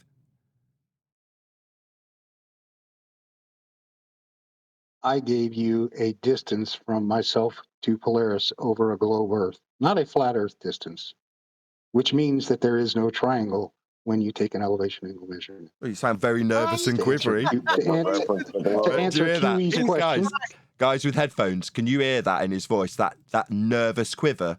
That's his throat tightening.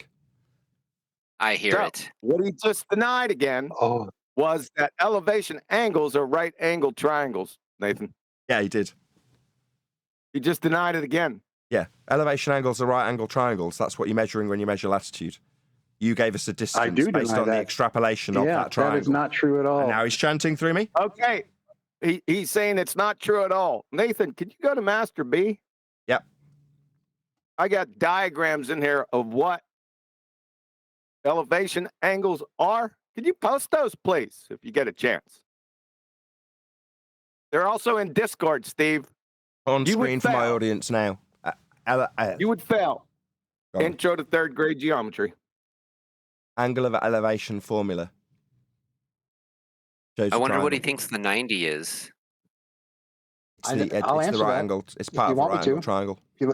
Can't answer it. You're through. You're going to let me answer? Intro to third grade geometry, sir. You're done. You keep denying that they're triangles. Yeah? Can I answer the question? The angle measurement you've denied, Steve, as being a triangle. Because if it is a triangle, it's got a flat baseline, and that is what we're using. You've denied it, so now we're going to definitions of what elevation angles are, and they've got triangles in them, Steve. Can I answer the question I was just Right angle asking? We're not putting a question to you, Dumbo. We're stating a fact that you denied because you're a numpty. You said not triangles. No, they are triangles, but your zealotry leads you to believe otherwise. I'm not asking you anything. You don't seem to understand where you need to comprehend what you are being told by me, Nathan Oakley, the flat earther who knows better than you. You think you know well. You don't, because you deny things like the fundamental aspect of that which you minused from 90 when you gave us a distance on a flat earth in nautical miles. You utilise the triangle. That's what you are now denying, and we're having to take you by the short hairs as you chant through us with your throat all constricted and show you that your denial of the triangle in an elevation angle measurement is stupid, Steve. That's what we're having to do with you. Because you're analyzing my throat now, huh? Wow. Yeah, we can hear the tension in your voice, Steve. You sound very nervous. Oh, do I? Okay. Yes. We're having to take you by the short hairs and show you the triangles you're denying, you idiot. I'm just a nervous kind of guy. Yeah, we're showing you the triangles you're denying. I don't know about nervousness. Triangle with Eratosthenes. I don't know about nervousness, but you've definitely demonstrated that you'd fail third grade geometry because you don't know what an elevation angle is, and Nathan is putting them up on screen as we speak. Aren't we, Nathan? Yes. Denying them all. Well, he didn't deny it when it was Eratosthenes. I don't get why he's denying it now. I made a triangle for him, and he agreed it was an elevation angle. Why are you doing this, Steve? It's embarrassing. Can't get away from the ground with Aristophanes. Yeah, when it was Aristophanes, he was like, oh, it depends on how flat it is, the area he's using. I mean, what are we, up a mountain? He's got to be using a flat area. He started cognitively justifying how flat Aristophanes had to be. Didn't you, Steve? I don't think I would characterize it that way, but... Well, I've got it recorded, and I'll be trimming it out, Steve. So you'll be hearing it at nausea. You bumbling and stumbling about justifications for how flat Aristophanes needs it to be. It was recorded. Along with your flat Earth nautical mile distance. That was also recorded, Steve. You measuring a flat Earth and that. How do you do that? I called it a flat Earth nautical mile distance, didn't I? That's exactly what I said. We'll hear that in the No, it's what I said, because that's what it is. Sorry, how did he do that? How did he get the distance? You only have one angle, the elevation angle. How did he get the distance to the GP? I measured my 28 degrees to Polaris, subtracted it from 90, got 62, and came up with 32, where'd you get 90 from? Where'd you get 90 from if it's not a right angle triangle? Well, the 90 is the angle to the star from the GP. That's how you get the 90. Yeah, that's a 90-degree right angle triangle. What is a right angle triangle, Steve? It's a triangle is a three-sided object with three lines and three angles. And I didn't ask you take an elevation angle and you measure. I didn't ask you what a triangle was, sir. I asked you what a right angle triangle was. It's a triangle with a 90-degree angle in it. There you go. You just denied that elevation angles are right angle triangles. You just contradicted yourself again. No, I denied they're triangles at all. Right angle, any obtuse, whatever. They're not triangles. So, and you minus 90 because? Just because you measure an angle doesn't mean you create a triangle. Wait, why did you minus 90 the 90 again? degrees Sorry, the 90 degrees that you measure at the is the question GP painful? Is not Maybe on the if you same line continually chant through the question. Why did you minus 90 again? What was that for? What was the purpose in that? What? Why are you asking a question? Why did you minus from 90? The angle. You measured an angle minus from 90. Why? Because that's how you get your distance from the GP. Yeah. Right angle triangle. No, only it would be if that baseline from you to the GP was a flat line, then yes, it would be a right angle triangle. You can't but get it's an angle from other than a straight flat adjacent. The 90-degree angle at the GP is not using the same baseline as the 28-degree angle that I measured at my location. They're two different lines that don't touch each other.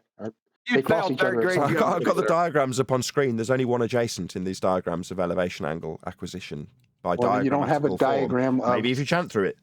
You say 2 lines. There's only one adjacent on these diagrams. You're wrong. Okay, It's well, flat. if you want to believe in magical triangles that you know all the angles it's of just and a one right goes to angle one triangle. side of. Sorry, and I don't need to take this to La La Land because you say it's a magical triangle. It's just an elevation angle measurement. That's all it is. It's not a magical triangle suddenly because it's not comporting with your sphericity belief. That doesn't make it magical. It's just a triangle. It doesn't have 2 lines for the adjacent. You said it had 2 lines. It doesn't. Not a triangle. He's done. He's finished.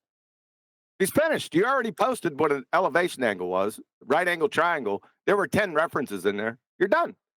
An elevation angle is just an angle. An angle only has 2 lines. A triangle has 3. You would sell intro to third grade geometry. It's over. You're finished. Why? Well, that's where you're wrong. Wow, that's where I'm wrong. I don't know if Nathan put those up on screen. I have.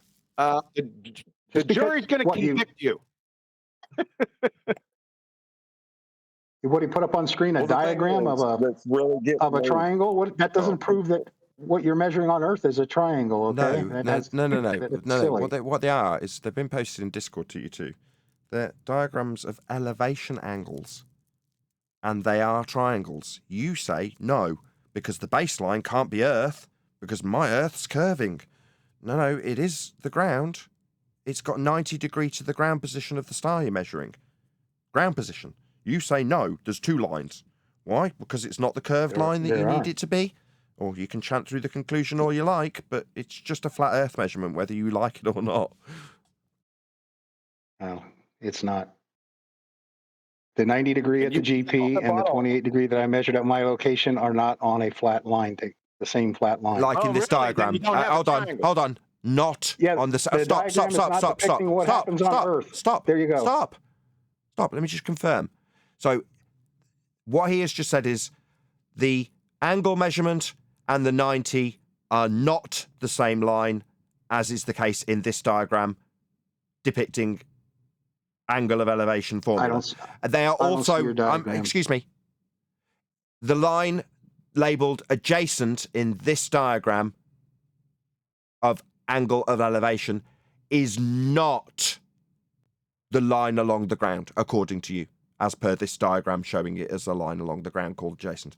And as per this diagram, this straight, flat line meeting the GP at 90 of a 45 degree angle, or sorry, 60 degree angle, this is not the line either. This isn't the line of the ground either. And this diagram, there's about 20 of these that all contradict you, zealot numpty. All of them contradict you. They've all got one line along the ground. All of them. The list goes on and on, and you're just wrong. Right. And you agreed to it with the Eratosthenes that you're forming a triangle to get the elevation angle. Why are you denying it now? You're like in 2 different places where you want to tell them they're wrong and agree with me. You can't do that. I never said... When did I say you're forming a triangle when you take an elevation angle? That's what it is. It's on every single one of these diagrams that you've had posted to you in Discord. That's what it is. You seem to think we concern ourselves with what you say when you don't cite a damn thing. Meanwhile, we have endless citations that contradict your garbage that you spew. Because that's all you can do, spew garbage about triangles not being triangles, about the baselines not being the baseline, about the plane of reference not being referenceable, being imaginary, and then tell me I don't understand your position after you make it clear that the ground we're navigating is just an imaginary plane. Why? Because it can't be the line along the baseline. Because it's not curving. No, it is. It's the flat Earth we're measuring. You just can't cope with it.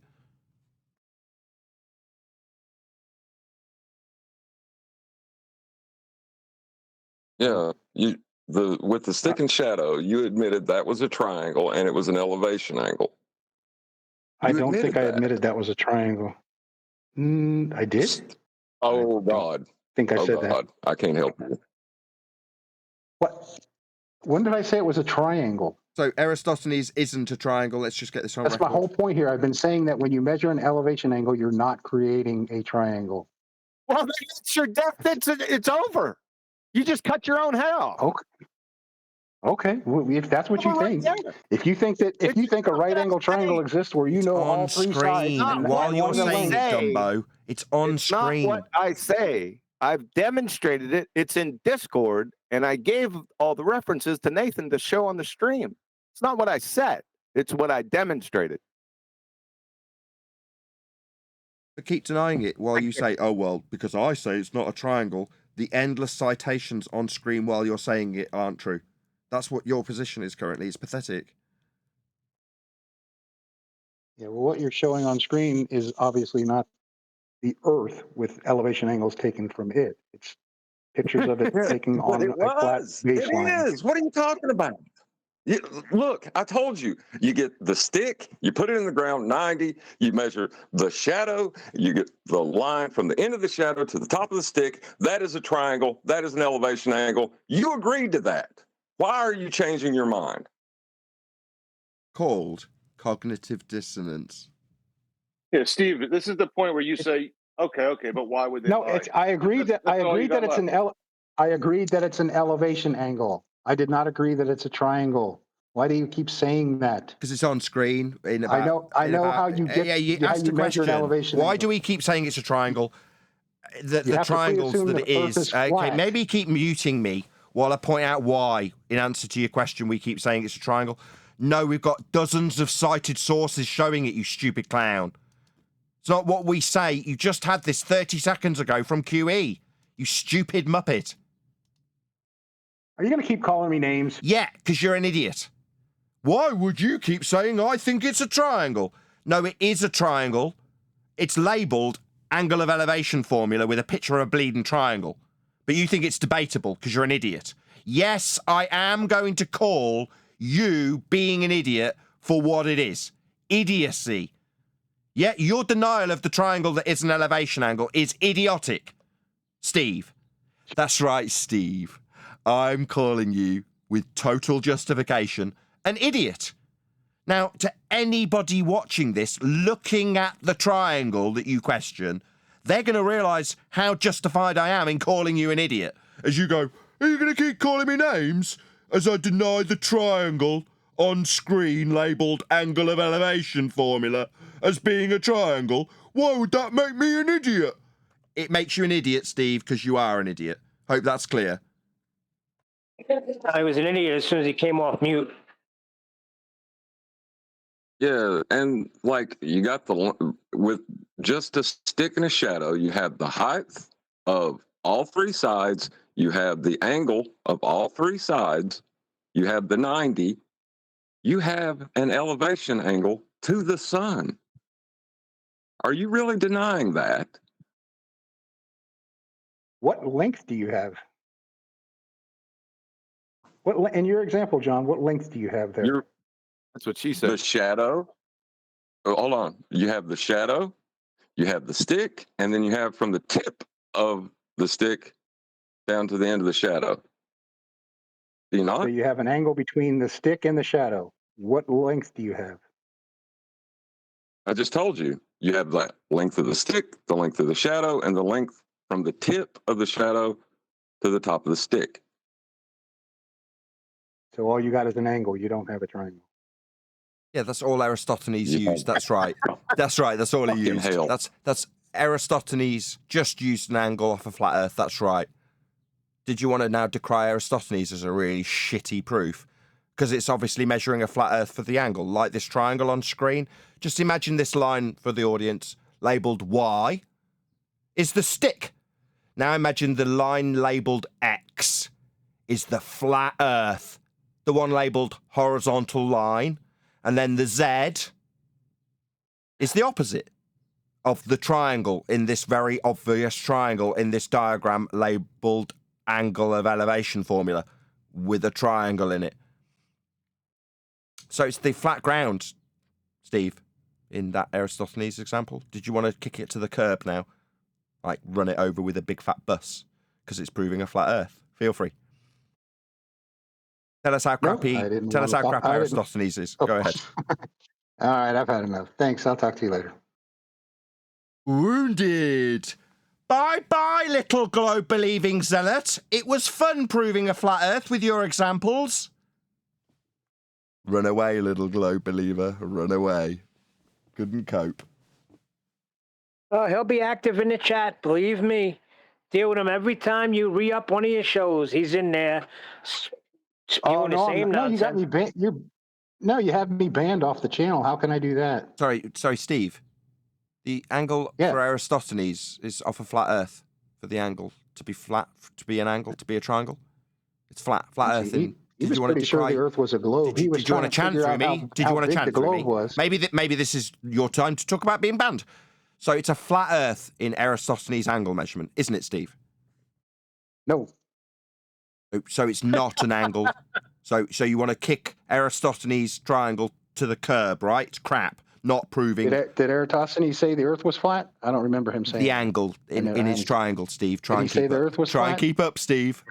Try and keep up. Or did he try to figure out how big the sphere was? Maybe if you just chant incessantly through the bit that's the angle that he's measuring with a stick and a shadow. Try and keep up. I know it's hard. You're an idiot. So the ground you conceded to earlier, the shadow, Steve, it's on the ground, Steve, for the angle Aristophanes is measuring. So, Steve, was he wrong when he started measuring this angle because the ground isn't flat? So we can put a big fat cross through Aristophanes, right? Or he was measuring the ground. Which is it? Kick this shitty globe proof to the side because of how wrong it is, or concede the flat Earth it's measuring, Steve. You're caught between a rock and a hard place. Which one you going to pick? He wasn't measuring a flat Earth. There's no rock and hard place in there. There's just malformed arguments on your part. So the shadow was curved. Wasn't so he was flawed. He wasn't getting an angle with the shadow then. So it's flawed. So we're kicking out this crappy globe proof. It was flawed. He wasn't getting an angle. How could he? Even suggest he's measuring an angle, right? It's crap. We put a big fat cross through Aristophanes then, right? Big fat red cross. Garbage. Not an angle. Because Earth's not flat to get the angle, right, Steve? So next time a globe believer tells us about Aristophanes, Steve told us, big red cross. Couldn't be getting an angle because Earth isn't flat.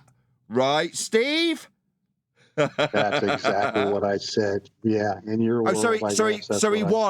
So Steve, he was getting an angle off a flat Earth then, for his angle to be an angle. So it is a flat Earth he's measuring then. Is it a big fat red cross through it because it's not an angle, couldn't be Earth not flat? Or is he getting this angle in the rhetoric from a flat Earth, Steve? Sorry, what was that? Not between a rock and a hard place? I'm not going to argue with you about a little spot on the Earth, whether it's level or flat, whether it's it's just silly. Why is he still speaking? You're being silly.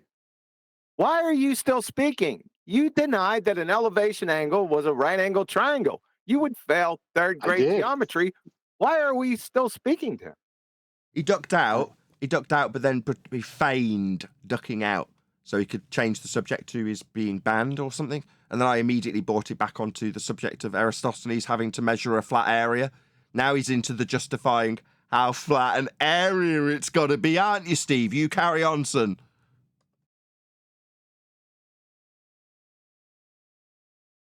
Was that a long, protracted, stony silence, Steve? Maybe you're not getting your chance to talk, Steve. Maybe that wasn't the long, protracted silence I thought it was, and that was you justifying how flat Aristophanes needs that little area to be, right? Just needs a little bit of flat Earth, doesn't he, Steve? Just tell us. He just needs a little bit of flat Earth, a little flat area, right, Steve? Because it's so big, it doesn't matter when he measures it flat, right, Steve? Or do we put a big fat cross through it because he couldn't be getting an angle and that? Not between a rock and a hard place, are you, Steve? Not at all. Which one is it? Not at all. Not at all. I'm in a great place. So which one is it? Is he measuring it just a little bit of flat Earth needed for his angle? Or is it flawed because he couldn't be getting an angle? Earth's not flat. Right, Steve? Which is it? He didn't measure a flat Earth. So we're going to put a giant cross through Eratosthenes' garbage globe proof. Couldn't be getting an angle because Earth isn't flat. So his method is flawed. He didn't get an angle. Oh, right. Well, we know Eratosthenes is garbage. Steve definitely isn't going to be using Eratosthenes to prove a globe. Now, are you, Steve? Big, fat, red cross through that garbage. How could he be getting an angle? What with Earth not being flat for the Did I use angle? him to prove a Maybe globe? if you chant through me, Steve, it'll make it less painful that you're putting a big fat cross through your claim to be globe-proof. Because his method's flawed. Not an angle that he's getting on the ground from that shadow, because Earth's not flat. So it's failed method, isn't it, Steve? It failed. Would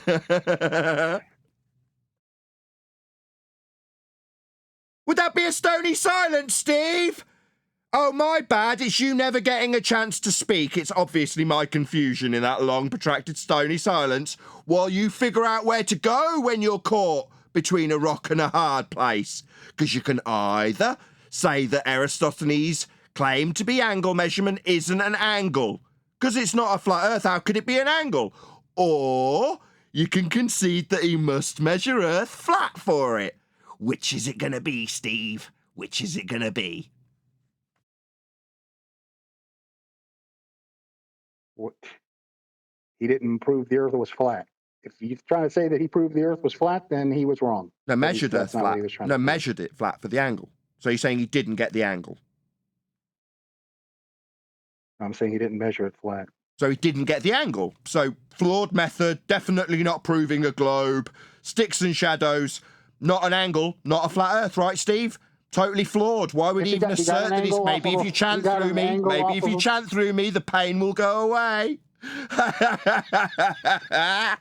No, Steve. If he's not getting an angle because Earth isn't flat, then it's not an angle anymore, son, and it's definitely not a valid method. It's an angle measurement, Steve, so we can chuck that crappy globe proof directly in the bin. Big fat red cross through it, right, Steve? Because it's not really an angle. How could it be? Earth's not flat, right, Steve? So that's a flawed method he's using. Maybe you'd like to try the hard place of, yeah, he is getting an angle just off a flat Earth, right, Steve? Maybe try and justify how flat it is for that little area like you did twice before. Getting an angle off using the ground is not the same as getting an angle off of using a plane of reference. So off the Two different ground, things. Steve, this is not the ground according to you, mate. Imaginary, mate. It's an imaginary plane. Why would you say it's the ground? It's imaginary, right? That's how you take an elevation angle. From an imaginary plane that he's using on the ground, Eratosthenes. No, I'm pretty sure he's using the ground there, Steve. It's flat, right, for the angle? Why do we have to talk about Eratosthenes? We were talking about elevation angles, weren't we? Yeah, sticks and How shadows. you measure an elevation angle? Yeah, elevation angle with a stick and shadow. Go ahead, John. I'm sorry. We were talking about elevation angles, the one you got wrong before? You mean the ones that don't form triangles? Yeah, the right angle triangles, they're elevation angles. The one that we exposed you before, you would fail third grade geometry. We back to that again? I don't think you exposed yourself for thinking that there's a right angle triangle involved when you create. Yeah, there's no triangle. Those angles from the GP and the angle from the observer are two different baselines. They don't use the same baseline. On screen for my audience right now, these triangles show a single adjacent for this triangle. Observer position is A, 90-degree position in the triangle is C, single baseline, not two. This man is a lying scumbag, globe-believing zealot who will lie to you about what triangles are when you form elevation angles with respect to the surface of Earth. There aren't two lines. You do it on a flat Earth. And not if we're on a flat Earth. The adjacent is flat in all of these examples. You need to turn it into an if statement. It's not an if. That's how it's done. You did it to extrapolate out nautical mile distance. Flat. And now you're throwing away Eratosthenes when you say it's not a triangle. I never brought them up. Yeah, we did. Why are you telling me I'm throwing things away that I don't bring up? I mean, because you say it's not really an angle measurement because Earth's not flat. That would be you throwing away Eratosthenes. Unless you want to concede that he does measure it flat. I didn't bring them up. I did. I pointed out that it puts you in a rock and hard place situation where either you decry that it's an angle measurement he's acquiring, in which case it's not an angle, it's not a valid proofsy for a globe, or you concede it is an angle, in which case he's measuring Earth flat. You can either do one or the other. All I did was try to...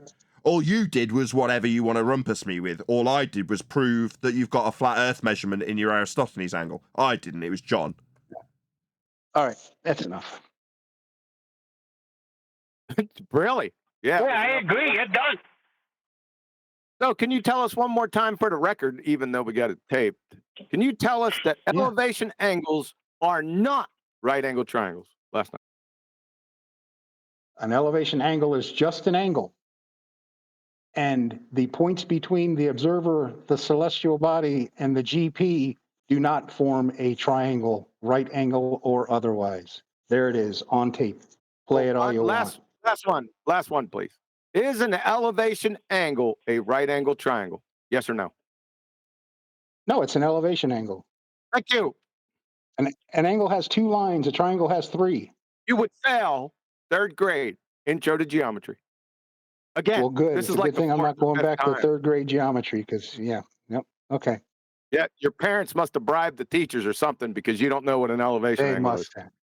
Yeah, they got me through life by bribing. We already demonstrated it. You're finished. Thank you. Okay. If you say so, you go ahead. Yeah, play that for the world. Yeah. Play that for the world. I hope you make a soundbite. It just answer me this. What is it with this denial? If you say so, is that enough to relieve your pain? What? What are you talking about? Nathan, this is a build-up. This is a build-up for about a year of him in chat. Right. If it's just what we say, then he can deny it. It's what it's coming down to. He thinks that it's just what we say, not what we've been demonstrating, or not what we've got him to admit to. No, I like the comparison because it throws out everything, the sextant and everything. You brought him back to the sticks and shadows, and it's the ground. And he's still denying it. This. Right. You get the elevation angle of the stick with comparison to the sun. So you have the elevation angle of the sun now. But that's not an elevation angle because it's got a triangle in it. So Eratosthenes is garbage. Throw that out the window. What? Why do that? If you want to boil down my claim is simply this. When I take an elevation angle from where I am and I get 28, and there's an elevation angle from the GP of Polaris that's 90, those 2 angles are not using the same baseline. There's another soundbite for you. Because we live on a sphere. How do you get an elevation angle off a curved surface? You're supposed to be using your globe. You don't. Welcome to flat Earth. You get an elevation angle off of a plane of reference, perpendicular to plumb. Just comment on that, guy. The ground. I'm not sure what he's doing then, but what he's just admitted is that when he does this, he is not following the methodology of celestial navigation. Whatever he's doing to come to the same conclusion and re-describing, he is no longer doing celestial navigation. Because he's just discounted or removed the 2 that the surface is not in relation to the angle. Well, that's one of the key premises of celestial navigation, that the angle is related to the surface that you're going to then navigate on.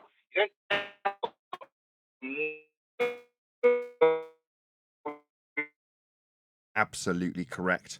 And on that fantastically clear note, I'm going to say another huge, massive, enormous thank you to both Discord and G+ panels for making today's after show possible.